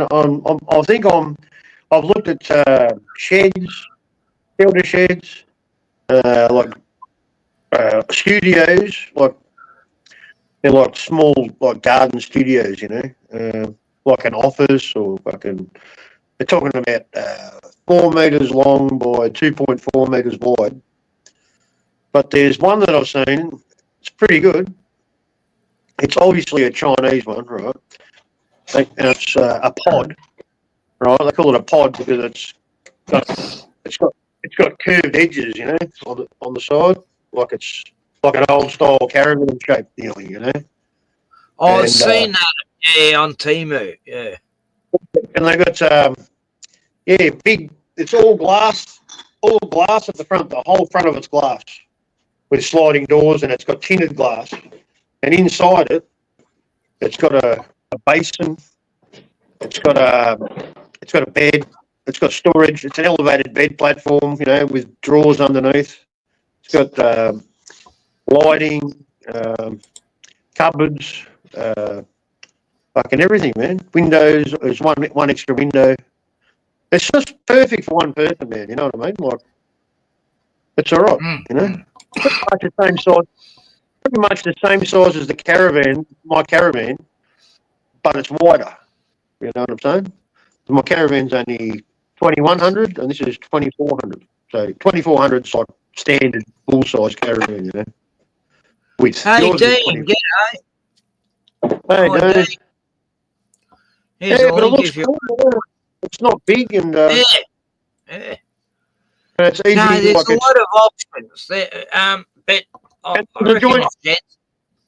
And when there's a joint in Flowerdale that sells those fold-out container houses, and they sell, you know, mini buses and fucking all sorts of shit in there, man.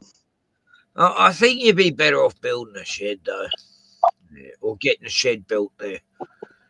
Well, it'd be they're not, you know, $5,000. You get a really good shed built. You can put a concrete. Yeah, man, but you spend all the money on everything else and the time and the effort. You know what I'm saying? And the slab, the concrete is going to cost a fucking lot of money.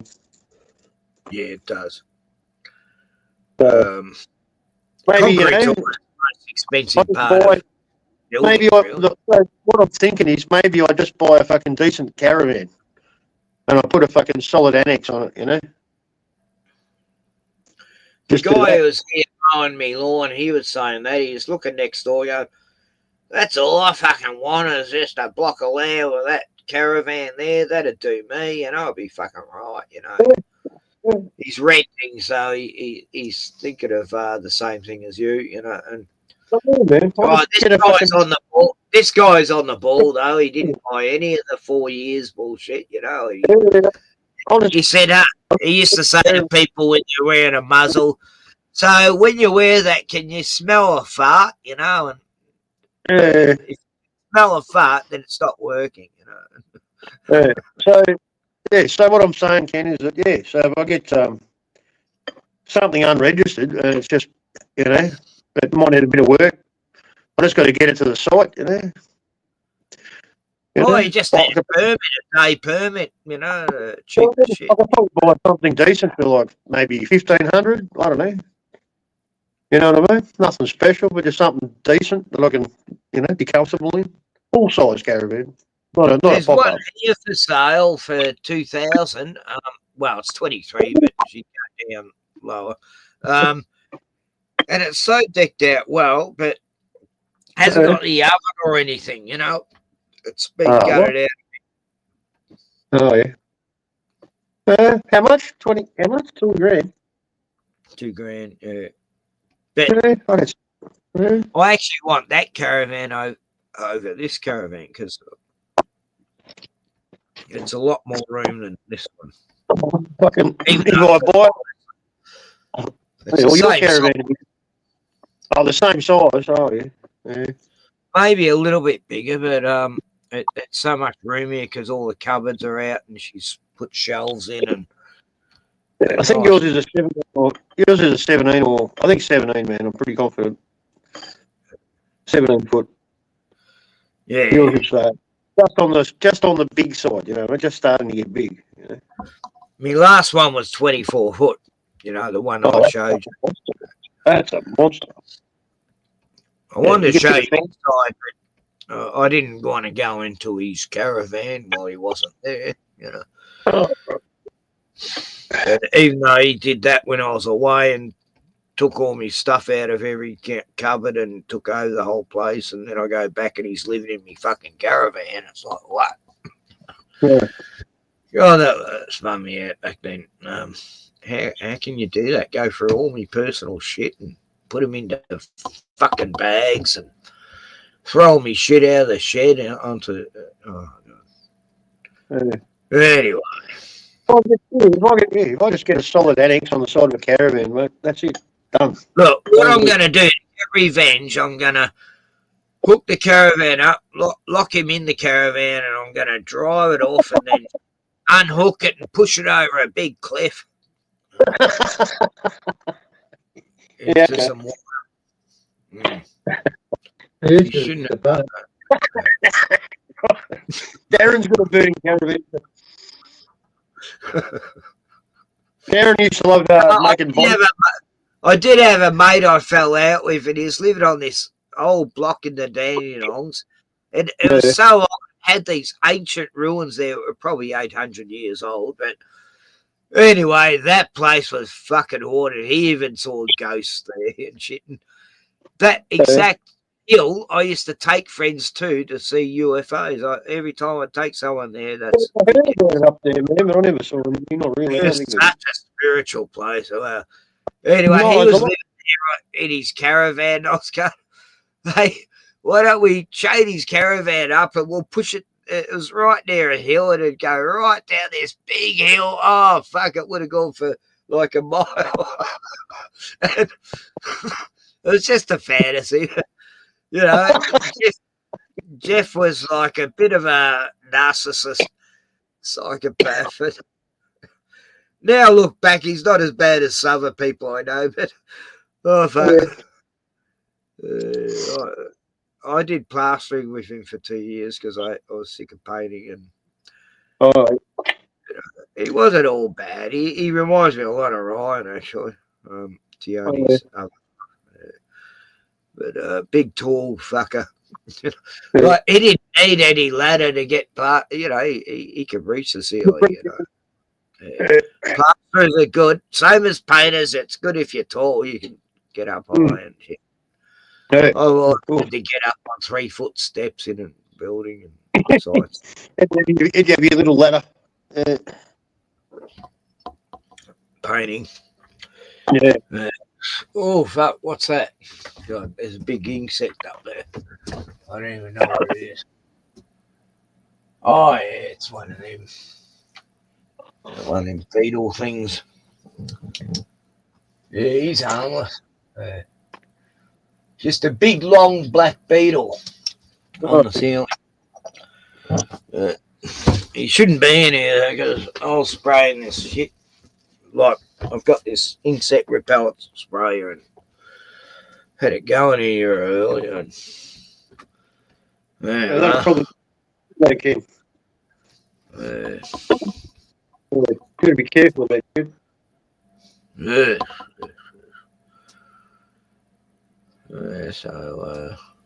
Someone, I'm just looking at Facebook, someone's throwing out a chainsaw. What? Fucking bingo. Ken will take that. When was that? 6 hours ago. What? You're throwing out a perfectly good chainsaw. And a bench saw. What? A bench saw as well for free. Oh, it's a tile saw, a full bore tile saw. Works fine. Oh, to cut tiles. Wow. I Tell you mean, what to do it. You need a tile saw to cut tiles, otherwise you fucking break them in fucking crooked. Yeah, they just fall apart. Yeah, you can't do it. yeah, they're very special blades. I know a guy who used to do that shit. And, Yeah. It's got to be. It'd have to be diamond fucking. Oh, diamond tip. Yeah. That's the only thing that's harder than fucking stone. You know?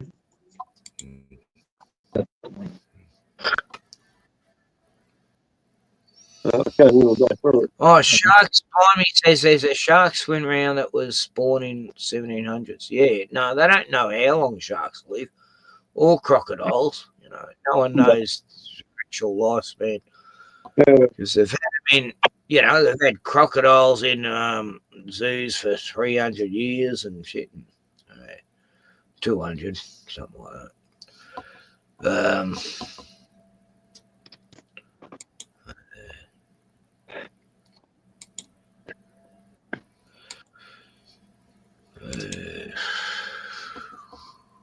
Yeah, I reckon they're related to dragons, mate. In one way or another.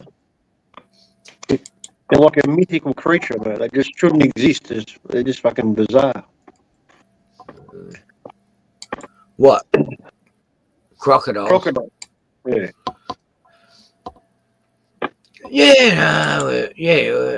I don't doubt we had dragons. I don't know about fire breathing dragons. I think it was real, man. I do. I mean, we got glowing mushrooms and beetles and fireflies and. Look, there's a chainsaw for free 6 hours ago. Was that a steel? It's orange, man. Yeah, it's a still, I think. Yeah.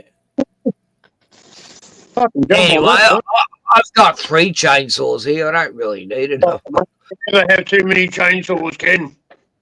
And I don't plan on cutting any tiles soon. Maybe mine will, but. What if 3 of them break down? You'll be fucked. Yeah. Like, if you're mowing lawns, you always got to have 2 lawn mowers in case one fucks up that day. 2 lawn mowers, 2 whippersnippers. Yeah. Every professional lawn mower has a person. Yeah. Look at this, Glenn. I thought this was funny. Can't read it. What does it say, mate? That glorious moment when the sign instructs you to do bird out.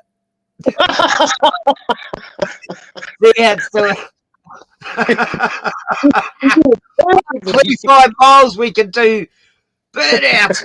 Yay! I thought that was a good meme, It actually means it's slippery or something. I used to think that sign. Was a vacuum cleaner when I was a kid. I said, "Why is there a vacuum cleaner on the sign?" Yeah. My parents pissed themselves, mate. They said, no, it's not a vacuum cleaner. It's telling you the roads might be slippery, so slow down. There's one. I just fostered a dog. Fostered a dog.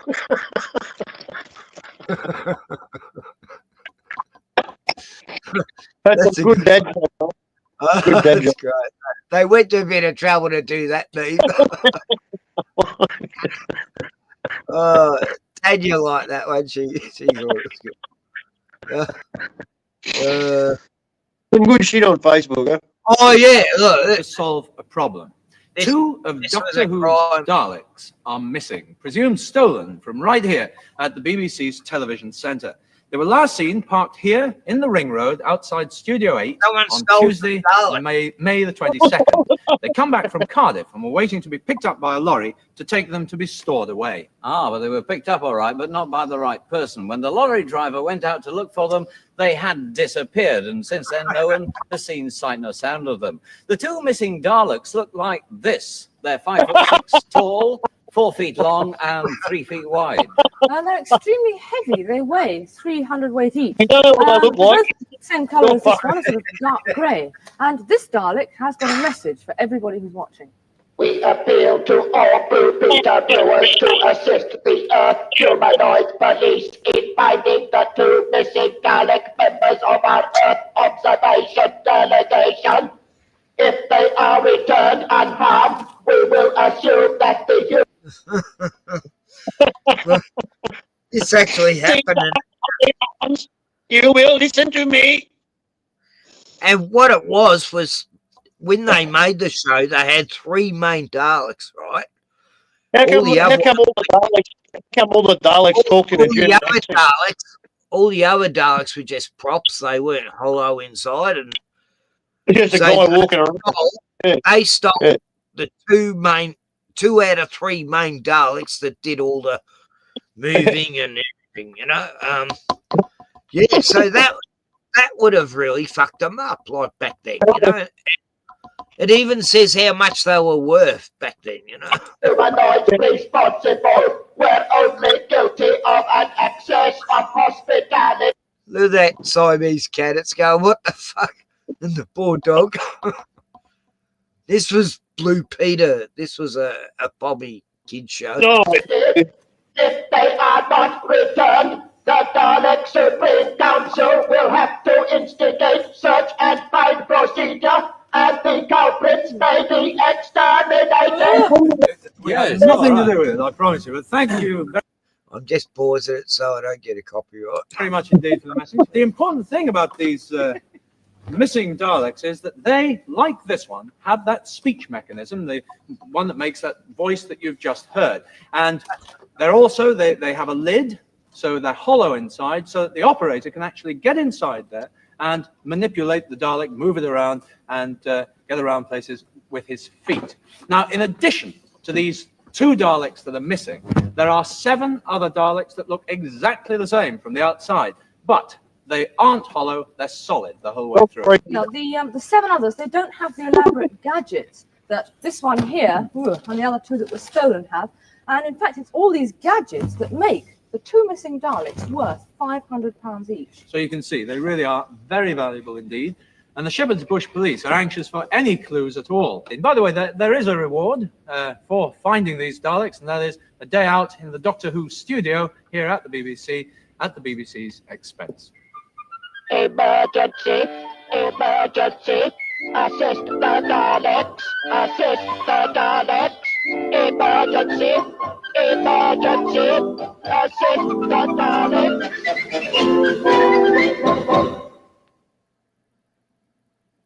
Oh, that was freaky.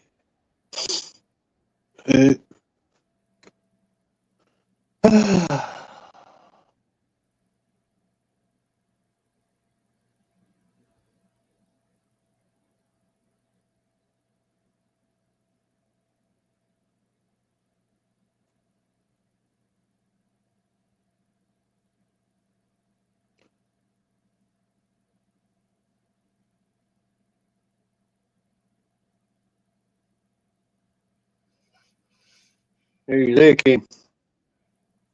Yeah, I know.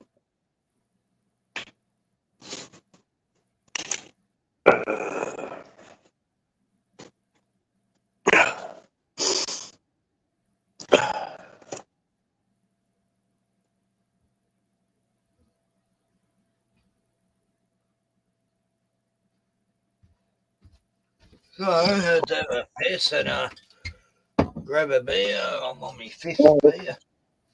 Yeah, well, I'm about the fourth. Yeah. Fourth. Oh, you're behind. Well, no, you're at the same.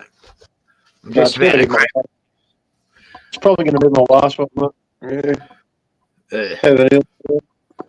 What, 4 beers and you're out? I'm going to have a good sleep tonight, man. I didn't get enough sleep last night. So, I'll get a good one. No, To I get get that. If I don't have a few beers for a few days, 4 beers knocks me. Yeah. Oh, no, I had enough last night, man. I probably had like 10 last night. Oh, yeah. Yeah.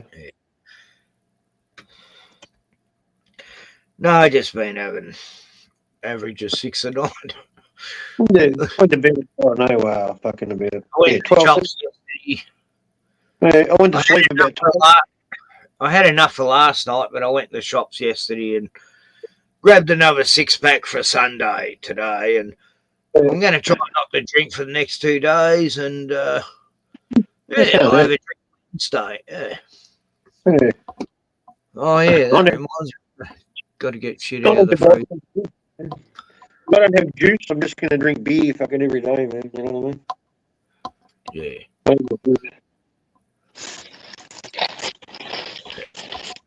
Yeah, so yeah, I think what I'm going to stick with for now is I'll just put my caravan on the block, and I'll fucking clean it out, organise it properly, and build a fucking solid annex to go on the side, man. You know? Yeah. Well, and I'll make it fucking. Caravan's fine on a block, you know. Yeah. I'll make it comfortable too. The annex. I'm going to make it long, you know. Yeah. I'm going to bring it out a bit, not just the standard width. You know, I'm going to make it an extra, a bit longer. You know. Yeah. Look, here's Prince Michael Jackson calling on you and your neighbours. Prince and Michael Jackson, huh? Both were Jehovah's Witnesses. They're selling the What's Crowd Awake. It's a great meme. I love it. Hi, we're from the Jehovah's Witnesses. Hi, I'm a Jehovah's Witness. Mm-hmm. They both sound. Here's Greta. You know Greta? Oh, she's back. She's changed. She's actually on a good cause now, and I'm very proud. I thought there was hope for her like 5 years ago. I was thinking, hang on, she knows it's all an act. And then the last few years, she's been mocking what she said. She'd be having a meal with her mates, and she'd go, "Oh, how dare you! How dare you!" She's mocking her own meme. You know, like, I'm going, hang on, this girl's starting to wake up, I think.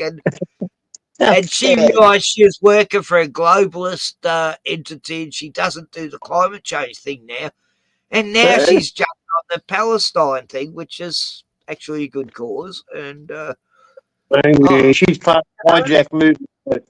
She's Are part in of the fucking international waters of the coast of Malta, and there is the boat Conscience that last night was attacked by 2 drones on its mission to deliver desperately needed humanitarian aid to Gaza. We are seeing a systematic starvation of 2 million people, where not a single bottle of water has entered Gaza for almost 2 months. The world cannot be silent bystanders.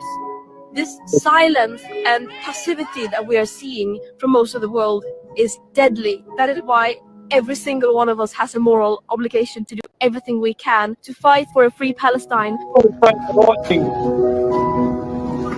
beautiful. Anyway, I love the way the movie script's going lately. Hey. Before they hold a frog, teach them to hold a frog, you know. True, eh? It's a bit of a thriller. There's been a few twists, hasn't there, lately? The critters now on the right move, you know, like, wow. Yeah. No, but she's a paid agent, man. You know. Who cares? It's fun. Yeah, I still appreciate it. Well,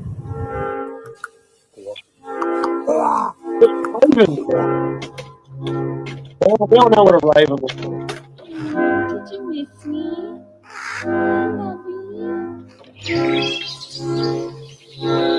They're crazy, Papa. It looks like ravens have got legs. I know.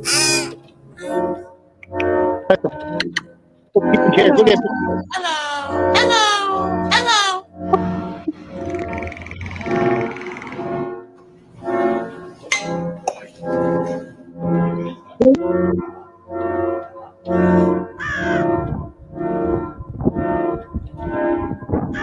Did you take off for a while? How long have you gone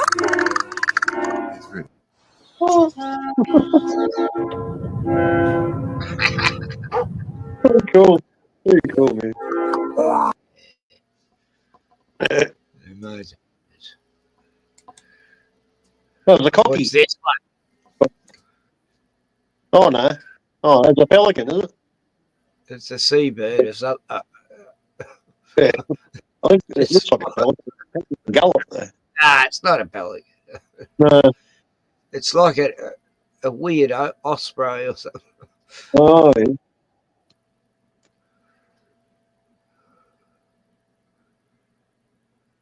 I thought it was AI at first, but it isn't. No, it looks real.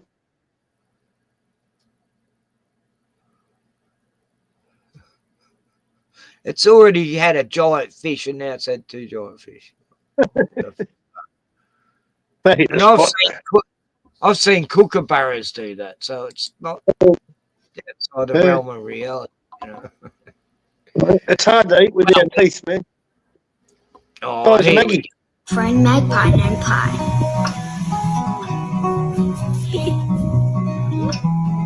I very much like a dog. They are my favourite bird in it.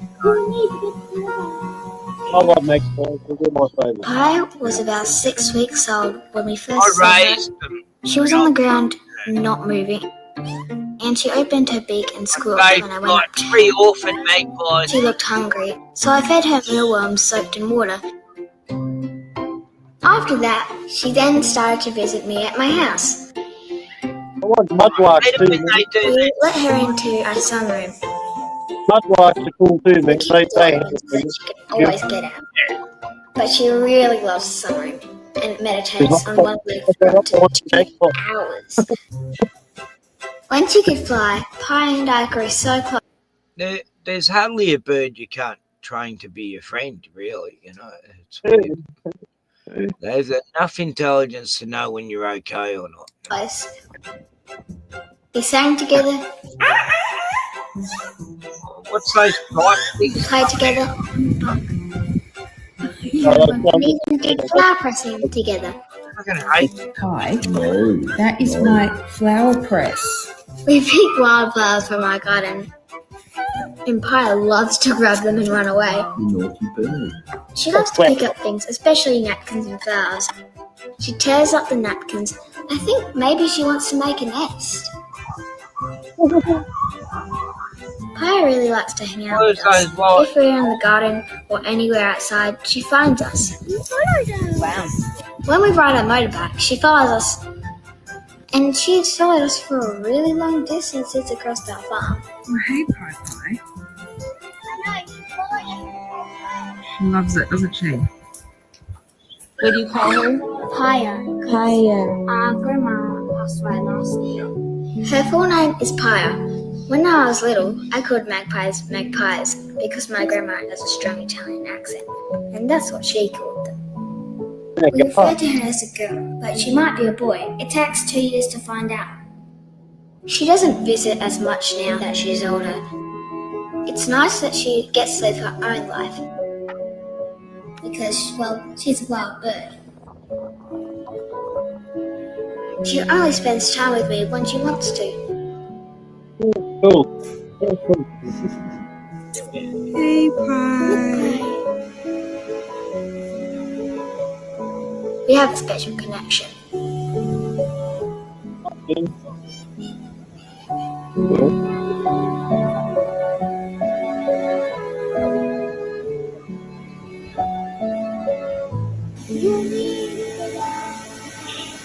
Children are innocent. That's all animals love them,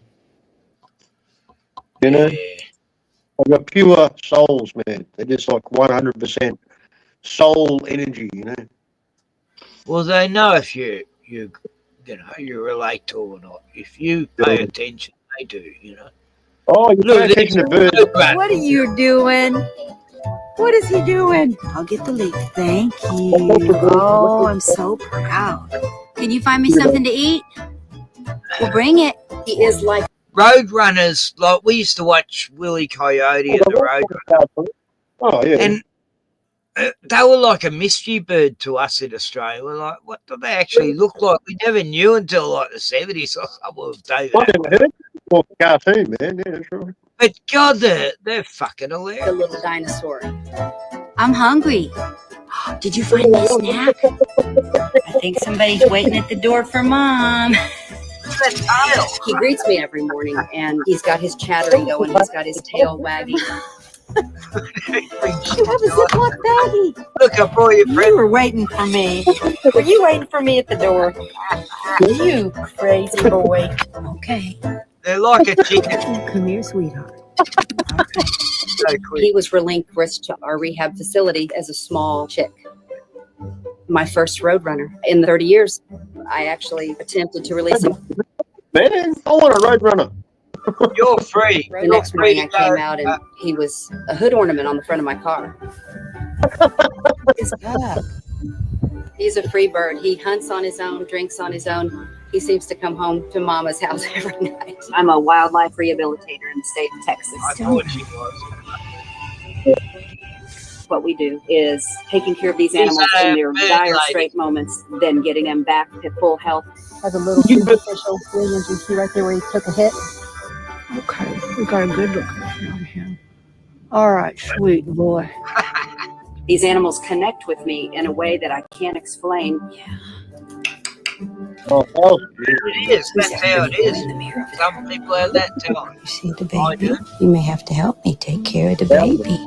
Chappie, he's kind of taken a job of being my co-worker. I've saved 3 owls, and they were so like trusting of me. I never realised owls were the most gentle birds you never come across. Yeah. You pick them up, they won't try to fight you or bite you. Yeah. I had one stuck in me shed all night with me bloody pit bull Arab, and it was sitting on the couch with her. She was on this couch, and it was just perching above her when I went in the morning. Like, she didn't even try to kill it, and it hung around my dog all night. And then I picked it up and put it on my arm and took it outside and put my arm out, and it took off and landed in a gum tree branch, and then it flew back down and touched me on the nose with its wing. You know, I mean, you know, you can't. There are amazing times, you know. Our boy is being way too helpful this morning. Crazy bird is helping me feed our new baby. Chappie thinks I need help. You think I need help?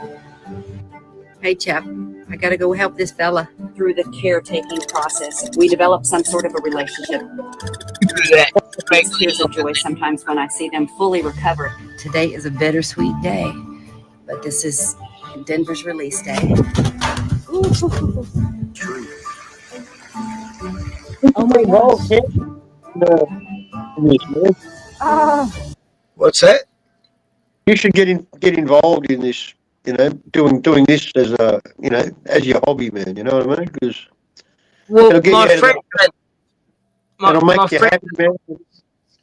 My friends at the wildlife sanctuary where they look after koalas, possums, wombats, kangaroos, wallabies, Yeah, I've been welcome there to help volunteer anytime. You know, I can go there and help out for a day. Yeah, you should do it one day a week at least. You know, I've been offered to go there. They want me. I've got to meet them and all that before because I know you love it, man, and it'll make you happy, brother. So you should do it. Yeah. the trouble is, I'd have to leave Bruno behind all day. You know, I can go there anytime. Just go one day a week. One day a week. You can do one day. It's only as far as Sale is from here. You know, it's just when you get to the end of Longford Road, you go left instead of right. Yeah. Oh, yeah. But I can get a taxi there. I've got free taxi rides whenever I want. I'm very special. Anyway, it's a lovely story. Oh, that makes Almost it hard. over. Watching that injured animal Look at that. Look at it go. back into the wilds is amazing. You go out. I have some owls that will come back and join me on my trail, which is 10 miles from here. Come on. Most birds are like that. They never forget you. There he is. Oh, big boys, Hey, man. honey bun. Around, What are you I love doing? it. They're so crazy looking. Oh, wow. Look at those eyes. They're crazy.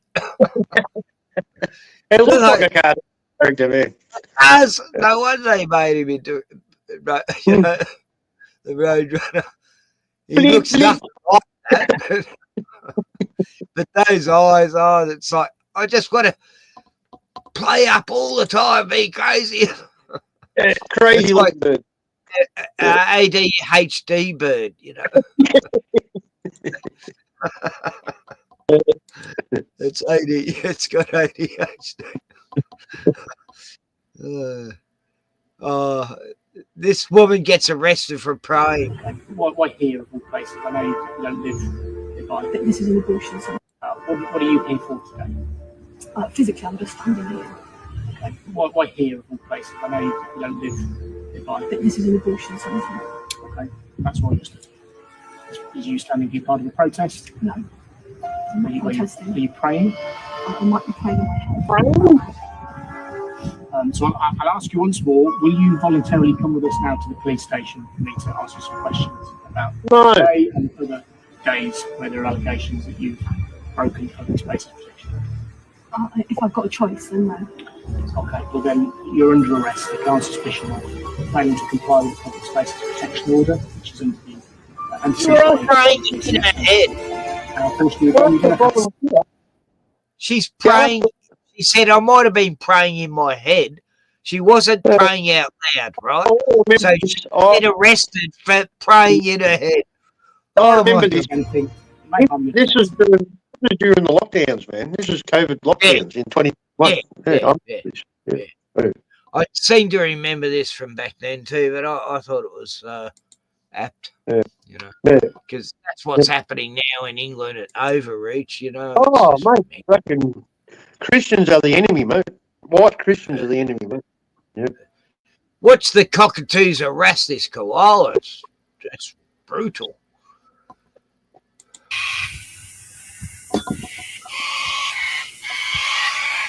He's just chilling and they're going, get out of my tree. Get out of my tree. Won't tell you again, cunt. Going, oh, fuck this. God damn it.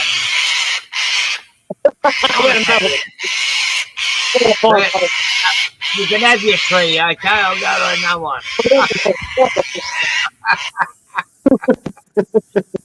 Oh, okay, they got to arrest me.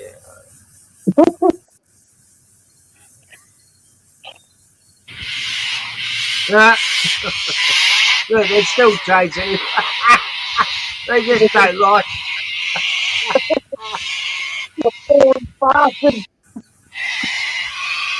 Yeah. They can be bastards sometimes. They've been known as houses in the country, you know, to pieces. Oh, what's this? This is cute.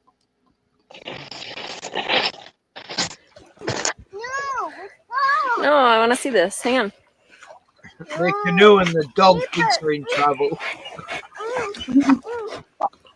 Okay, she's got the rope.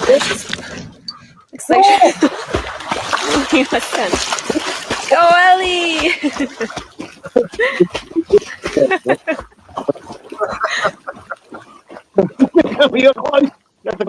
She's so strong to pull all of us. The other dog's in there going, There she oh, goes. yeah, okay. It's pulling 3 people. Well, 2 people and a dog. Oh, what a loyal dog. Whoa! Boom! Oh, thank you, Ellie. All right, she's coming to rescue us. No. It's so funny. Like, my Rottweiler Sasha, right? I used to look after this young boy. Oh, God, he had a fucked up life, but I'd let him stay at my place sometimes, get away from his drunk mum. And we'd go down the dam with me dogs, and he'd pretend to drown, and me Rottweiler Sasha would jump in, grab him by his shorts, grab him by the shorts, pull him back to shore, and we did it like 8 times one day. Every time he pretended to panic, and she'd drag him back in. I didn't have a camera back then. It was just so fucking beautiful. I'd do the same. I'd pretend, and she'd jump in, and then I go, no, I'm all right, Sasha. Sasha was just incredible. If a child was drowning, she would have dragged it back to shore. No worries. Super dog. And Billy would pretend,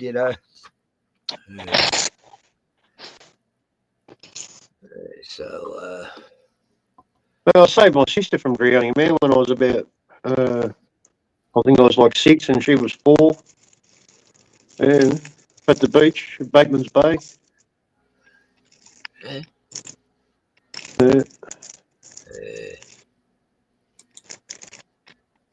And then she won't talk to me. how dare you say that? Oh, this is funny. I've known dogs do this. So savage on the other side of the fence. Oh, yeah. I'm going to kill you. I'm going to tear your throat out. Oh, It's no video. No video. You're not sharing. Okay. Oh.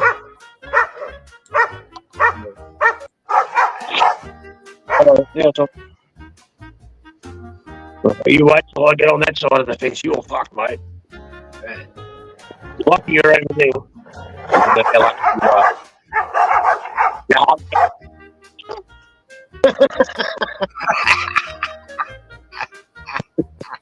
I'm tougher than you. My dad's tougher than your dad. Yeah, it says people fighting online, if they met in person.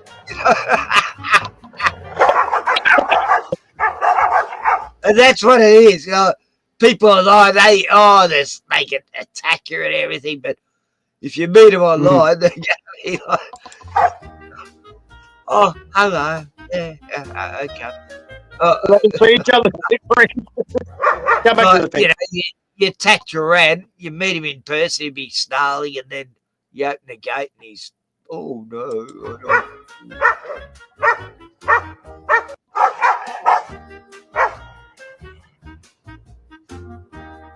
It's just so funny.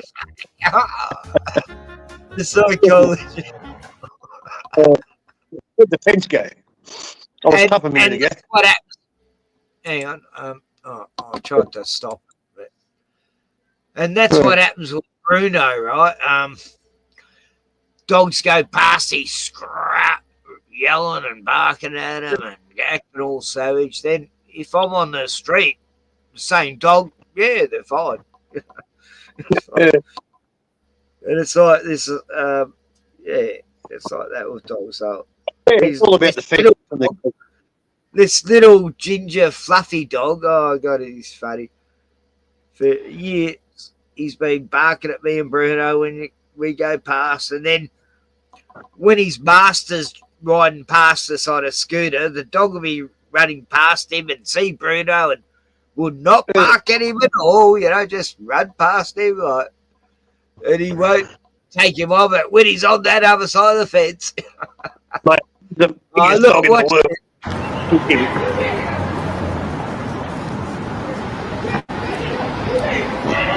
This squirrel.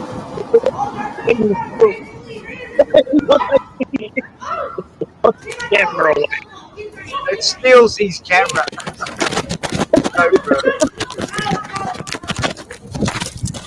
Squirrel nuts. He's chasing up. He's gone up the tree with the camera. He's doing a live stream from the tree. I'm taking over this show. Look, he does a selfie.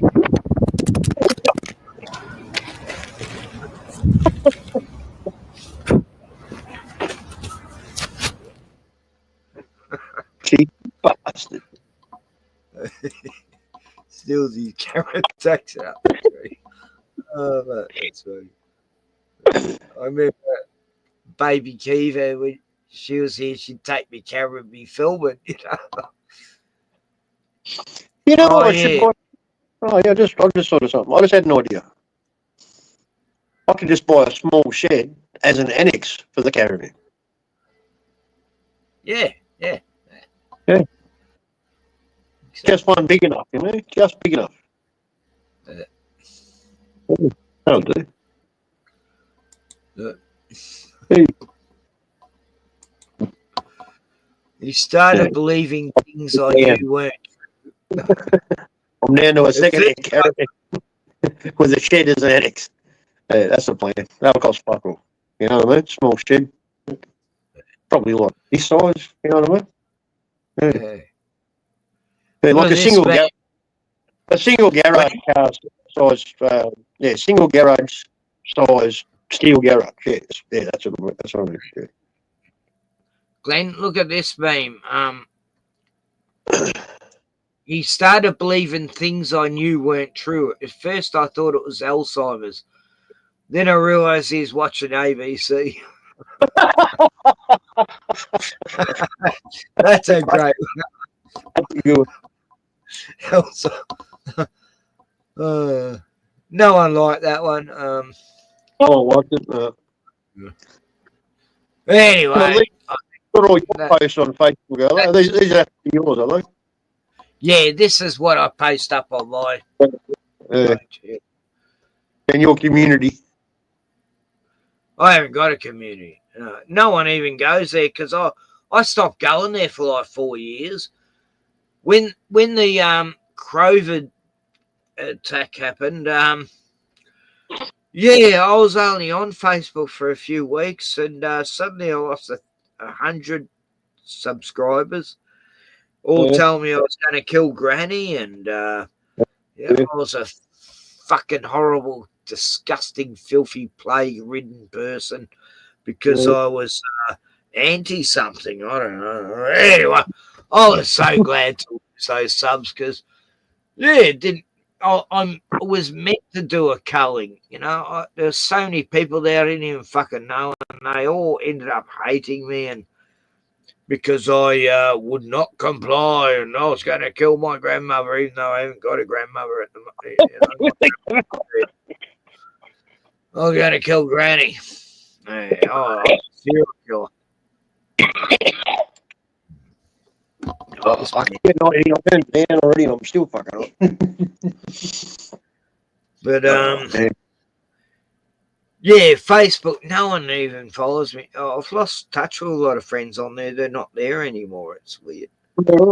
Yeah. A lot have died. I had the best mates on Facebook, and we got to know each other on YouTube, and then they died. It's like, what? Hang on, you're like my best mate, on the internet. I lost like 10 of them, so, on YouTube and Facebook. But that's what happens when you get old. You got to get used to that shit. Oh, mate, they drop off, mate. All your mates drop off. The older you get, the more people see dying. You got it's weird when half of them are younger than you. You know, half your age or 10 years. Red jacket with the white sleeves, leading from each car. Then came Kira to the pink cap, £10 and mild prominent, then Religion Finstead. Behind the front group is Wild de France and Silver Sword and Hickory. From Metal Merchant and Pop Master to the left-hand side, Zombie and English over the next one. Towards the inside is Metaverse, and Wimbledon away towards the left-hand side. Yeah, I can hear some. It sounds like horse racing. Yeah. Sorry, mate. Then Silver Sword and No, he's running. I want to hear it. Yeah. That's a great race. It's an old race. I was just a Grand National on the sounds of it. Yeah, that's good. Ascot, yeah. Well, Ascot, yeah. Okay.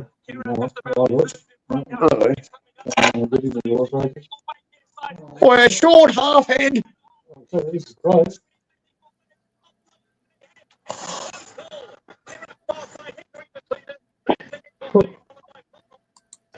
You couldn't fit a cigarette paper between them. Cool. Always admired horse race commentators, you know, for the. You have to do it. Yeah. PK is good at it. Have you heard PK call? Oh, yeah. Melbourne Cup, mate, remember? Oh, that one he did 4 or 5 years ago. Yeah, classic, mate. That was funny. That was classic. That was comedy gold. It's a shame he can't get along with Max Egan and Dollar Vigilante Jeff Berwick. Yeah, it's all about Christchurch, man. It would have been good if the three of them sort of linked up, but I get why PK's,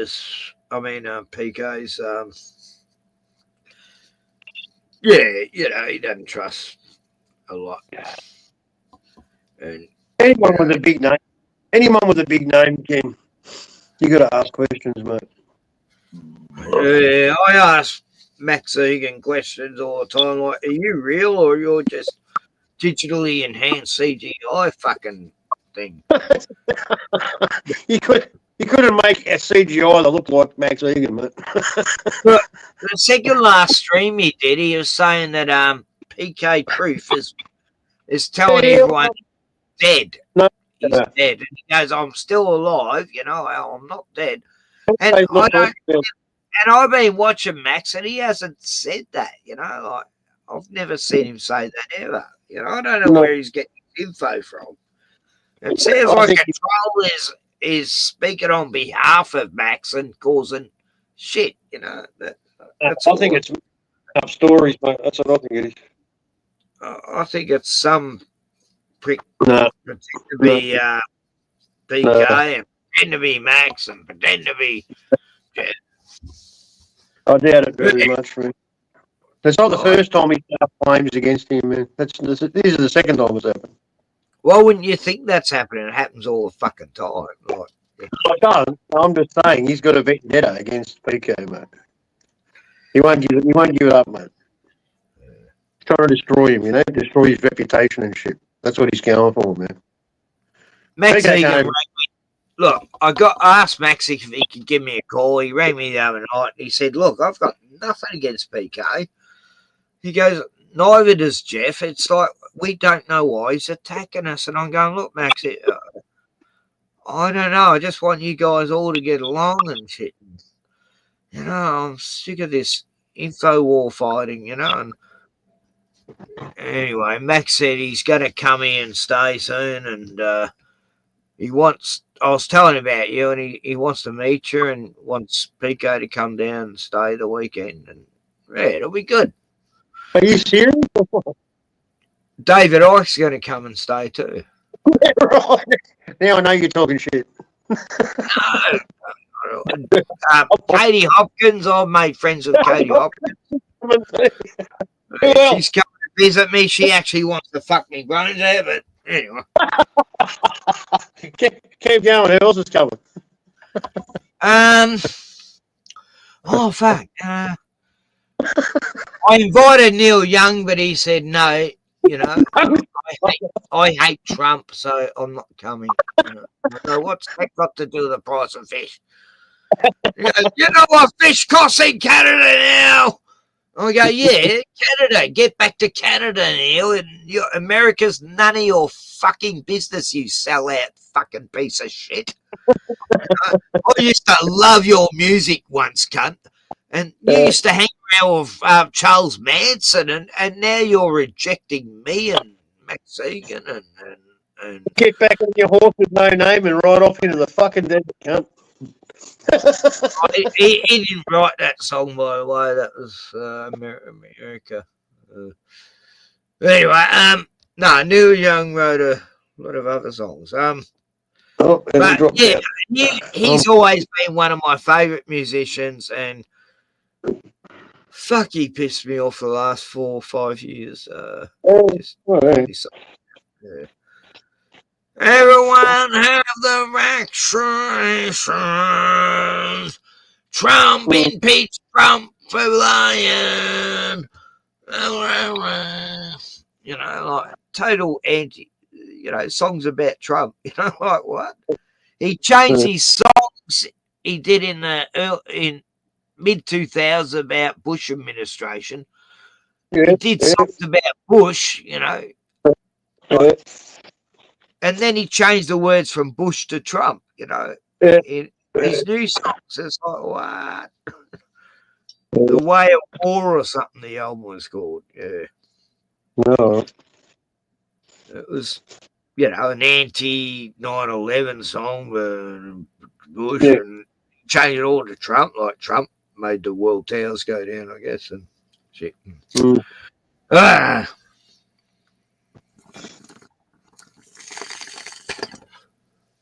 Yeah, so I can finally have a bong online without worrying about the cops coming in a SWAT team to shoot me in the fucking head.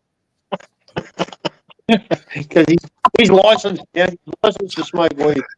I'm licensed to kill. I've got a 007 license to kill. Hold on, John. Fuck, that beetle's still on the ceiling. It's a big loader. Yeah, so what's happening on fake? Oh, we got a Trump AI thing. Oh god. Oh, you fucking. No, I can't.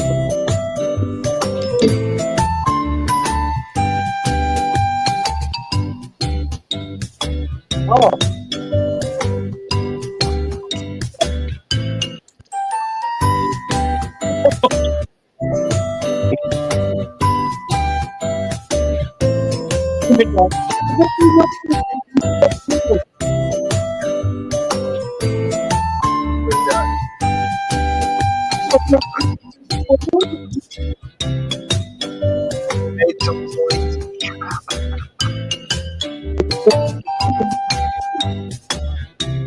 I don't know who that is. That Hillary or what? Oh, there's the 50.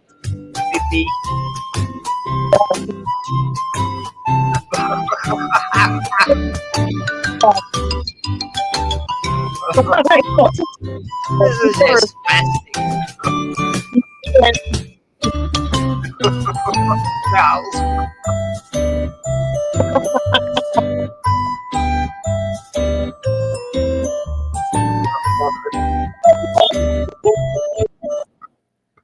That's mental. A gentleman on TikTok who works as a gravedigger near Bowling Green and the surrounding areas discovered something sinister while at work. Oh. This gentleman isn't a gravedigger full time. He does it to earn some extra money on the side. Whenever they need help, they just give him a call. Anyway, it sounds boring. Yeah, urgent appeal. Help us address dog attacks and animal welfare concerns in Locksport and Golden Beach. Yeah, all these dogs are getting around killing kangaroos and shit. It's terrible. That's the dogs that they don't kill kangaroos. Little Joey.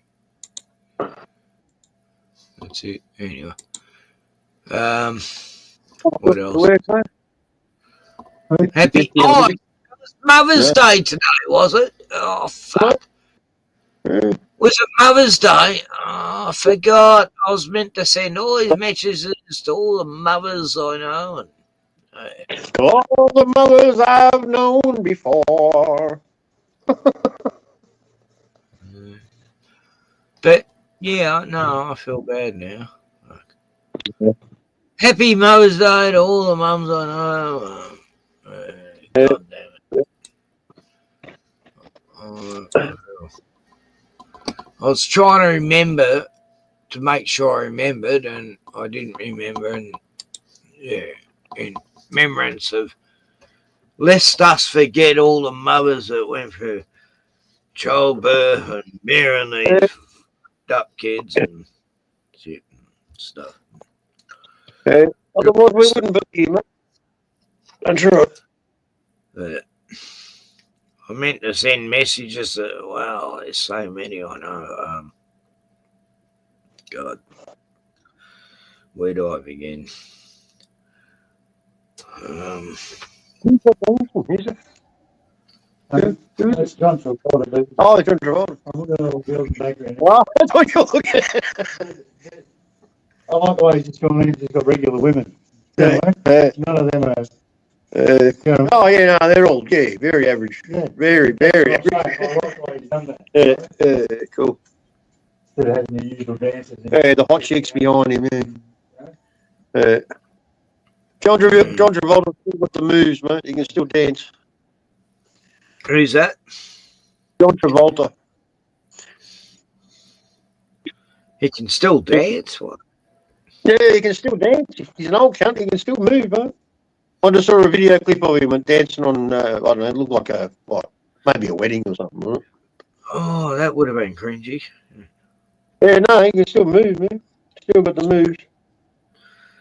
Also got the moves too, Cam. How long the joints are going to last. I never wanted to see Saturday Night Fever. I went to the pictures and saw it with a bunch of mates. Yeah, I actually liked the story. It was okay. I didn't like the dancing shit. That bored me. But, yeah, you know, it was acceptable. But at the same time, I don't need to see that disco dance. On the Blues Brothers. Which one? Okay. Where they come out of the... Shaking a tail feather. Shake a tail feather. With Aretha Franklin and fucking who else was it? Yeah, Blues Brothers is Darren's favourite movie. He fucking loves it. I love it too. Good movie. That's a good one. Yeah, there was a lot of celebrities in that film. Like a lot of well-known people. What was his name? I saw the pictures. I didn't know anything about it, and it was like, wow, this is like, yeah. Ray Charles, fucking who else? John Belushi, Dan Aykroyd, obviously, and then there was a whole fucking whole cast. Yeah. They're on a mission from God. That's how I felt. That's how my life's been for the last 30 years. I've been on a mission from God. Fuck, it's a hard mission. Anyway, it's almost over. I don't have to save any more souls. Oh, that's on the internet just came. I've saved enough souls, you know. How much for that little girl? Yeah. Remember that in the the way the nun glided towards him, you know, that was funny.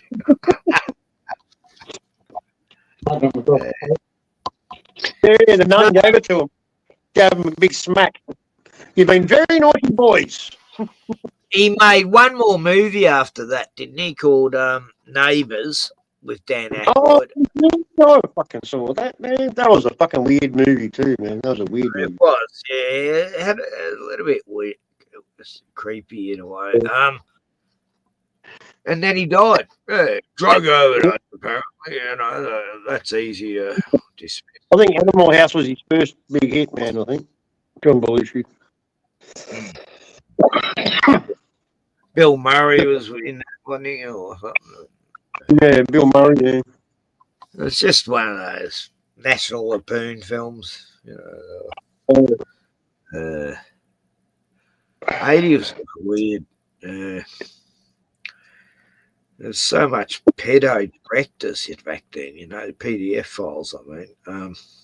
You know, Spielberg and fucking all of Hollywood, man. John Hughes movies. Like, what was it with John Hughes making teen comedies? Like, what the fuck? Why would you commit your whole career to making movies about children and teens, you know? What sort of fucking pedo was that? You know, fucking Ferris Bueller's Day Off and Uncle fucking Buck fucking Planes, Trains and Automobiles, all about children, Home Alone, you know? Fuck that fucking pedophile Woody Allen fucking cocksucker.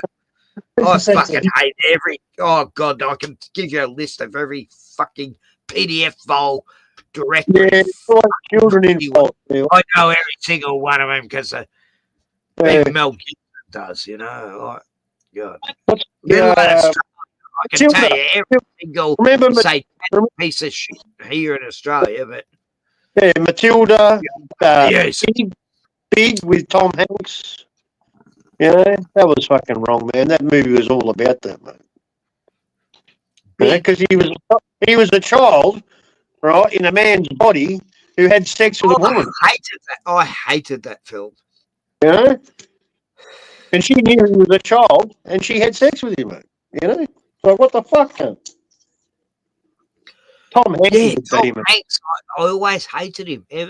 Every movie I could not stand him. You know, I thought, I used to love these movies, man, until I found out what was going on, you know, and you could see it in all of them. They all had an agenda behind them, man. Every movie just irritated me, like John Candy did too, you know, and fucking Meatloaf. Meatloaf did a few good parts in films though. There was some actors, they just oozed evil, like what's that guy who looks like Adam Sandler? John Cusack. John Cusack. Fuck, I sensed evil from him in all his films. And same as Christopher Walken, he just oozed evil. Christopher Walken's creepy. That can tell they're evil. You just know. Love that part so much. Yeah, he was always creepy. He was always a creepy dude, man. Christopher Walken, man. Yeah. He's the one Mel Gibson called out saying he just glided into the room, you know. Yeah. Mel Gibson couldn't wait to get the fuck away from him. He didn't want to be in any of his movie projects. He said he was like the devil. Remember? Yeah, what's that? SC Reviews? No, it's not. It's Danger Dan, isn't it? Danger Dan. His videos, he always has Christopher Walken saying, I don't know. But I realised how evil he was when I saw this film, The Comfort of Strangers. Oh, fuck, that film freaked me out. It was like, they're really showing us now, you know. Yeah, he was so evil in that film. Oh, God.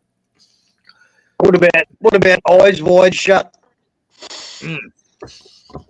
Yeah, Stanley Kubrick was trying to expose the elites all through his movie career. Like from 2001, The Space Odyssey.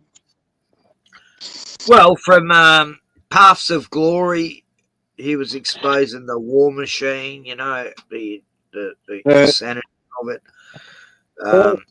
The French fighting the Russians or something, I think it was back in 150 50 years ago, 30.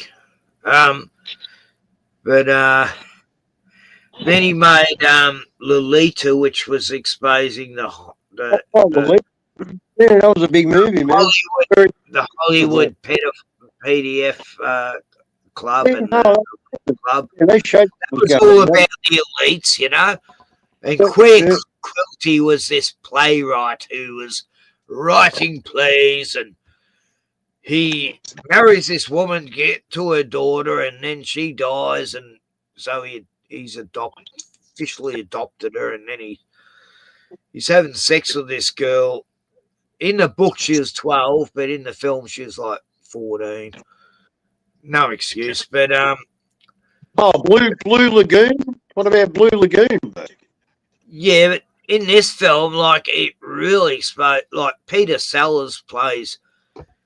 Plays the most evil character in the film, and he's like this Hollywood director guy who's got so much influence over everything, and he totally exploited Lolita, and yeah, it's just an amazing film because it's totally exposing Hollywood for all that whole fucking university clique and everything. You know, there's so much to it.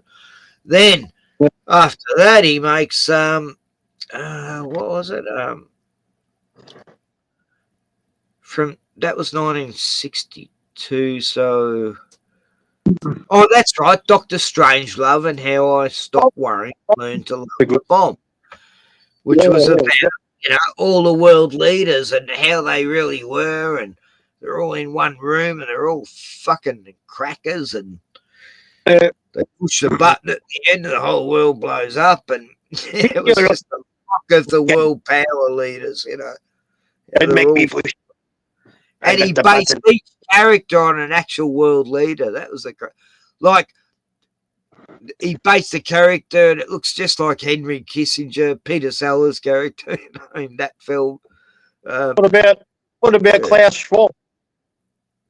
Huh? Yeah, he's in that film too. You know, he's in this film. And George C. Scott plays a person who's claiming that they're putting fluoride in the water, and fluoride is making us sterile. You know, that's in 1962. This guy's Stanley Kubrick's exposing fluoride in the water in this film. You know, this crazy general takes over this army base, George C. Scott, and it's all about the water. You know, he's talking about his fluoride, and oh fuck, it's a crazy film. And then after that film, it was what about I got one for you. 2001, A Space Odyssey. Then it was a Tell me about.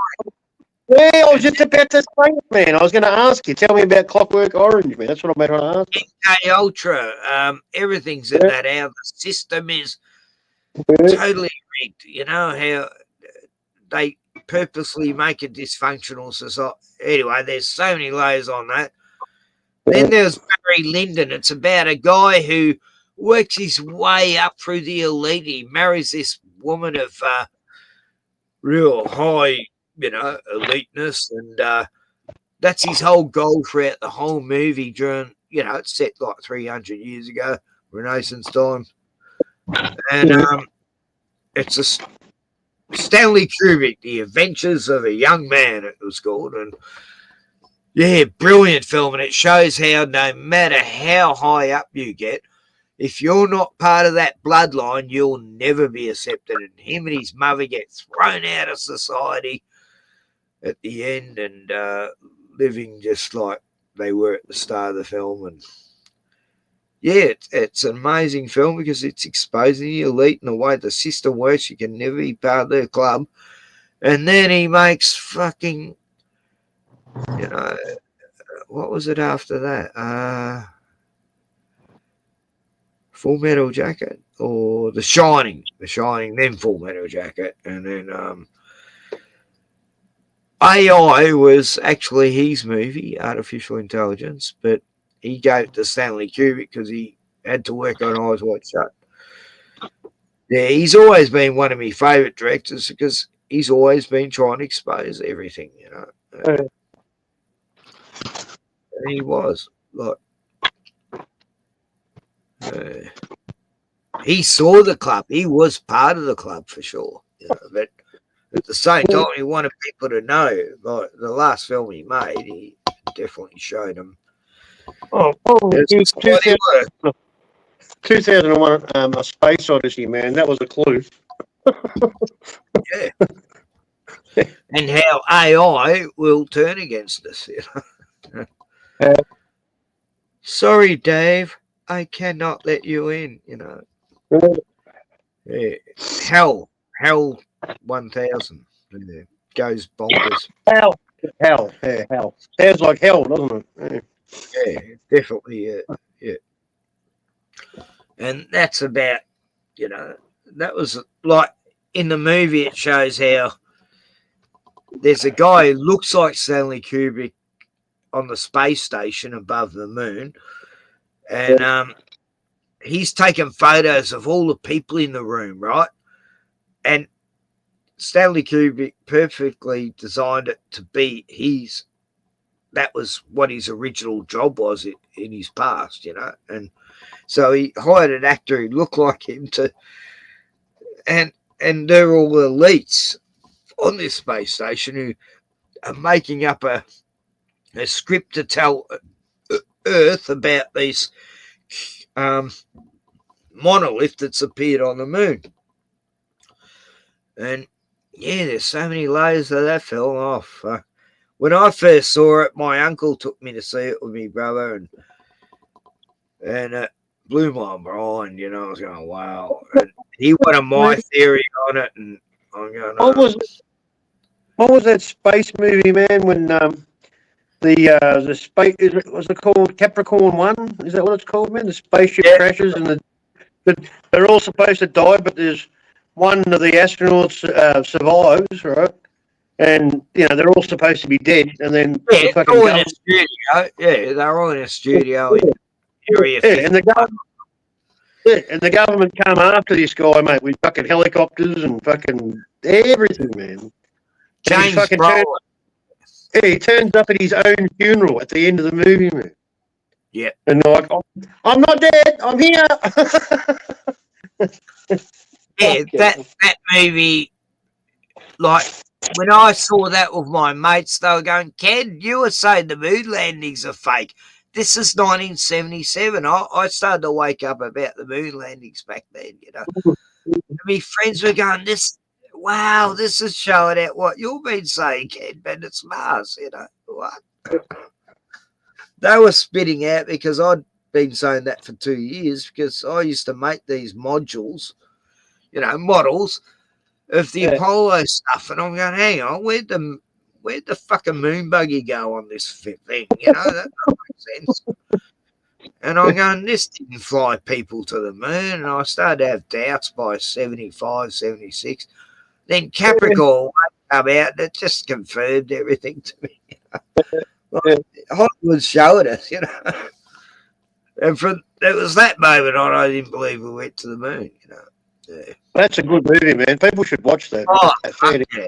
It's like They Live. It's like there's 1984, you know, those movies everyone should watch. Fucking know. Brave New World. Yeah, that's another one. They Live. Yeah. Yeah, Brave New World. A world where everyone's on drugs and everyone they're all bisexual, you know, there's no sex. And they live on they live on a space station and they love it and they never want to go back because Earth's terrible. Everything's just so good here. Why would you want to go there? No, Brave New World was set on Earth, but no, he goes back to Earth, man. It starts down in the space station. Brave New World was on Earth. Always. No. It's never. What I remember. No. What I remember, they were either on another planet. Aldous Huxley. Yeah, Aldous Huxley. They weren't on Earth. right? They'd all left Earth. They're somewhere else. They're in space on either another planet or a space station, right? And it's like a fucking terrarium, right? A controlled environment. And they're all on that drug, right? And then there's two of them that decide somehow they get permission to go back to Earth. And all the other people are going, don't go, it's fucking terrible. You never want to go back there. It's a hellhole. You're so good here. Why would you want to leave? And then they go back and, then they fucking work out how fucking bad it is. You know what I mean? How fucked up everything is. You know what I mean? That That's might right. be I don't know what movie that is, but anyway, the one I remember, they're in a habitat, Not that good. And all the people outside the habitat are called primitives, and they're uneducated barbarians, right? So Earth, it's like Logan's running away, but and then they have this barbarian brought in, and he changes the whole society in a way, because of his blunt truthfulness and people, they all start getting violent to each other and shit. 1984, man. If people pay attention to that, they'll fucking go. They should be able to work out what's going on. You know what I mean? Because we're probably worse now than that movie. You know, we're just about there, man. Really, it's so close. It's Oh, in the film, the camera never stops filming you. It's always on.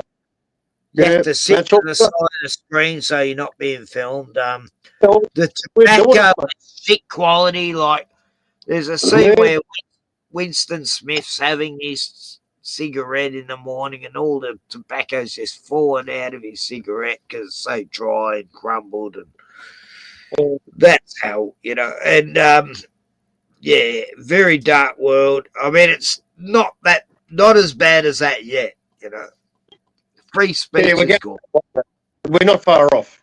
We've lost free speech. Yeah, we just haven't been turned into slaves yet. We're the only country in the world I know of that has hate speech legislation, man. So, there's that. Oh, as soon as they brought in the anti-Semitic laws, there's a caravan of courage coming to blow up a synagogue, and then, oh, hang on, there's no explosives or anything in here. What? So we were just stooged. It was a criminal hoax, Ken. It was a criminal hoax, not just a hoax. It was a criminal hoax. These two meth heads, criminals. Did you see the masterminds? They were two meth heads who looked like they were from Frank's North. Dove masterminds, mate. Master. Control portrait. I don't know what this shit is.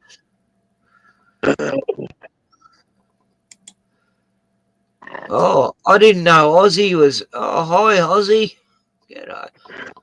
Ozzy. I didn't see you there. Yeah, he ignored me for about half an hour as well.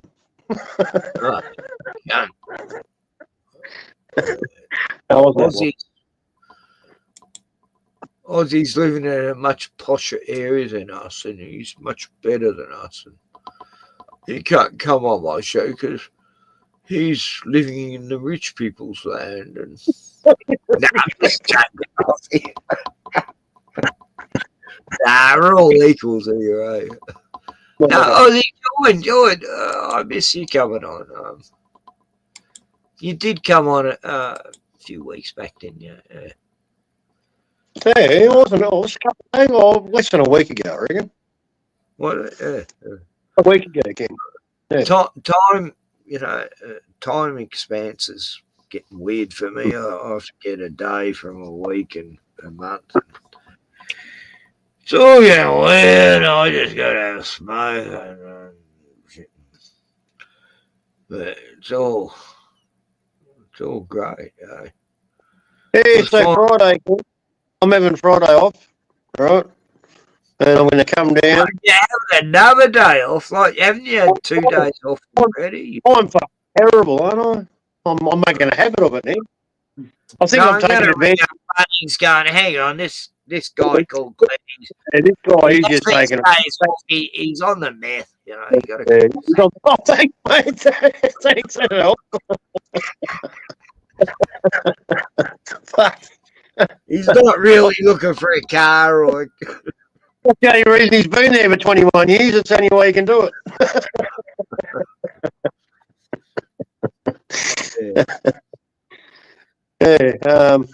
So I'm going to take Friday off, and I'm going to come down, pick you up. We're going to Bairnsdale, and then we'll see the real estate agent. I'll make an offer. Then we'll go look at the block, and then we'll go back to yours. Yeah. So I'm going to come down early. Yeah, When I tell my boss, man, he's going to be happy for more than one reason, right? One reason he'll be happy is because the caravan will get off his block, my caravan. It's parked next to his garage. And the other reason is that, I fucking got somewhere to take it, mate, you know? Yeah. I did ask Ryan. He said no.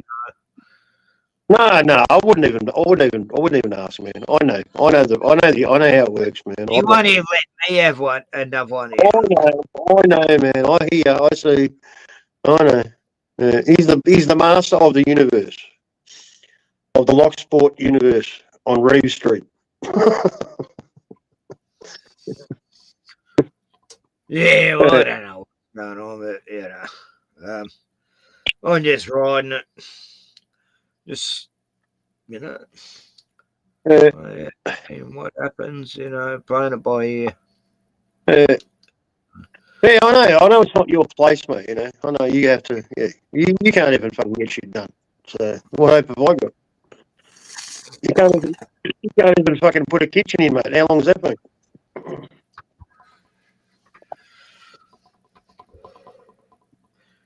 Oh, that'll eventually happen, but eventually, all the cupboards are in. The bench top's in. No, looks pretty fucking nice, actually. But you know, it's so nice I don't want to cook in there. They haven't got the oven in. No, they've only got electric, so it should be all safe now. Safe and efficient. I'm still cooking with gas when I have gas. I've got to get a big bottle filled. It's about 130, but it lasts you months. Yeah, that's what I have to do. I have to lasts you about 4 or 5 months. Yeah, when I get my caravan there, right, I can run my fridge off on gas, right? So I need a big gas bottle, man. Yeah, I need a big one. Well, that's right, Ozzy. It's a working day tomorrow. Yeah, I got to work too, man. Yeah, I got to work too. I'll be here a bit longer, mate, and I've got to go. I forget people work. I forget that. Yeah, sorry. I get up early, man. I got to get up at 4:30. You know? The thought of working just terrifies me. It's like a horror movie to me. It's like I have dreams where I'm back at work painting and I'm going, what am I fucking doing here? What the hell? This is not my life. This is not my house. This is not my life. I enjoyed the people I work with. I enjoyed talking to the people I work with, man. We all get along, you know. It's a good environment. It's good. Tell them all about the flat earth while you're at it. Yeah, good luck. There's a couple, man. There's a couple that got a clue. There's a few. Not many. But, you know, all good people, man. All happy, good people. It's a good vibe. If I had to go to work, I wouldn't want to go to work. You know what I mean? But, no, it's all good. I worked on building sites. I worked with the worst jobbers. It was great when I met someone who was intelligent on the work site. Oh, wow, this guy actually has read some books, you know. Someone who can actually speak English. Totally connect with, and we mock at all the jobbers going, oh, fuck. You know, they be going, what do you want to know about history for? Like, you know, it makes you just know about what's happening now. You fuck me, what you know about bad. Yeah, I remember meeting these yobbos from New Zealand. Oh, God, they were terrible. And they're going, no, I went to the fucking moon. That fucking bullshit. You know, this is like the 80s. Everyone's laughing at them. I said, yeah, maybe we didn't actually. You know, and people go, what? Do you agree with him? And I go, yeah. I go, I think you got something there, mate. It's just funny. Like, even stupid people, sometimes there's wisdom, you know. Yeah. Nah, everyone should watch a film called Trespass Against Us. Fucking fantastic film. It's from the UK. About this trailer park family, and yeah, Grandpa knows everything. He's fucking brilliant, and it's about a father and son story, and the cops are harassing the father all the time, just picking on him and trying to set him up, and he just, you know, they just want to be left alone. But the kid's going to school, and the grandpa's telling him, you know, everything they're teaching at school's bullshit, son. You know, the Earth's not fucking round, it's fucking flat, you know, and it's just a fantastic film. Like, it's totally, like, it's like a story of wisdom from the you know, trailer park trash, you know, like, and they know more than the professors and shit, you know. And it's like the Pikeys. The Pikeys are like that, mate. it's just a beautiful film because it's showing the ridiculousness of the education system, and Grandpa just tells his grandson total truths. You know, they even let the kid drive. You know, they get the kid to drive all through these paddocks in a car. You know, they let this kid be fucking free, do what kids did back in the 70s. You know, and in the end, the cops are chasing him and his son, and yeah, they end up in a tree, and the cops have got him under siege, and because they go around driving their cars, smashing into cop cars for fun, you know. It's just a fucking funny film. I think it's Scottish, actually. Trespass. I keep telling every flat earther should watch it because it's just, it's got the message in there, you know, about education. And no one ever, you know, I even get copyright if I showed the trailer. I can't even show it sped up. It's weird. That film's almost like banned, you know. Well, I had it in my computer, but I'm going to download it again. I mean, yeah, I'm going to get it on DVD. Yeah. I never download anything on torrents. What are they? Oh, don't know about it. I've never used torrents ever in my life, ever. Satanic. It's as evil as, you know. Oh, that's fucking one cushion to the next cushion, man. That's incredible, huh? Hailing a taxi is evil now. Hey, taxi! I'm here. Hey! No, that's a Hitler word now in Melbourne. I'm eating your chips, Ken. Oh, yeah. Doritos. Yeah. Your chips. Your chips you didn't Oh, yeah. That's why I go into I've never eaten Doritos. I tried them once. I was saving it today. I thought, why are they selling cardboard? Anyway. Nah, I'm glad you're enjoying them. That's good. They went to a good place. Oh, mate, I don't need any more heat. I had Indian curry last night, man. I'm still paying for it. Oh, yeah. Ooh. Yeah. I've got chop suey tomorrow. I've got to get out of the freezer tonight, so it's thawed out. Put it in the oven. Chop suey. No, chop suey. Chop suey's nice, man. Mm. And I've got a lasagna. I've got a pizza still in my fridge and 2 lamb chops. So plenty of food till Wednesday. Yeah.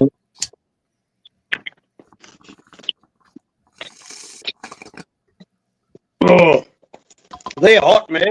I'll tell you, these are hot chips, man. Oh, they These are. hot. They're even hotter than the chili chips that I buy. They're just straight chili. These are hotter than that, man. I should have tried them. Yeah, I like it. I like the hot. Yeah. Oh, they're hot, man. Wow. Oh, Nah, you need that shit during winter too. You need chilies during winter.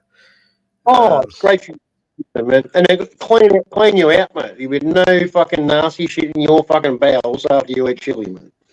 It keeps you healthy during winter because it clears your lungs out. I've got to get chilies again. I used to love having chilies with beer. You know, I'd chew the hottest chili and then I'd be getting a high off it. And these are chilies I used to grow, bullet ones. So, very hot. Fuck that.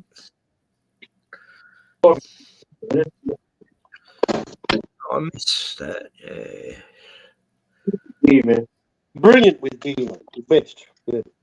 I think it brings your taste buds back too. You know, it shocks your taste buds back to sensing other food. You know, I don't know. Maybe I'm tripping, but I had a banana today. I had about a quarter of it, and I go, "This is fucked. I can't even taste it.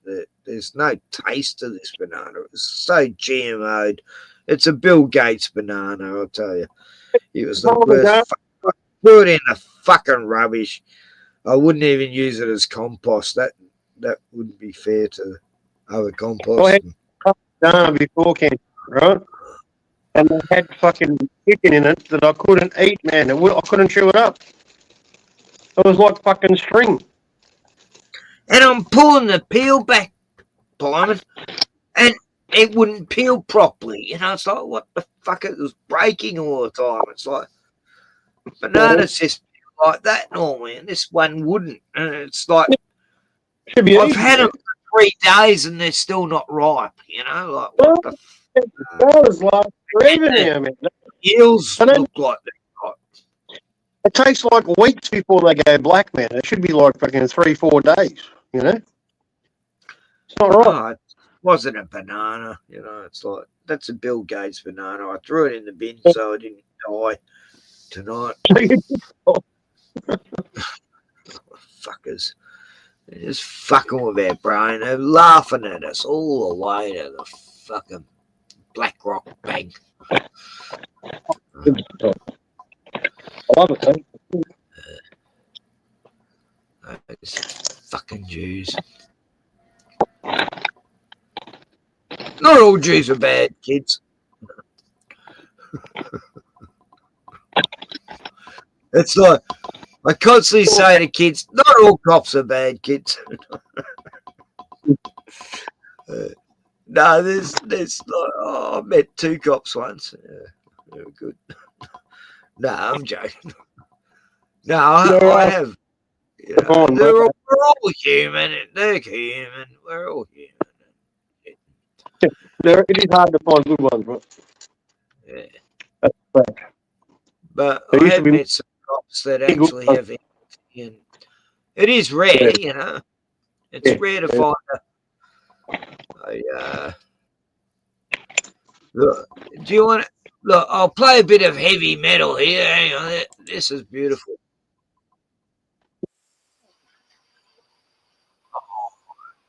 Hang on, I've got to stop the screen. Sorry.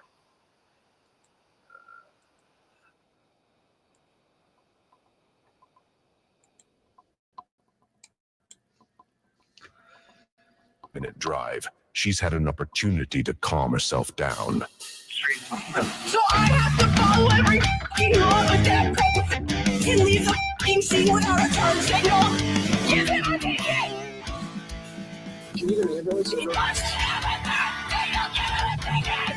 You need to go to What this is a woman who goes mental at the cops. She even stalks them and follows them back to the police station, wanting to make a report on a cop not doing a left turn signal. And then they go, yeah, okay, come in and make a report. And then they arrest her. Oh, she was threatening to kill them and everything. I'm gonna fucking kill you! And it went viral. And this guy, he's a heavy metal muso. He decides to. And, like, she went viral. All these heavy metal, death metal bands did music to it. It's just so fucking funny.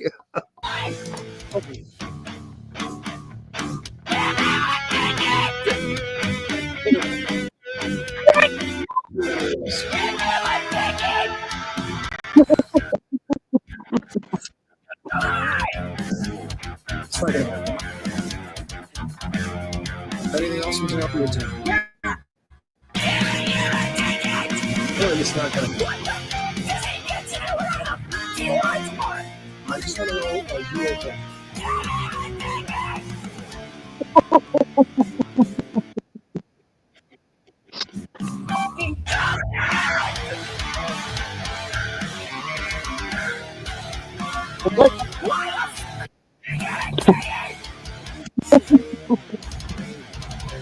I can help you talk this out.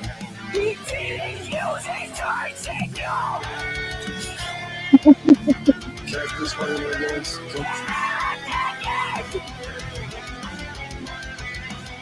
Do you have any thoughts, Marines?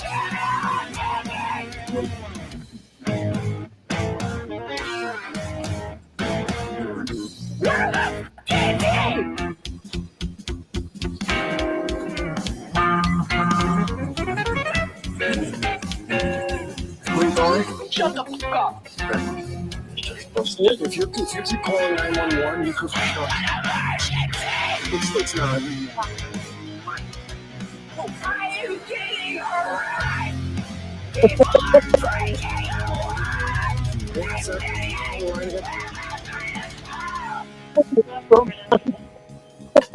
You can do that.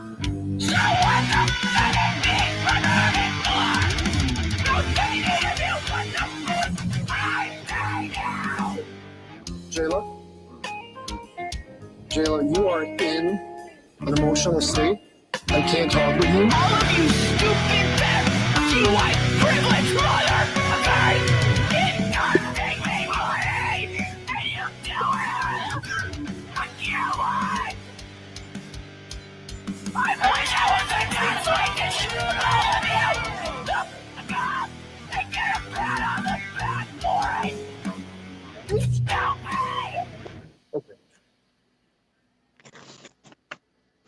Make your browser fast. Make your browser safe. Oh, that excellent. Make your browser Chrome. Sorry, I just had to grab a beer. Choose Google Chrome for your computer. So what's the title of that viral video, man? Want to share it with the dude at work because he plays fucking death metal all day, man. He loves Oh it. yeah, Andre Antunes. That's a channel. How do you spell the last the name? channel's Antunes, like Antunes. Antunes. All right. Got Andre Antunes. Andre 2 what? weeks ago. Antunes. Oh, Antunes. Andre Antunes. Oh, yeah. Like ant, but tunes. Yeah, Antunes. Got it. With one T, yeah. I'm showing it there on the screen so you can see it, yeah. Oh, it's small for me. I can't see it. All right, okay.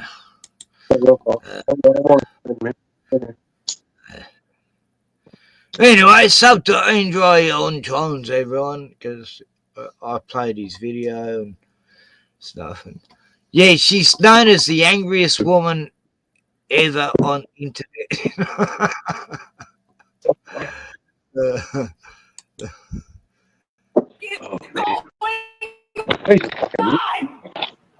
Well, my understanding is you were traveling 57 in a 40-mile-an-hour zone, and that was the reason for the stop. Parking spot. No, that's not. You sure about that? Yeah. So I was in the parking spot before that. Get lights on. You got a park, and then he conducted the traffic stop. That can't happen. I'm being parked. Oh, good minute. Can't fucking do that. Sure you can. No, he can't. Okay. It's fucking video. I don't need the coolest video right now. It's a video. Em, I don't need the coolest video right now. Get word against mine. I am, yeah. Okay, well, here's what's gonna happen then. All right. We'll write the citation, and then you can take it. Yep, that's what's gonna happen. Okay, I understand that you might not feel that's right. No, you don't. You want to keep going. Get the fuck away from me. Get away from me. The cops is killing. That's all anything right now. Are you threatening me now? You want to be arrested? Are you okay? After slipping the speeding ticket through a cracked window, the officers figured they were done with her for the night. But as they pulled away, the woman took issue with the sergeant's driving and decided to follow him all the way to the police station. During the 5-minute drive, she's had an opportunity to calm herself down. So I have to follow every law of that post in these without a turn signal. Can you hear me, ambulance? You need to go to the...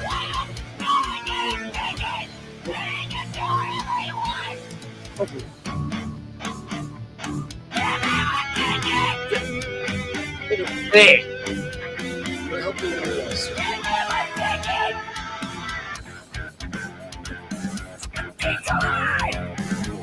It's not gonna happen. Anything else we can help you with too? No, it's not gonna happen.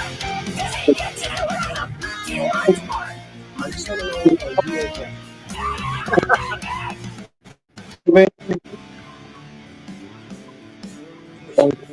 Anyway, it goes on. I won't pay. You got to get to bed. Oh, God. That's just so funny, you know. The coolest fucking album cover. I've seen these road rage videos where they splice it in, make it out there, the guy in the car, you know. Oh, mate, she's true, mate. She should be in a death metal band, mate. Oh, look, she's definitely got to be locked away, you know. She's definitely to society. Look, it's fucking eyes. Wow, that's crazy. Yeah, man. Right. On a scale of 1 to 10, she's an 11.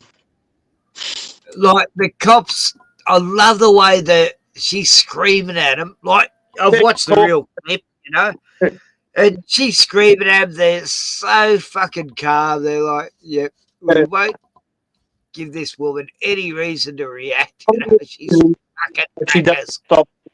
She's fucking. Oh my God! They just lead her on. Actually, they passively aggressive. And they get her to follow back to the station because she wants to arrest this cop who blinker left or something. Yeah, you can do the paperwork and then you're arrested. And I think she went to jail for a month for threatening to kill cops and everything. You faggot!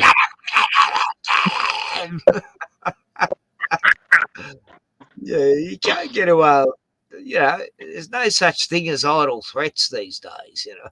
There's no reason with someone who's acting like that, mate. There's no reasoning. None. Impossible. Well, there's no fucking sense to this bitch. It's even the fuck body. It doesn't matter what you say. He's not listening. It's hard for the cops to walk away from that shit because mental health, man. Most people would, but the cops can't. They're going to go, oh, well, she's. They call the ambulance. That's the fucking hospital. That's where they go, man. She should be fucking in a psych ward, mate. That's really fucked up, mate. Like the old days, they had these big, gigantic castles of asylums. And now they don't, you know. Like we've got more mental people now, I'm sure, you know, than there was 100 years ago. Much more, man. The asylums are going to be rebuilt. They're all living around us, mate. They're fucking everywhere. What do you want to be when you grow up? With ease, expertise, and great value. Know how to grow with UniSuper. Oh, fuck. Get a load of this one. Sammy, what's the best part of your day? Hang on, I'll just show some more lunacy. Oh, look, she's gorgeous, yes. Daily gratitude. Daily gratitude. Imagine having your friend film you answering questions nobody would ever ask you in the first place. How do you practice gratitude? Journaling. Journaling. That's nice. Maybe you could write your next entry in one of those windowsills behind you. Pick an extremely windy day and wear some ankle weights while you're up there, too. It's always good to challenge yourself. What is your word for the day? Alignment. Alignment. That's a good one. You should look into a brain alignment. Maybe that'll repair whatever caused you to think you were interesting enough to make this video. Favorite part of nature? Sunshine. Okay, this woman's insufferable. Sunshine. She's making me physically ill. You can hear it in my voice. Favorite ways to practice self-love? Taking care of myself. Oh, these phony people. What's for lunch today? A Buddha bowl. A Buddha bowl. A Buddha bowl. I'd like to push her face right into that salad. You know that? Just fucking mush it in there. Rub it around. Just let her pop up and sit there shell-shocked with leaves and cheese stuck to her face. You know, like a Buddha bukkake. A Buddha bowl. I'd like to flip the table over, too. I want all the food airborne, hitting the walls, pinto beans all over the floor. I'd like to film that for my Instagram. What is your favorite meal of the day? Ugh, look at her, walking around like she's the mother of Jesus. Avocado toast. Avocado toast. I'll never eat avocado again, just because she likes it. She ruined it. What time do you wake up in the morning? 5:30. I hope wild raccoons storm that kitchen one day. Morning or night workout? Definitely morning. What an aggravating human presence this is. Pilates. What is your favorite post-workout snack? What is your favorite post-workout snack? Who talks like these people? This is how a little girl talks to her dolls. Hi, my name is Jenny. What is your favorite post-workout snack? And what smoothie is that? A strawberry banana. Wait a minute, who's this now? Yellow. All right, my food's coming up now. Good God. Is this a photo shoot for something? It is. Something's coming. Yeah, the apocalypse. What is your favorite meal of the day? Breakfast. And what do you like to eat for breakfast? Avocado toast. What time do you wake up in the morning? 5:30. I like that guy. He does the funniest videos. He just. Oh boy, what are we in store for now?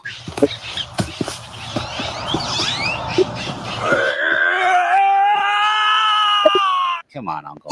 This is why you don't get invited to family functions anymore. I thought TikTok was reserved for Generation Z to document their future regrets.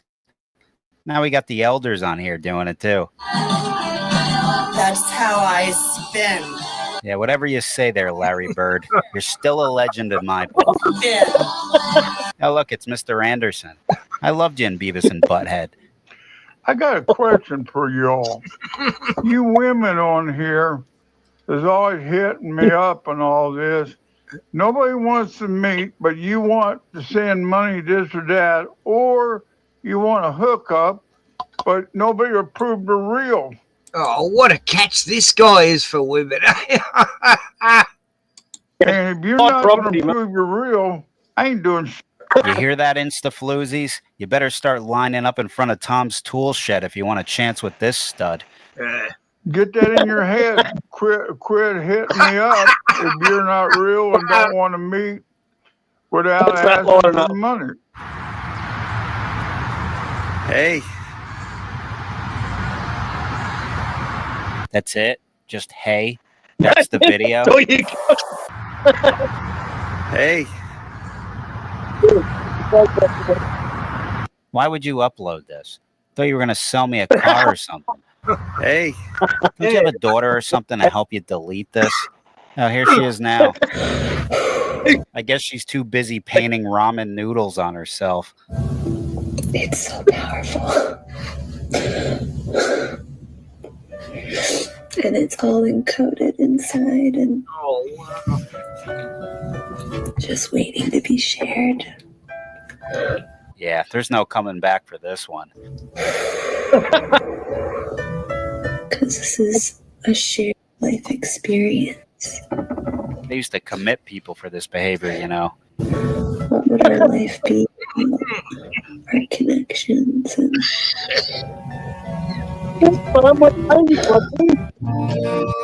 What's this say? My daughters keep asking, Daddy, when are you going to start dating again? So, hi, I'm Kevin.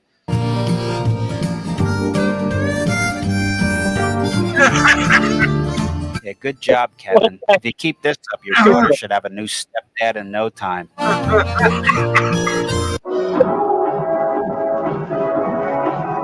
right, come on, Grandpa. Look, it's good that you're in the gym, but what made you think there's an audience for what you're subjecting all of us to right now? My God, man.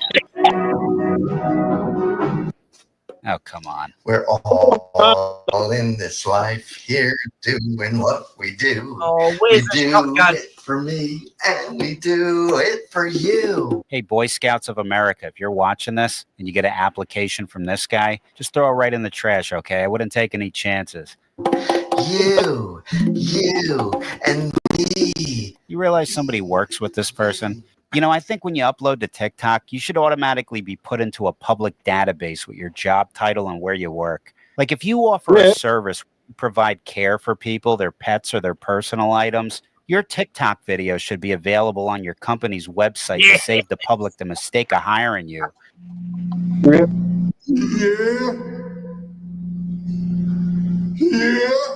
Yeah, this should be mandatory. Oh, you work at a daycare center and you fart on TikTok?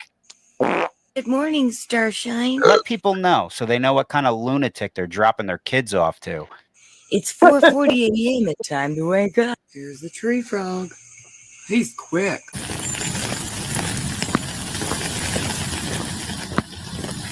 All right, enough of this. I don't even know what I'm working at here.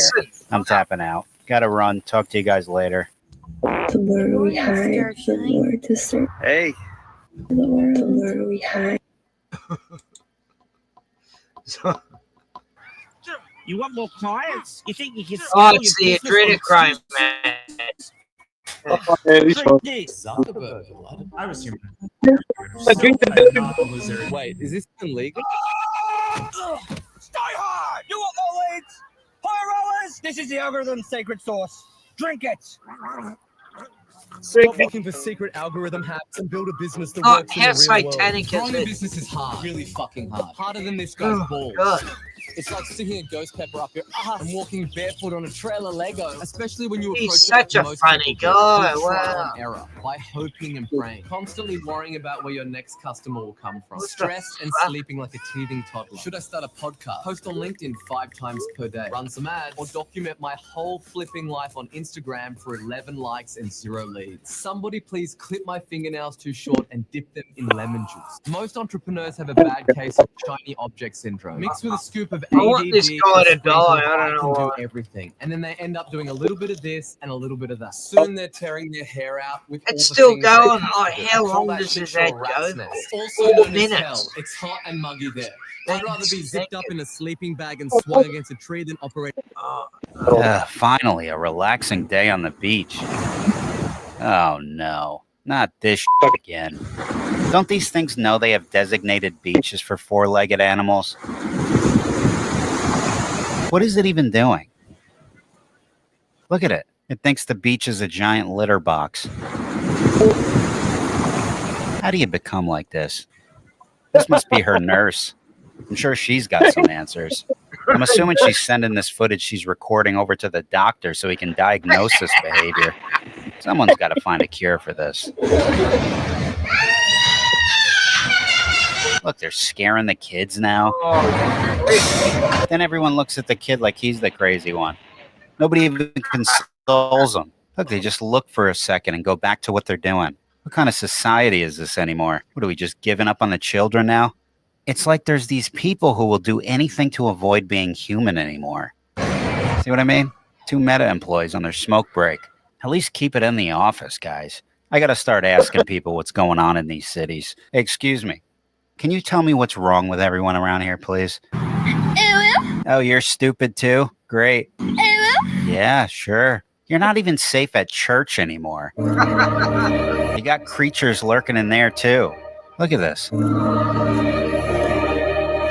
Imagine your kid singing in a choir and some lunatic wearing a cast of cream cheese on its head just stares at your child from a distance.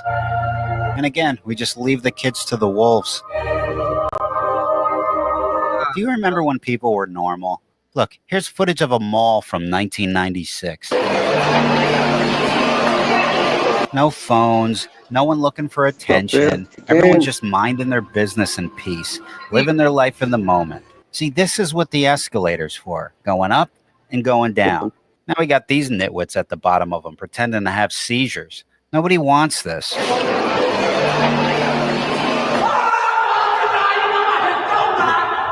Everywhere you go, look at me. I have nothing to offer the world, so I'll just reduce myself to Kleenex fodder for the entire male population. You could plan a trip to Egypt to see King Tut's tomb and there'd be some swank pot in there contaminating the place with their stupid little TikTok videos. Old Tut's probably in there saying to himself, thank the Pharaoh, I lived when I lived and died when I died. Anyway, if I'm going to leave the house again, it's going to be to meet you guys. So if you're in Salt Lake City, September 26th to the 28th. Hey. Anyway, that was some of these older videos, but... oh, fuck. You know, the world's fucked, though. It is completely fucked. Yeah. Thank God there's no one like any of those people we just saw in my town. No, thankfully. Yeah. I don't know what I'd do. If a furry come running up to me, I wouldn't kick it or anything, but I probably want to, throw it in the lake. Hey, boy, have a swim. Boom.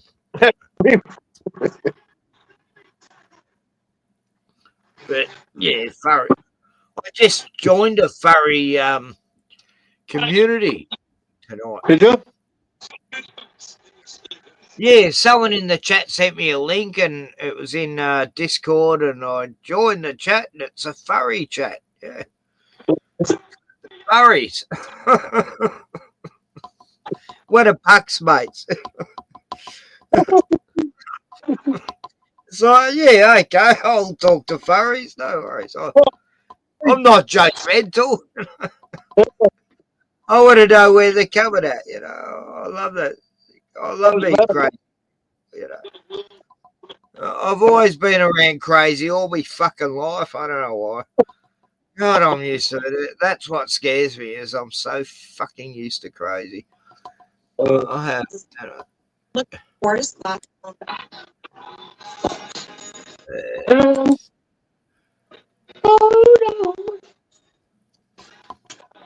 So, what music can I play that won't get me copy cunted? Oh, I've got Xavier Rudd, man. Yeah, he's got his lad. He's got a trolley. Yeah, I love Xavier. Yeah, play some Xavier Rudd, mate. Yeah, I love Xavier Rudd. Okay. Yeah, I do.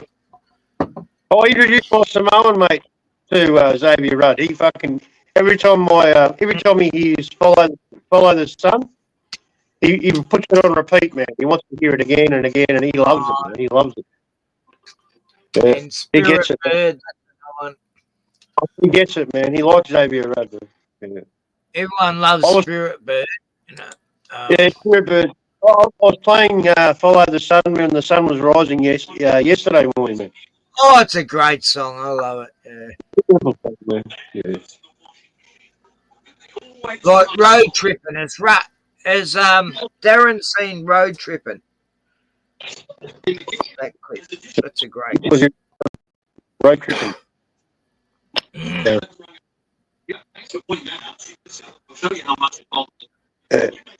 He's busy.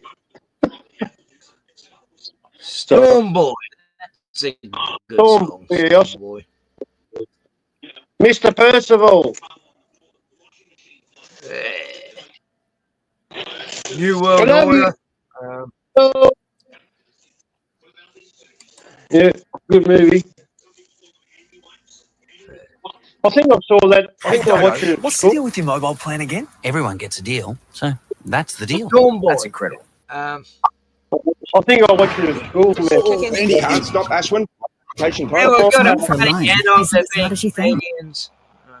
I think I was like 9 or 10 when I saw it. Man. What, 79, 80, somewhere. Oh, yeah, you would have been young. Such a depressing film, really. Bloody Mr. Percival got killed by punks. Bogans. When will you learn that the more you take means the less that you have at the end of the day? Stillness of the mind is so hard to embrace. Freedom of the heart is what we crave, and we sit by the river with a cup of tea. Watch the movement of the tide in the gentle breeze. Pelican drifting slowly, looking for a feed, like Mr. Percival to Storm Boy, you to me. Kookaburra calls just like he knows, and I'll call right back. Yes, I'm home, he's being with me. He's watched me grow through those rainy days and those rocky roads. And now everybody smiles in the setting sun and sighs with contentment when the day is done. Hand in hand with the one you love, feeling blessed by the magic of the moon above. And we sing, sha-la-la-la-la-la-la-la. We're just living in this beautiful world. Sha-la-la-la-la-la-la-la. We're just living in this beautiful world.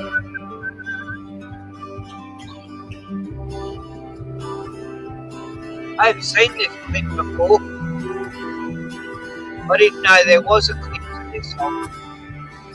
It's time for fire, smoke and leaves. Young mosquito repellent we need. Pay respect to the north, the south, the west, and the east. Pay respect to the spirit of this old country.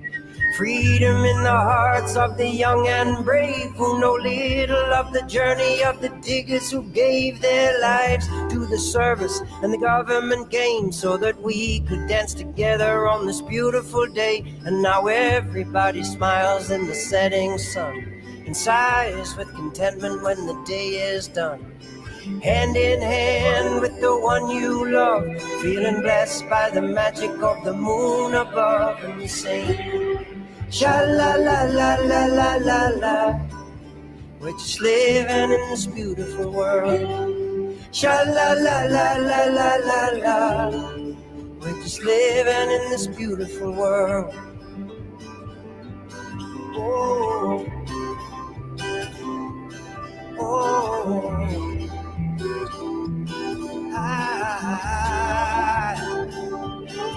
When the winter seeps into my bones and I hear the cold from the north, I will go. Yeah, I will go. And everybody smiles in the setting sun and sighs with contentment when the day is done. Hand in hand with the one you love, feeling blessed by the magic of the moon above. And we sing, sha-la-la-la-la-la-la-la.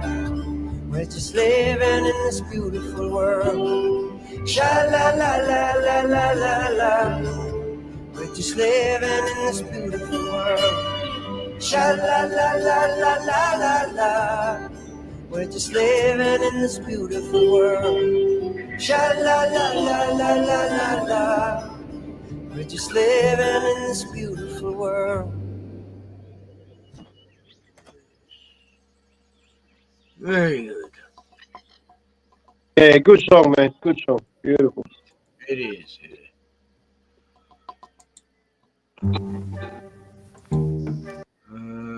Time to pause.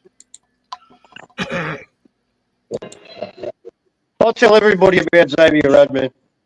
Anybody who likes music, anyone who's got a soul, you know, if you listen to him, man, you'll get it. If you're a real person, you'll get it, you know. Oh, the Islanders love his music, you know. Yeah. The He's Islanders, popular. you know. He's popular all over the world except for Australia, mate. That's sad, you know. Sad. I remember I was listening for a couple of years, and then I hadn't seen Tiani for like a few years, like 2 or 3 years. Yeah. Finally contacted on going, Tiani, go listen to Xavier Rudd. And yeah, she'd been to all his concerts, you know, at these hippie fests, you know, and all that. Yeah, she I need to know. I need to know where he's going, man, because I want to go. Yeah, he did a lot of festivals back at.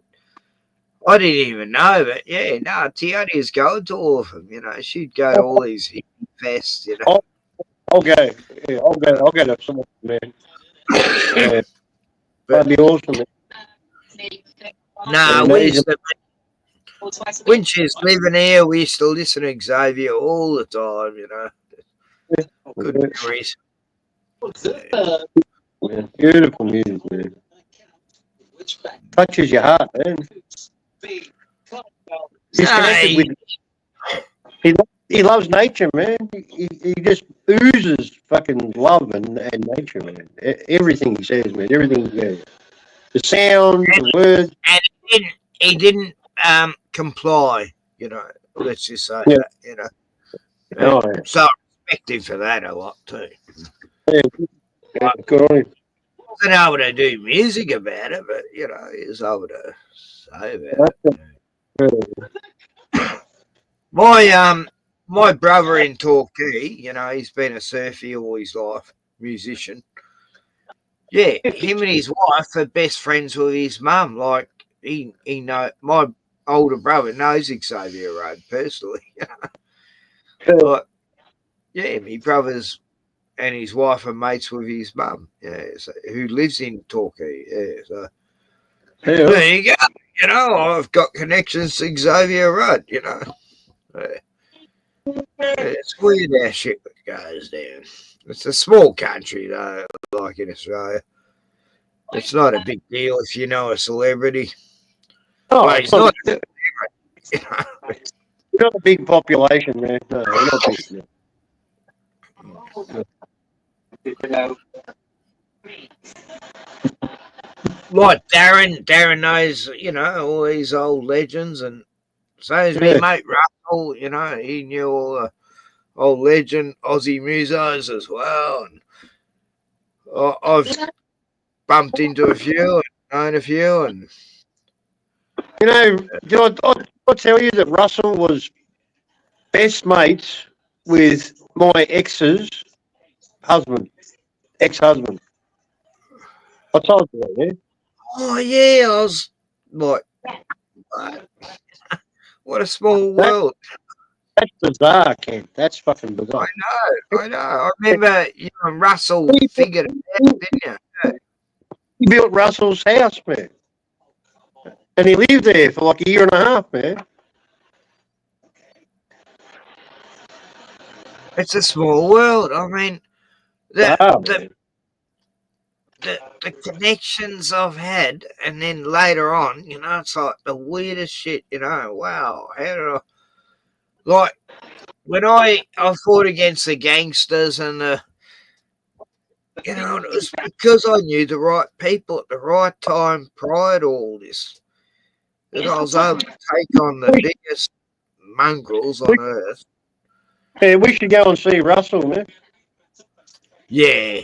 I want to go visit Annie's grave, you know. Yeah. Yeah. I feel that bad that she's there all by herself on the island, buried. Yeah. Yeah. But it was magical. When I buried her, like, everywhere with the ground was hard as fucking fuck, you know. You don't get 2 foot down. And then she used to lie in this certain spot all the time when I was looking for her, and I'd find her there in the shade and this beautiful tree, and I'm trying to dig this grave for her, and it was just, I couldn't get through it, and I'm going, what the fuck? And then I've gone like 4 foot from there where she used to lie, and then all the ground was soft, right? I could dig right down to 4.5, 5 foot. And for some reason, that was the, you know, none of the other land was ever, you know, I used to dig these holes to dump me sewage from me fucking porta potty, you know. Yeah. But it was the only spot I ever found where I could dig down like 5.5 foot. And it was like magical. It was like I was praying to God, please find me a proper place, you know, like, and it was in the perfect spot, you know. I've got a video of it. It's too sad to watch, but I think all my dogs, I've never showed their dead body. I've showed them just before they die, you know, like before they get put down, but I've never, you know. Whereas Wild Warrior Bill, he did that. He did a video very much like mine, but he showed his dog getting injected and dying in his arms. It's like, no, I can't do that. You know, I can't show a dog dying ever. You know? I couldn't have the room when they did it, man. I couldn't do it, man. I said, no, I can't do it. I was a mess, man. I was a fucking mess. Oh, look, all the dogs that have died in my arms in the past, fuck. My whole life. I don't think I've ever cried more.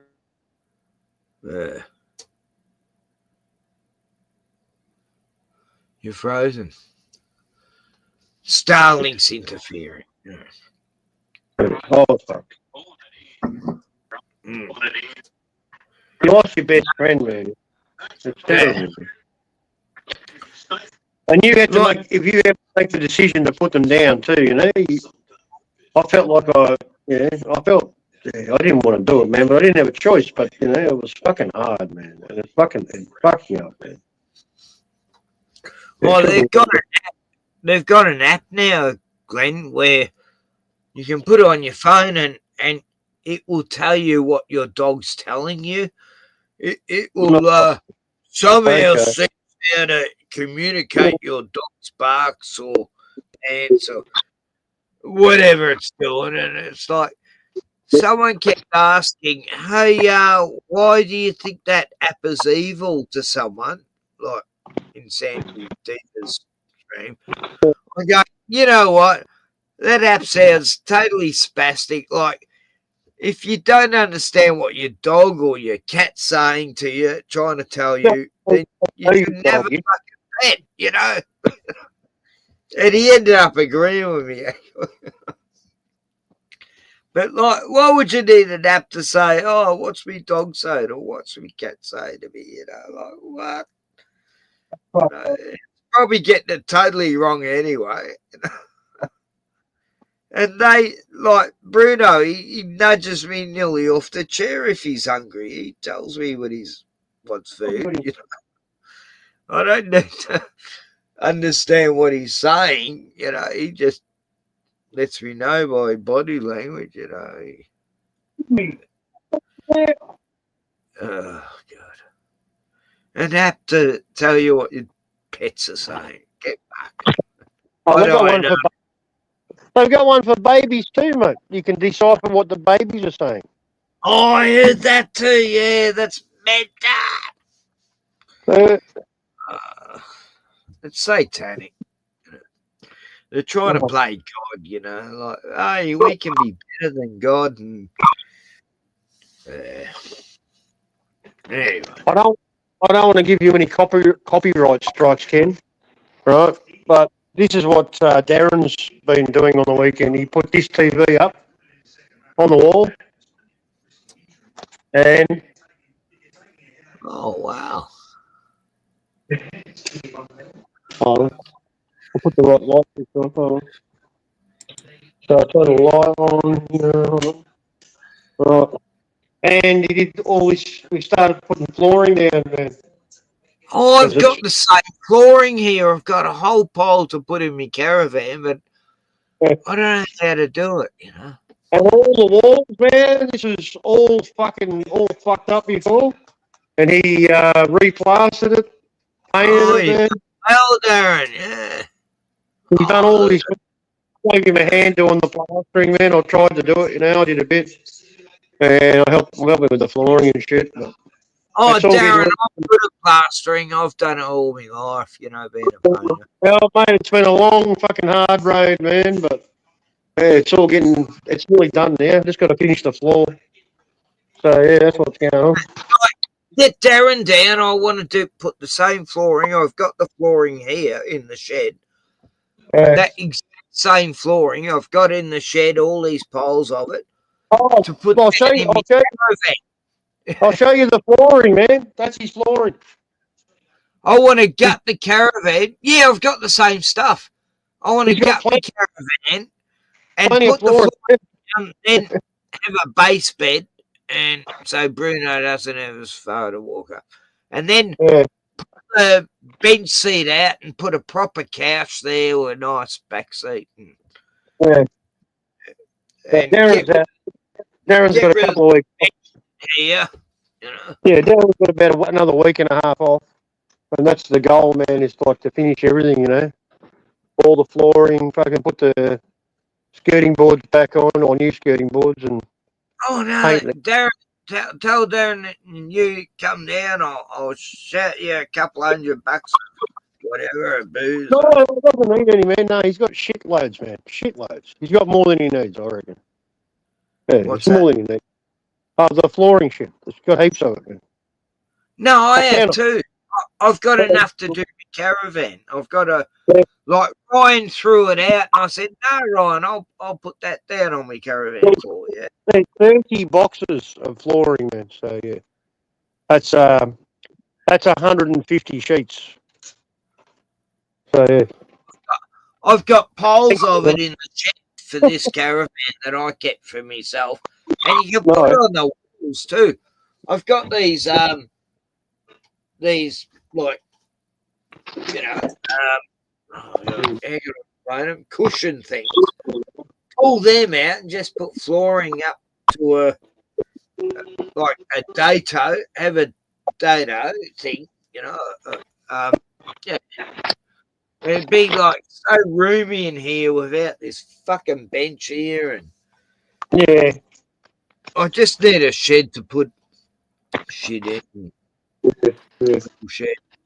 You're gonna have to look at the roof, mate. Sorry, because I'm charging my phone. I've got to get on the roof and seal me hatch before winter too, because it leaks around the wind up hatch thingy. You know, what do you call them? It's a vent. It's a vent. Yeah. The ceiling vent. Yeah. It's a ceiling vent. Yeah. Only 2 of them open. The other 2 won't open, so I got to look into that as well. Yeah. Cool. Make sure it's waterproof, man. Get up there and fucking silicon that shit. Yeah. Make sure you last summer, it was like I only brought me air conditioner in here like 6 times. That's all I needed it, you know. Cool. There wasn't much hot weather. Yeah, such a pathetic summer. It's like what? Yeah. And how's that, Glenn? When we went down the lake, the water was warmer, much warmer than outside, you know. Yeah, it was cold. Like, Yeah, it was cold. it was Yeah, warm. I could have gone for a swim. It was so beautiful, the water, and yet it was freezing because the sun was going down. You know, it's just amazing. Yeah. Anyway. I've got to. Yeah, when we go down to look at the block, I've got to. Oh, I might try and talk to the house, because I think that house that's there. I think that's the farmer, and he's the one selling the land, I reckon. So. Oh, yeah. Talk to. Oh, because the big block. Yeah. You're frozen.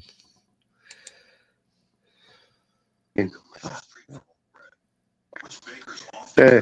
So yeah, I want to have a chat to him and check out what he's like.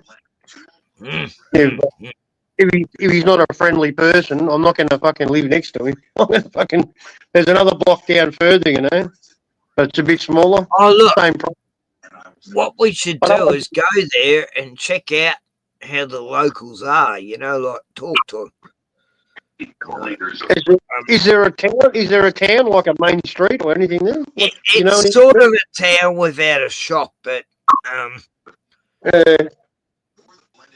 it's like a fishing village. That the town revolves around this port. Yeah, right. Yeah. Port holds oh god, you can put so many boats in that port.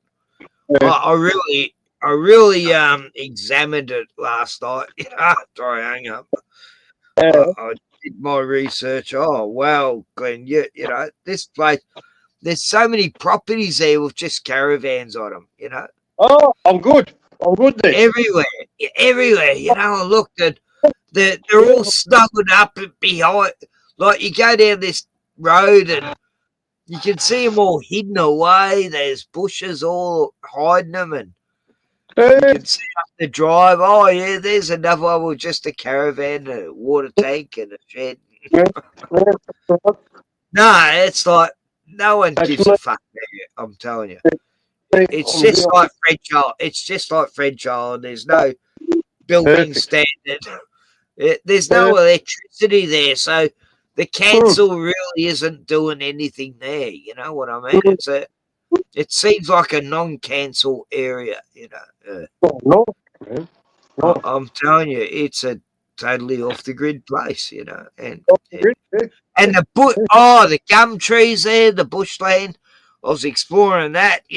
Beautiful. It's just like here. When you go out of town, it's the most ancient, beautiful gum trees, big ghost gums, and so and it's like there's much more to see there than if you're living on. I mean, I don't want to put shit on French Isle, but yeah, it's an island and it's surrounded by just a bay, no ocean. No. No, you're in fucking. It's paradise, man. That's why I want to be there. Fuck. Oh, look! In the future, this place will become fucking. Everyone will want to live here in the future. Oh, I don't care about that, mate. As long as I've got somewhere to live, I don't care. I don't care if it loses all its value, it's mate. Like Locksport people don't like that. Locksport don't like to advertise how great it is here. They've kept it a really good secret for many a year. That's right. Yeah. And I love it.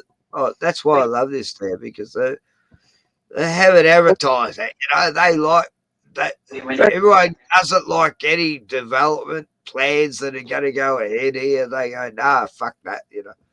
Like they wanted to build this 3-story restaurant on the port of the lake in front of all this Lakeview property. We all had to petition against that. It was by Chinese owners. Chinese were going to build this big 3-story hotel, like to look like a boat, a ship, off the the shore, you know, like what the fuck? It looked horrendous, you know. Like we know what that shit there. What the fuck? What the fuck? No, that plan went away real quick because everyone in town said no fucking way. Fuck off. And this was Chinese developers who wanted to put this big ship hotel fucking monstrosity. Oh, You know, God. yeah, it's been a good hidden secret, man, because everybody goes to Lakes Entrance, right? That's where they go. Yeah, that's become an up and coming place over the years. God, a shithole when I used to go have holidays there. That was a spot, mate. That's all anybody talked about going that way, mate. Lakes Entrance, you can go to Lakes, mate. Oh, you go to Lakes? Oh, Lakes. Oh, yeah. No, we used to get in tinnies. We go to Lakes Entrance, get in the tinnies, go around all the lakes and fish and catch heaps of fish, you know. And that's where I caught me biggest fish ever was Lakes Entrance off a pier using a hand fishing line. You know those round hand fishing lines? You know, wind it in, mate. Me mates had professional fishing rods and everything, and here it is. I caught this gigantic fucking snapper, and they had to get a net to pull it out of the water. It was so big, you know, I couldn't get it out of the water with the rod. And me brother-in-law, he was, my sister-in-law's brother was, he was married to this Seychelles, a woman from Seychelles. Yeah. And fuck, we were staying in a caravan that weekend, and she cooked that fish up, and it was the best fish I've ever had to this day. She cooked it so beautiful, and it was enough to feed a family. You know, there's only man, fucking hell. Yeah. Wow. I'll be proud of that one, Ken. Did you take a photo? No, I didn't have a camera then. You know, this is fucking the biggest thing I nearly caught was a crab off the pier at, I think, Seaford, I think. And, everyone was only just kept catching flathead, nothing else, man. Right? And my fishing rod was pointing straight down, man, and it was getting worse. And I was like, I had something heavy, man, and it started like moving away. It was bent straight down, and the line's going out, man. I'm like, what the fuck is this? Is it a shark or fucking what, you know? But it wasn't moving much, but it was just pulling hard, man. Anyway, I wound it up, man. It was a fucking crab. It was a huge fucking crab, right? And I was just holding on with one claw to the line, right? And I got it nearly to the pier, and he just fucking opened his claw and said, "Fuck off, see ya," and he just fell back in the water. Like, you can't. Nah, it's not worth effort. Like, you don't get much meat out of a crab. You know? No, this was as big as a dinner plate, man. That's how big it was, man. It was a big crab, mate. I didn't get. I've eaten lobster, but yeah, and I feel bad about that. But I actually feel like becoming a vegetarian. I have for many a year. I hate the fact I eat meat. You know, I've always felt bad about it. And lately, I'm getting worse and worse about not wanting to eat meat anymore. You know. What else is there? You know. Meat, man. Like I pretty much gave up red meat, man. I mean, apart from pies, spaghetti bolognese, and pizza, I don't eat red meat. You know, I pretty much just eat chicken, man. That's the only meat I really eat most of the time. Well, I'm not a big steak man. I have a steak sandwich here and there, you know, but. I got a friend in town, Tanya. She's about 45. She's had a few kids. She's got a 4-year-old daughter at the moment. She's Oh, you've met her, yeah. And Yeah. she's got an iron deficiency, and she's been forced to eat steak, and she hates steak, you know. But she's been eating steak, you know, to get iron because That's it's not the like best weird. source. Yeah. And that's what the doctors told her too. You know, they don't normally say that sort of shit. Doctors are dumb cunts, that's all. They don't know shit about fucking nutrition, man. But they obviously do because I kept telling her you got to have more red meat. You know, it's I know it's bad, but Not necessarily. You just have to eat well, man. You don't have to eat red meat. And all the minerals come from the plant. well, since she's been having steak every week, her iron deficiency has gone up. Yeah, Going up or going down? Yeah. Up or Well, down? it's getting better. It's getting better. Oh, getting better. Oh, right. So But that's where the iron comes. The iron, to iron deficiency and eating red meat. Yeah.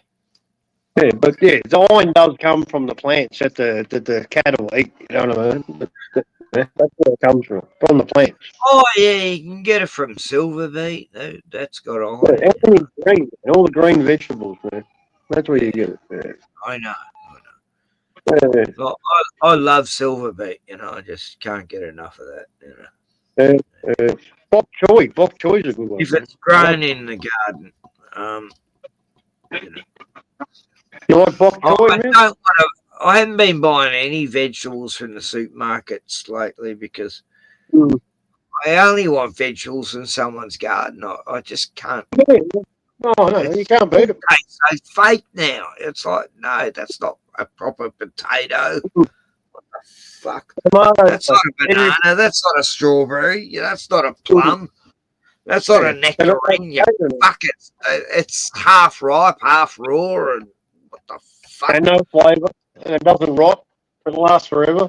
No taste, no juice. No juice. No. Sure. It's just fucked. I fucking hate it. It's like. Really Have you had a watermelon? Have you had watermelon from the store lately, man? It's fucking pathetic. Yeah. It's just water. There's no flavour, man. No flavour. Oh God, it's terrible what they're doing. I know the last watermelon I had, I go, that's got no taste. What the fuck? No, they just changed everything. How are we meant to survive now if we can't get proper fruit? You know, You gotta grow your own, man. Yeah, that's it. Like early 2000s, I was in sale, you know, and me and Tioni, when she was like 8, 9 years old, 10, we walk around town, we pick all this fruit, plums and apricots and peaches and nectarines off trees everywhere. And you know, we used to, it was like the best fruit you could ever fucking have. And then the council went along and cut down all them trees because people complained about the mess on the footpath. No, they weren't, but anyway. Yeah, council cunt greeny fucks destroyed all the fruit trees in sale. And for years I was getting the best fruit that you could ever fucking want, you know. And then it was like 2004. I never missed a good fruit tree, man. I've got my eyes open, man. Yeah. Blackberries, remember blackberries? Yeah. Fucking. Yeah, then they fucking just sprayed them all and fucking killed them, man. Destroyed every single. I don't know. You know, now you buy blackberries at the supermarket, $8 a fucking. Yeah, $8 a tub, whatever it is. Yeah. Ridiculous. Yeah, I know, but they used to be everywhere, but yeah, now they're fucking disappearing, yeah, because they fucking poison them all, yeah. Kill them. I know, once it goes, it goes. Yeah, I know that. Yeah, it's a farmer's fucking enemy, man, yeah. And like, when's the last time you had a good apple, you know? Last time I had a good apple was I was up in the mountains at the back of the Haunted Hills, you know, in Gippsland. Oh, yeah. There's waterfalls and everything, and I was with a girlfriend of mine and me dogs, last two dogs, Annie and Bruno. And this was like 4 years ago or something. 5 years. Anyway, I come across this apple tree on the side of the mountain, and it was gigantic, and it was dropping apples on the road. And I picked up one of the apples that was the juiciest. It was like, wow, this tastes like apples from the 70s. It was beautiful. Yeah, I got an apple tree outside my work, man, on the nature strip, mate. I could not get to the apple tree. It was too high up this cliff. Yeah. It was growing in the side of a gigantic cliff that was like 30 foot up. But it dropped enough apples. I picked up all of them. And I still got apple seeds from those apples. And I've been wanting to go back there. Maybe one day we can go there, Glenn. It was autumn. It was this time of year when all these apples. Yes. Oh, isn't this mushroom season now, Ken? Where are the mushrooms? Oh, it's mushroom season all year round now. I don't get it. I've got these mushrooms outside the front of my property that glow in the dark. I mean, how fucking cool is that? So green. Yeah, don't take those ones. Yeah, don't eat them. Oh, no. They could be a toadstool variety, but they look like mushrooms. But they're real flattish and yeah, they're sort of gnarly. But they glow in the dark. I've got to go out and check them out. Yeah, make a video about that, mate. Yeah, like I was telling people on the internet about, we got glowing mushrooms here in my town, and they're going, that's bullshit. That's a Mandela effect. That never happened. And, oh God, stop it, Sandy's fans. I've seen the photos. Oh no, they're photoshopped and whatever. I said, people in America denied it. No, there's no such thing as glowing mushrooms, and you're a liar. You're a fucking cunt. How dare you make up a story like that? I'm so offended and I want to fucking die. Didn't get that bad. I'm just being stupid. It gets like that on some sites, doesn't it? Right. How dare you say there's glowing mushrooms? That must be a Mandela effect. He hit it on the side. Right. It wasn't dead center of the ball. I could hear it. It was like, dang! I was like, that's a bad noise. Yeah, Darren watches billiards, professional billiards. Oh, I love billiards. I've been playing pool all my life, Darren. Yeah. I want to play pool with people online, but I don't know how to do that and shit. I was looking at my old pool table 2 weeks ago. I mean, a week ago with Glenn. Remember that, Glenn? I was going, there's my old pool table. I saw your pool table. Yeah, I saw it. God, I used to, I was the best pool player. I don't know how I'd be now. I haven't played pool on a table for like 5 years. But it's the same with shooting. I haven't shot a gun since the 80s, and then my mate used to come around. I was a dead shot. Shoot 2 clay pigeons at once in the air, Shoot a fucking can from me, so many meters away. No, I haven't lost my skill of shooting, even if you haven't got even if you got bad eyesight, if you know how to hit a target, you never forget. It's like riding a bike. I amaze myself, I'm going back 15 years now, and 10 years. Actually, it was 8 years. Anyway, I've got to be careful what I say, because you know how to shoot guns unless you got a license. Anyway, my mate used to let me shoot his handguns, the Colt 35s and the Magnum 44. He'd be amazed. He'd been shooting all his life. He was in the gun club, and Mm. You go, fuck. I used to make him look bad, you know. You go, okay, what? Yeah, you're a better shooter than me. This is amazing. Pistol Packing Pete, I call him as a nickname. Yeah, good mate. He doesn't shoot anymore. He's on an oxygen tank now and shit. Oh, yeah, you told me about him. Yeah. Yeah, you'd like Pete. Like, I should go around and visit Pete when you come around. You'd love him. He's such a nice guy. Yeah. You know, he's got a cousin who used to play for the Melbourne football team, AFL. Pendlebury. That's Collingwood. That's Collingwood. Yeah, what was his name? Yeah, that's his cousin. Yeah, Scott Pendlebury. Scott Pendlebury. Yeah. And then he's got another brother who's in jail in Perth who was in. They had him in a few movies. He's always played a prisoner in the movies because he is a prisoner. He'll never be let out. Yeah, Pete's. Yeah, he's from a family of bushwhackers, I guess. He's like the most Aussie guy you could ever find. Yeah. He talks like, that's fucking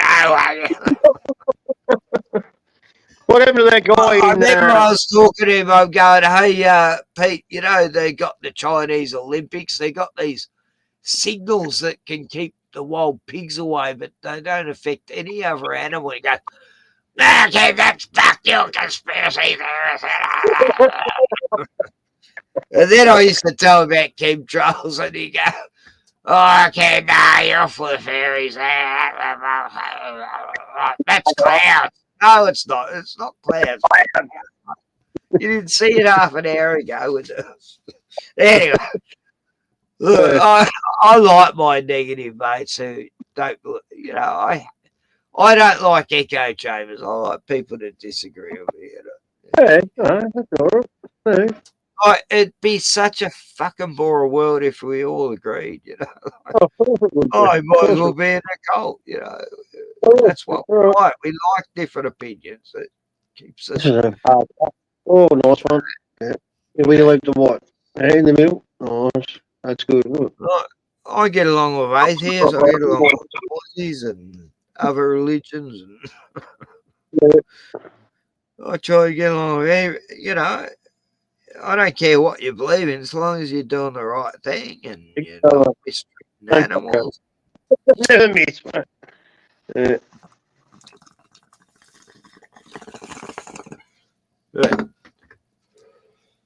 a game when you can stick to black and the game still keeps going. Yeah, I got nothing against people who don't drink or smoke either. Very, very inclusive.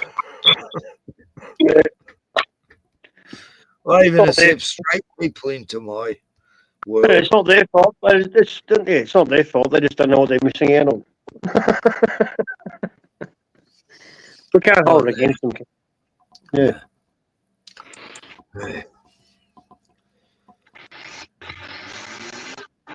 Oh, it's 9:26 p.m. Right, I thought it was later.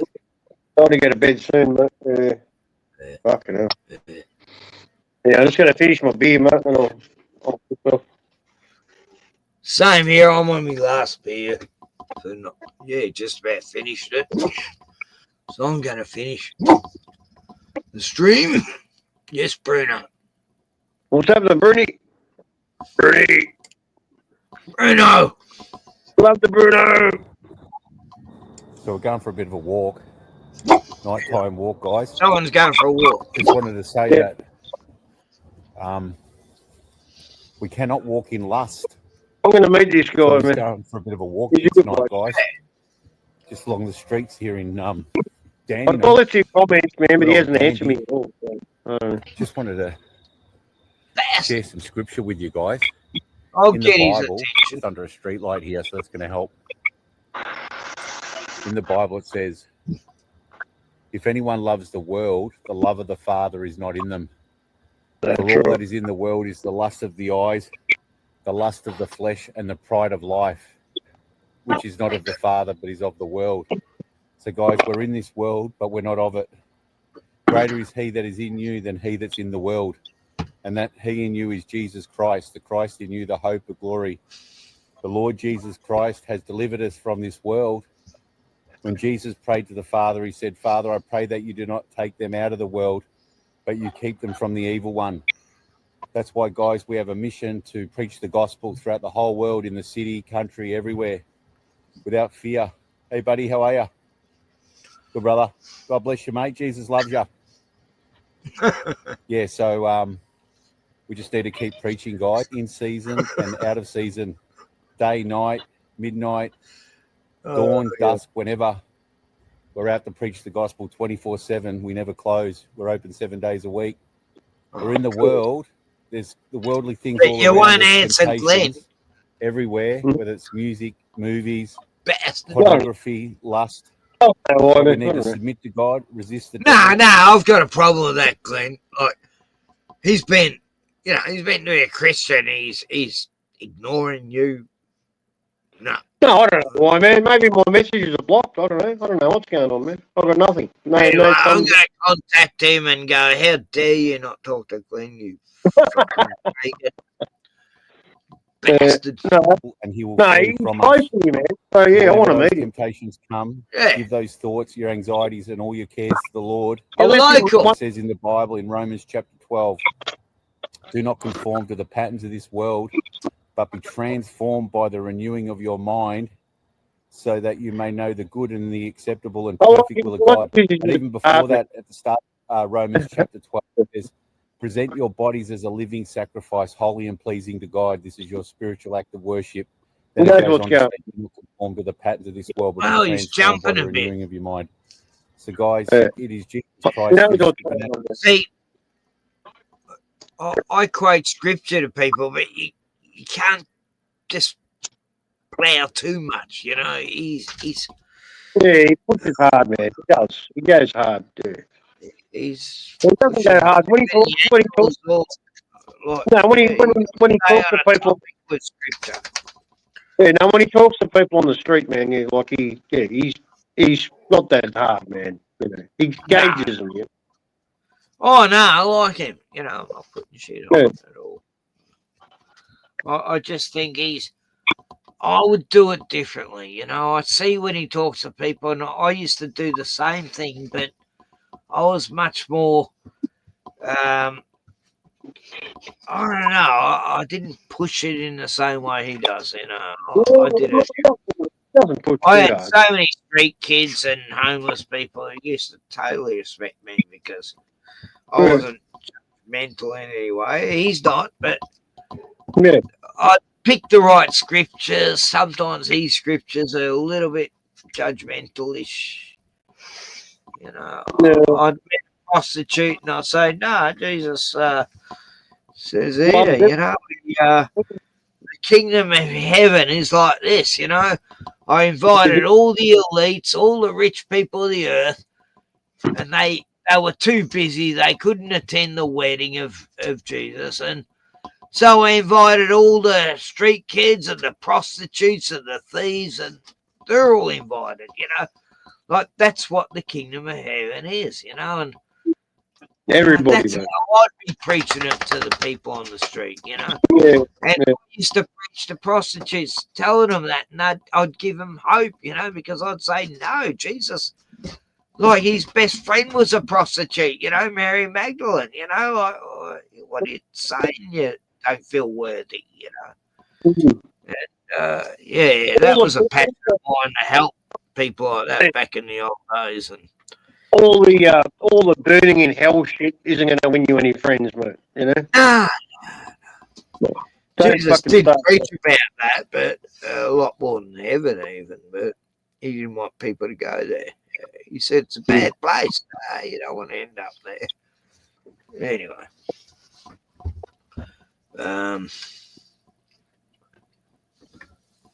I think I just finished my last beer. Yeah, I'm nearly done. I'm not going to drink tomorrow. No? I'm not going to drink tomorrow. Yeah, have a day off, mate. Doesn't it? It's good for you. Yeah. I like to have 2 days off. Soon I get to 3 days. I want to make it like 2 days a week, you know, and become a real preacher.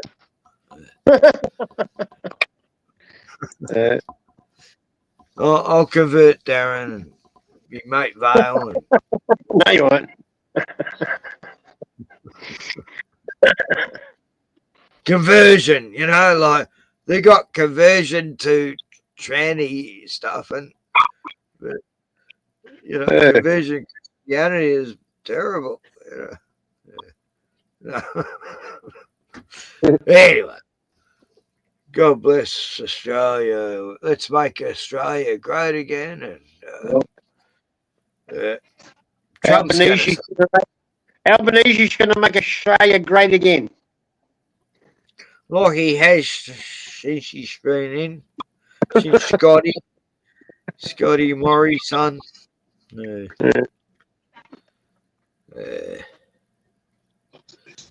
Nah, it's terrible. The leaders we have, it's like, well, there's nothing in there, you know. They're a piece of the shit. Suzanne Lee could be the fucking next fucking female prime minister, mate. Who's that? Suzanne Lee. She's the fucking new Liberal leader. Oh, right. I don't know anything about it. Yeah, that fucking evil, corrupt, fucking satanic slut. Yeah, that one. I have to look her up, see what she's about. She's all for the Greens, I guess. And zero. Oh, yeah. Oh, yeah. Oh, yeah. But they don't have a voice anymore, so that's good. That was one part of the election that actually worked, man. They voted those dickheads out. So, they reckon the voice is coming back in. It's going to be actually there isn't going to be a vote. It's just going to be put in. You know. It's already. It's not going away, mate. We didn't vote for local government either, as in councils, right? We said no in a referendum in an election, and we still got councils. Yeah, same thing's happening with the referendum, with the voice. Everyone said no, and we're still going to get it. Doesn't matter what you know. When it comes to agendas are going to succeed because that's the fucking that's the blueprint. Yeah, it doesn't matter what the people think. You know, it's what they decide. Yeah, they've already made their mind up, mate. It's happening. And you talk to any local mob person, you know, black fellow, black woman, black fella, white fella, doesn't matter what the color. And they think it's all bullshit. All these ones in government, they think are sellouts. You know, they're all trying to make money. All of them are calling them out, but no one listens to them, the people on the street. No. But yet people keep voting. Vote harder. Well, because they're sick of paying the fines, you know, like me. I mean, we're the only fucking so-called democracy in the world. I want to get off the electoral roll. I want to try to get myself removed. I don't know how. Yeah. What you were offered? No, still on. Yeah. I had to vote. I voted like 2 weeks ago, all for independent parties. I didn't even know who I was voting for, but I looked up all the ones I ticked, and yeah, they were the right ones. I did. I ticked all the right boxes. Yeah. So I was very happy with that. Yeah, like I knew about some of them, but yeah, so yeah, no way did Labor or Liberal get my fucking higher vote. No. Or Greens go last always. You know? got to put them in the last box, and everyone put them in the last box. I made sure they were fucking last, mate. Yeah. And so many other people did. It was beautiful. I was never so happy as far as the Greens losing that much. That Adam Brandt, fucking evil fucker who killing all our animals and shit for turbines. Anyway, they're the opposite to what they used to be. They used to be a good party once, back in the 70s and shit. Then they changed to communism.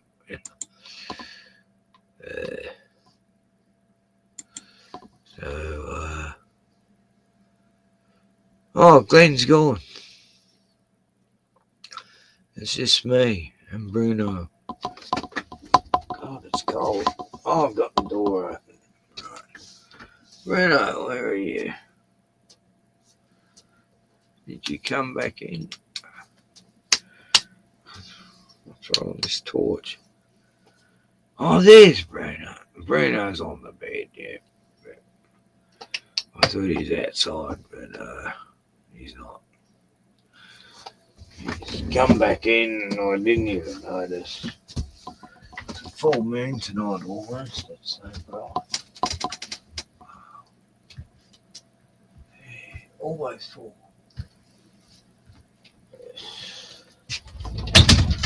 Very yellow moon. God, my back's fucked. It's just totally fucked. Yes. 7 hours, fucking hell. That's insane.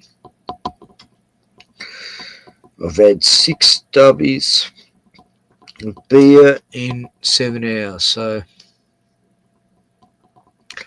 that's not bad, Most Aussies have like one every half hour. So, I'm not that bad a pisshead, Anyway, I'm going to have a bit of a sober few days and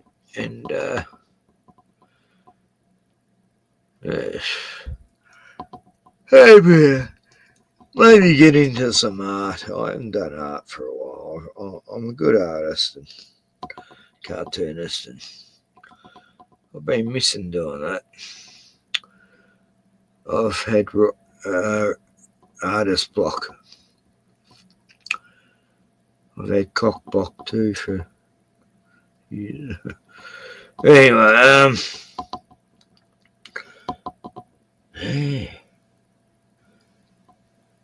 so I've got a few girlfriends out there that I should be connecting with, but I'm not. I don't know what's wrong with me. I'm very antisocial and shit. And I'm starting to acknowledge it. But I've got to get out more. I've got to socialise more. It's actually, I'm getting worried because I don't feel like ringing anyone anymore or talking to anyone. It's not good to be like that. You need people, you need to socialise, and I'm forcing myself to in my local area. I'm forcing myself to be social, and it's like, I never used to have to do that. Fuck. I just must be part of getting old, I guess. You just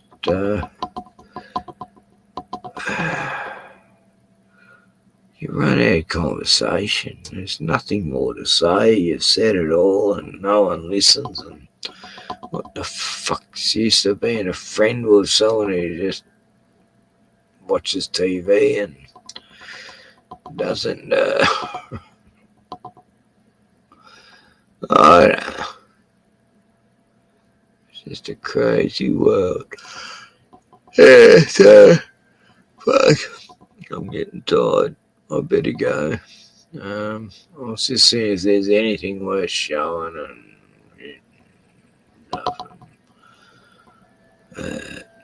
nothing. I'll probably get copyrighted for something on this stream. I don't know.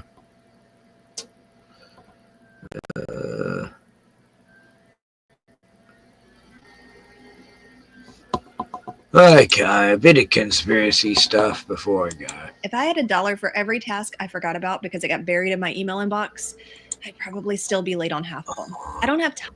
I don't have time for you.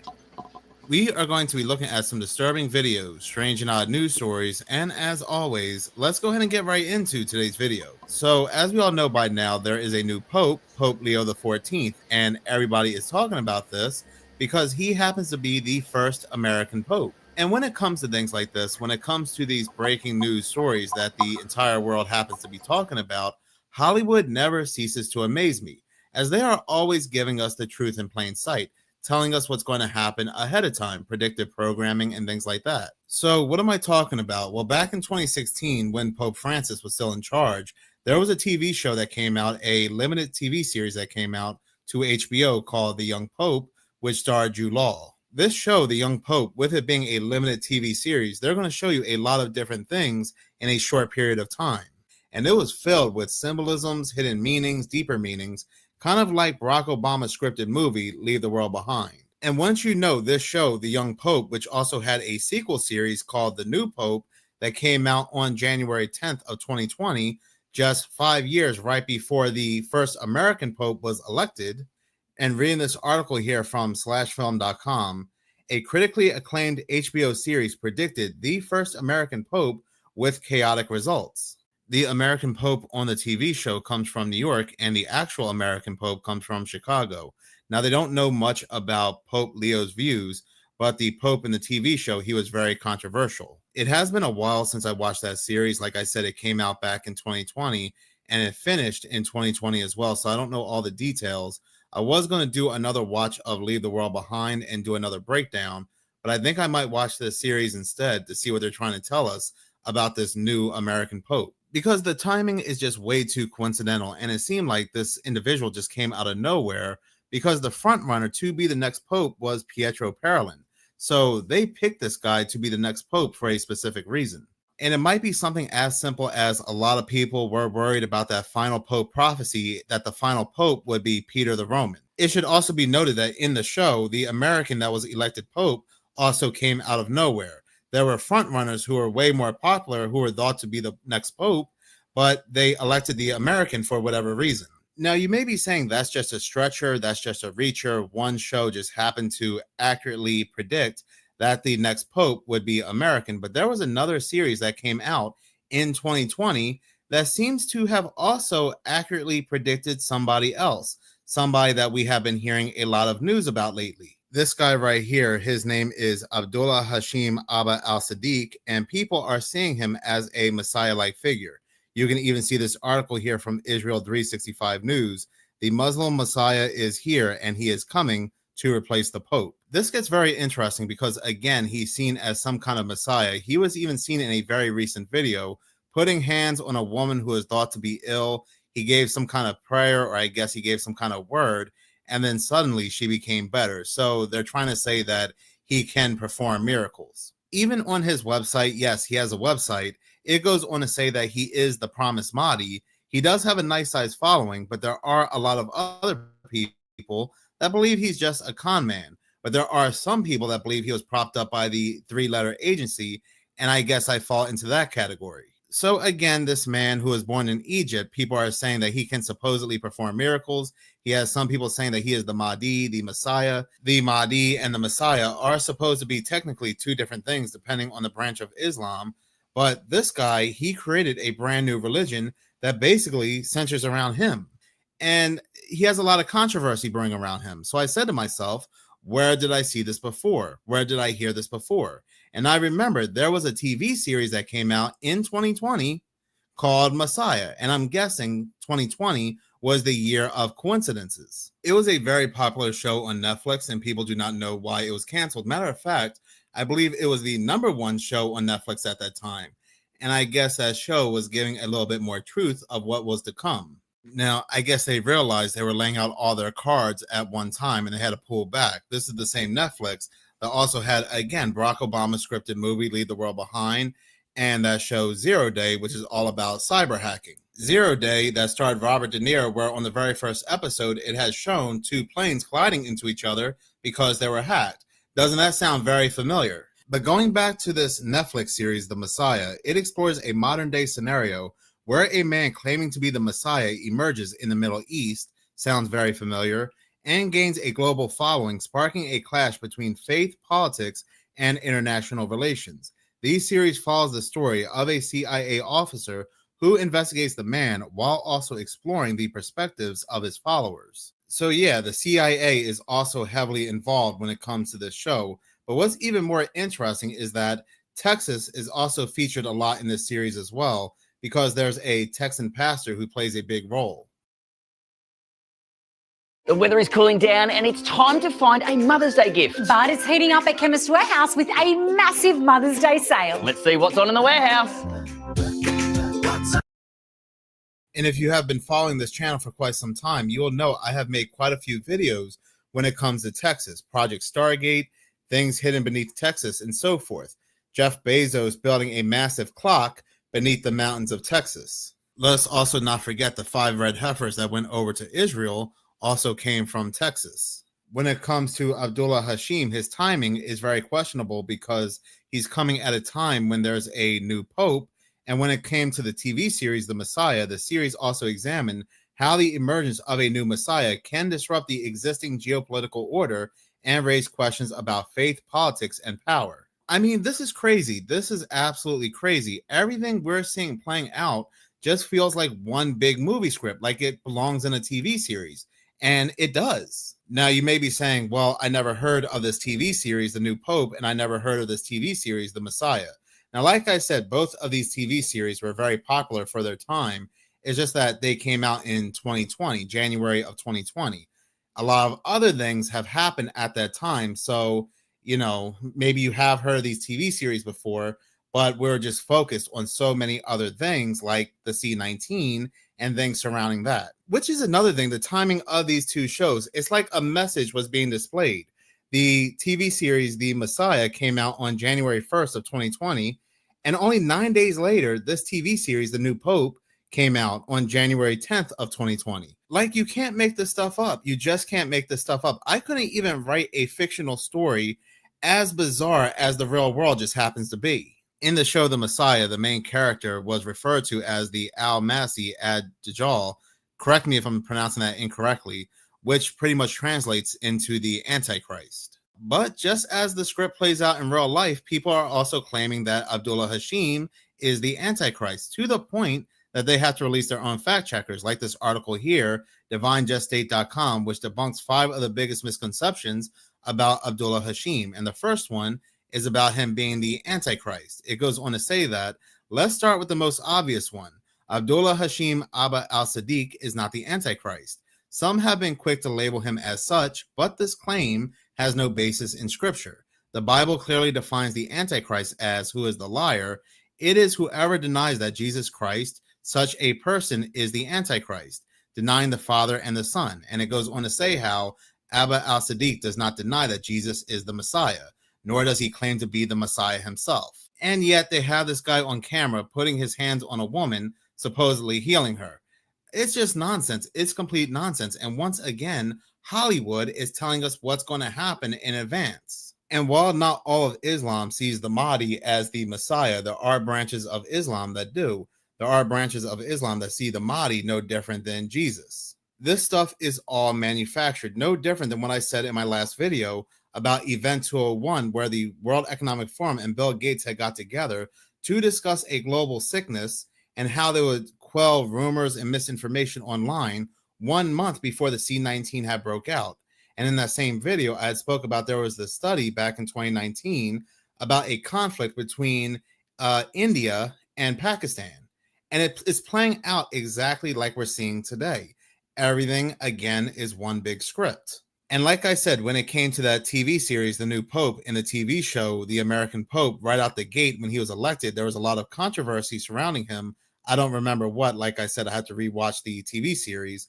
But when it comes to Pope Leo, the real American Pope, it seems like there's also controversy surrounding him as well, right out the gate.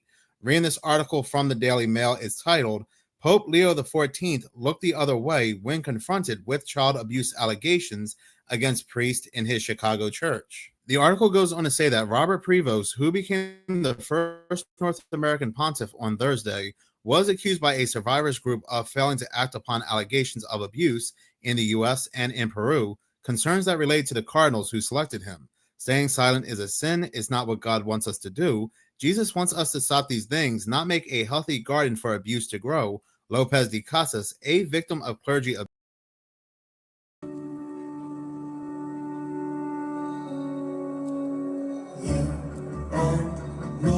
Beneath these old gum trees, hand in hand, it will be. Good night, all. Forever you and me, beneath these old gum trees, hand in hand, it will be. Forever you and me, beneath these old gum trees, hand in hand, it will be. Forever you and me, beneath these old gum trees, hand in hand, it will be. Forever you and me, beneath these old gum trees.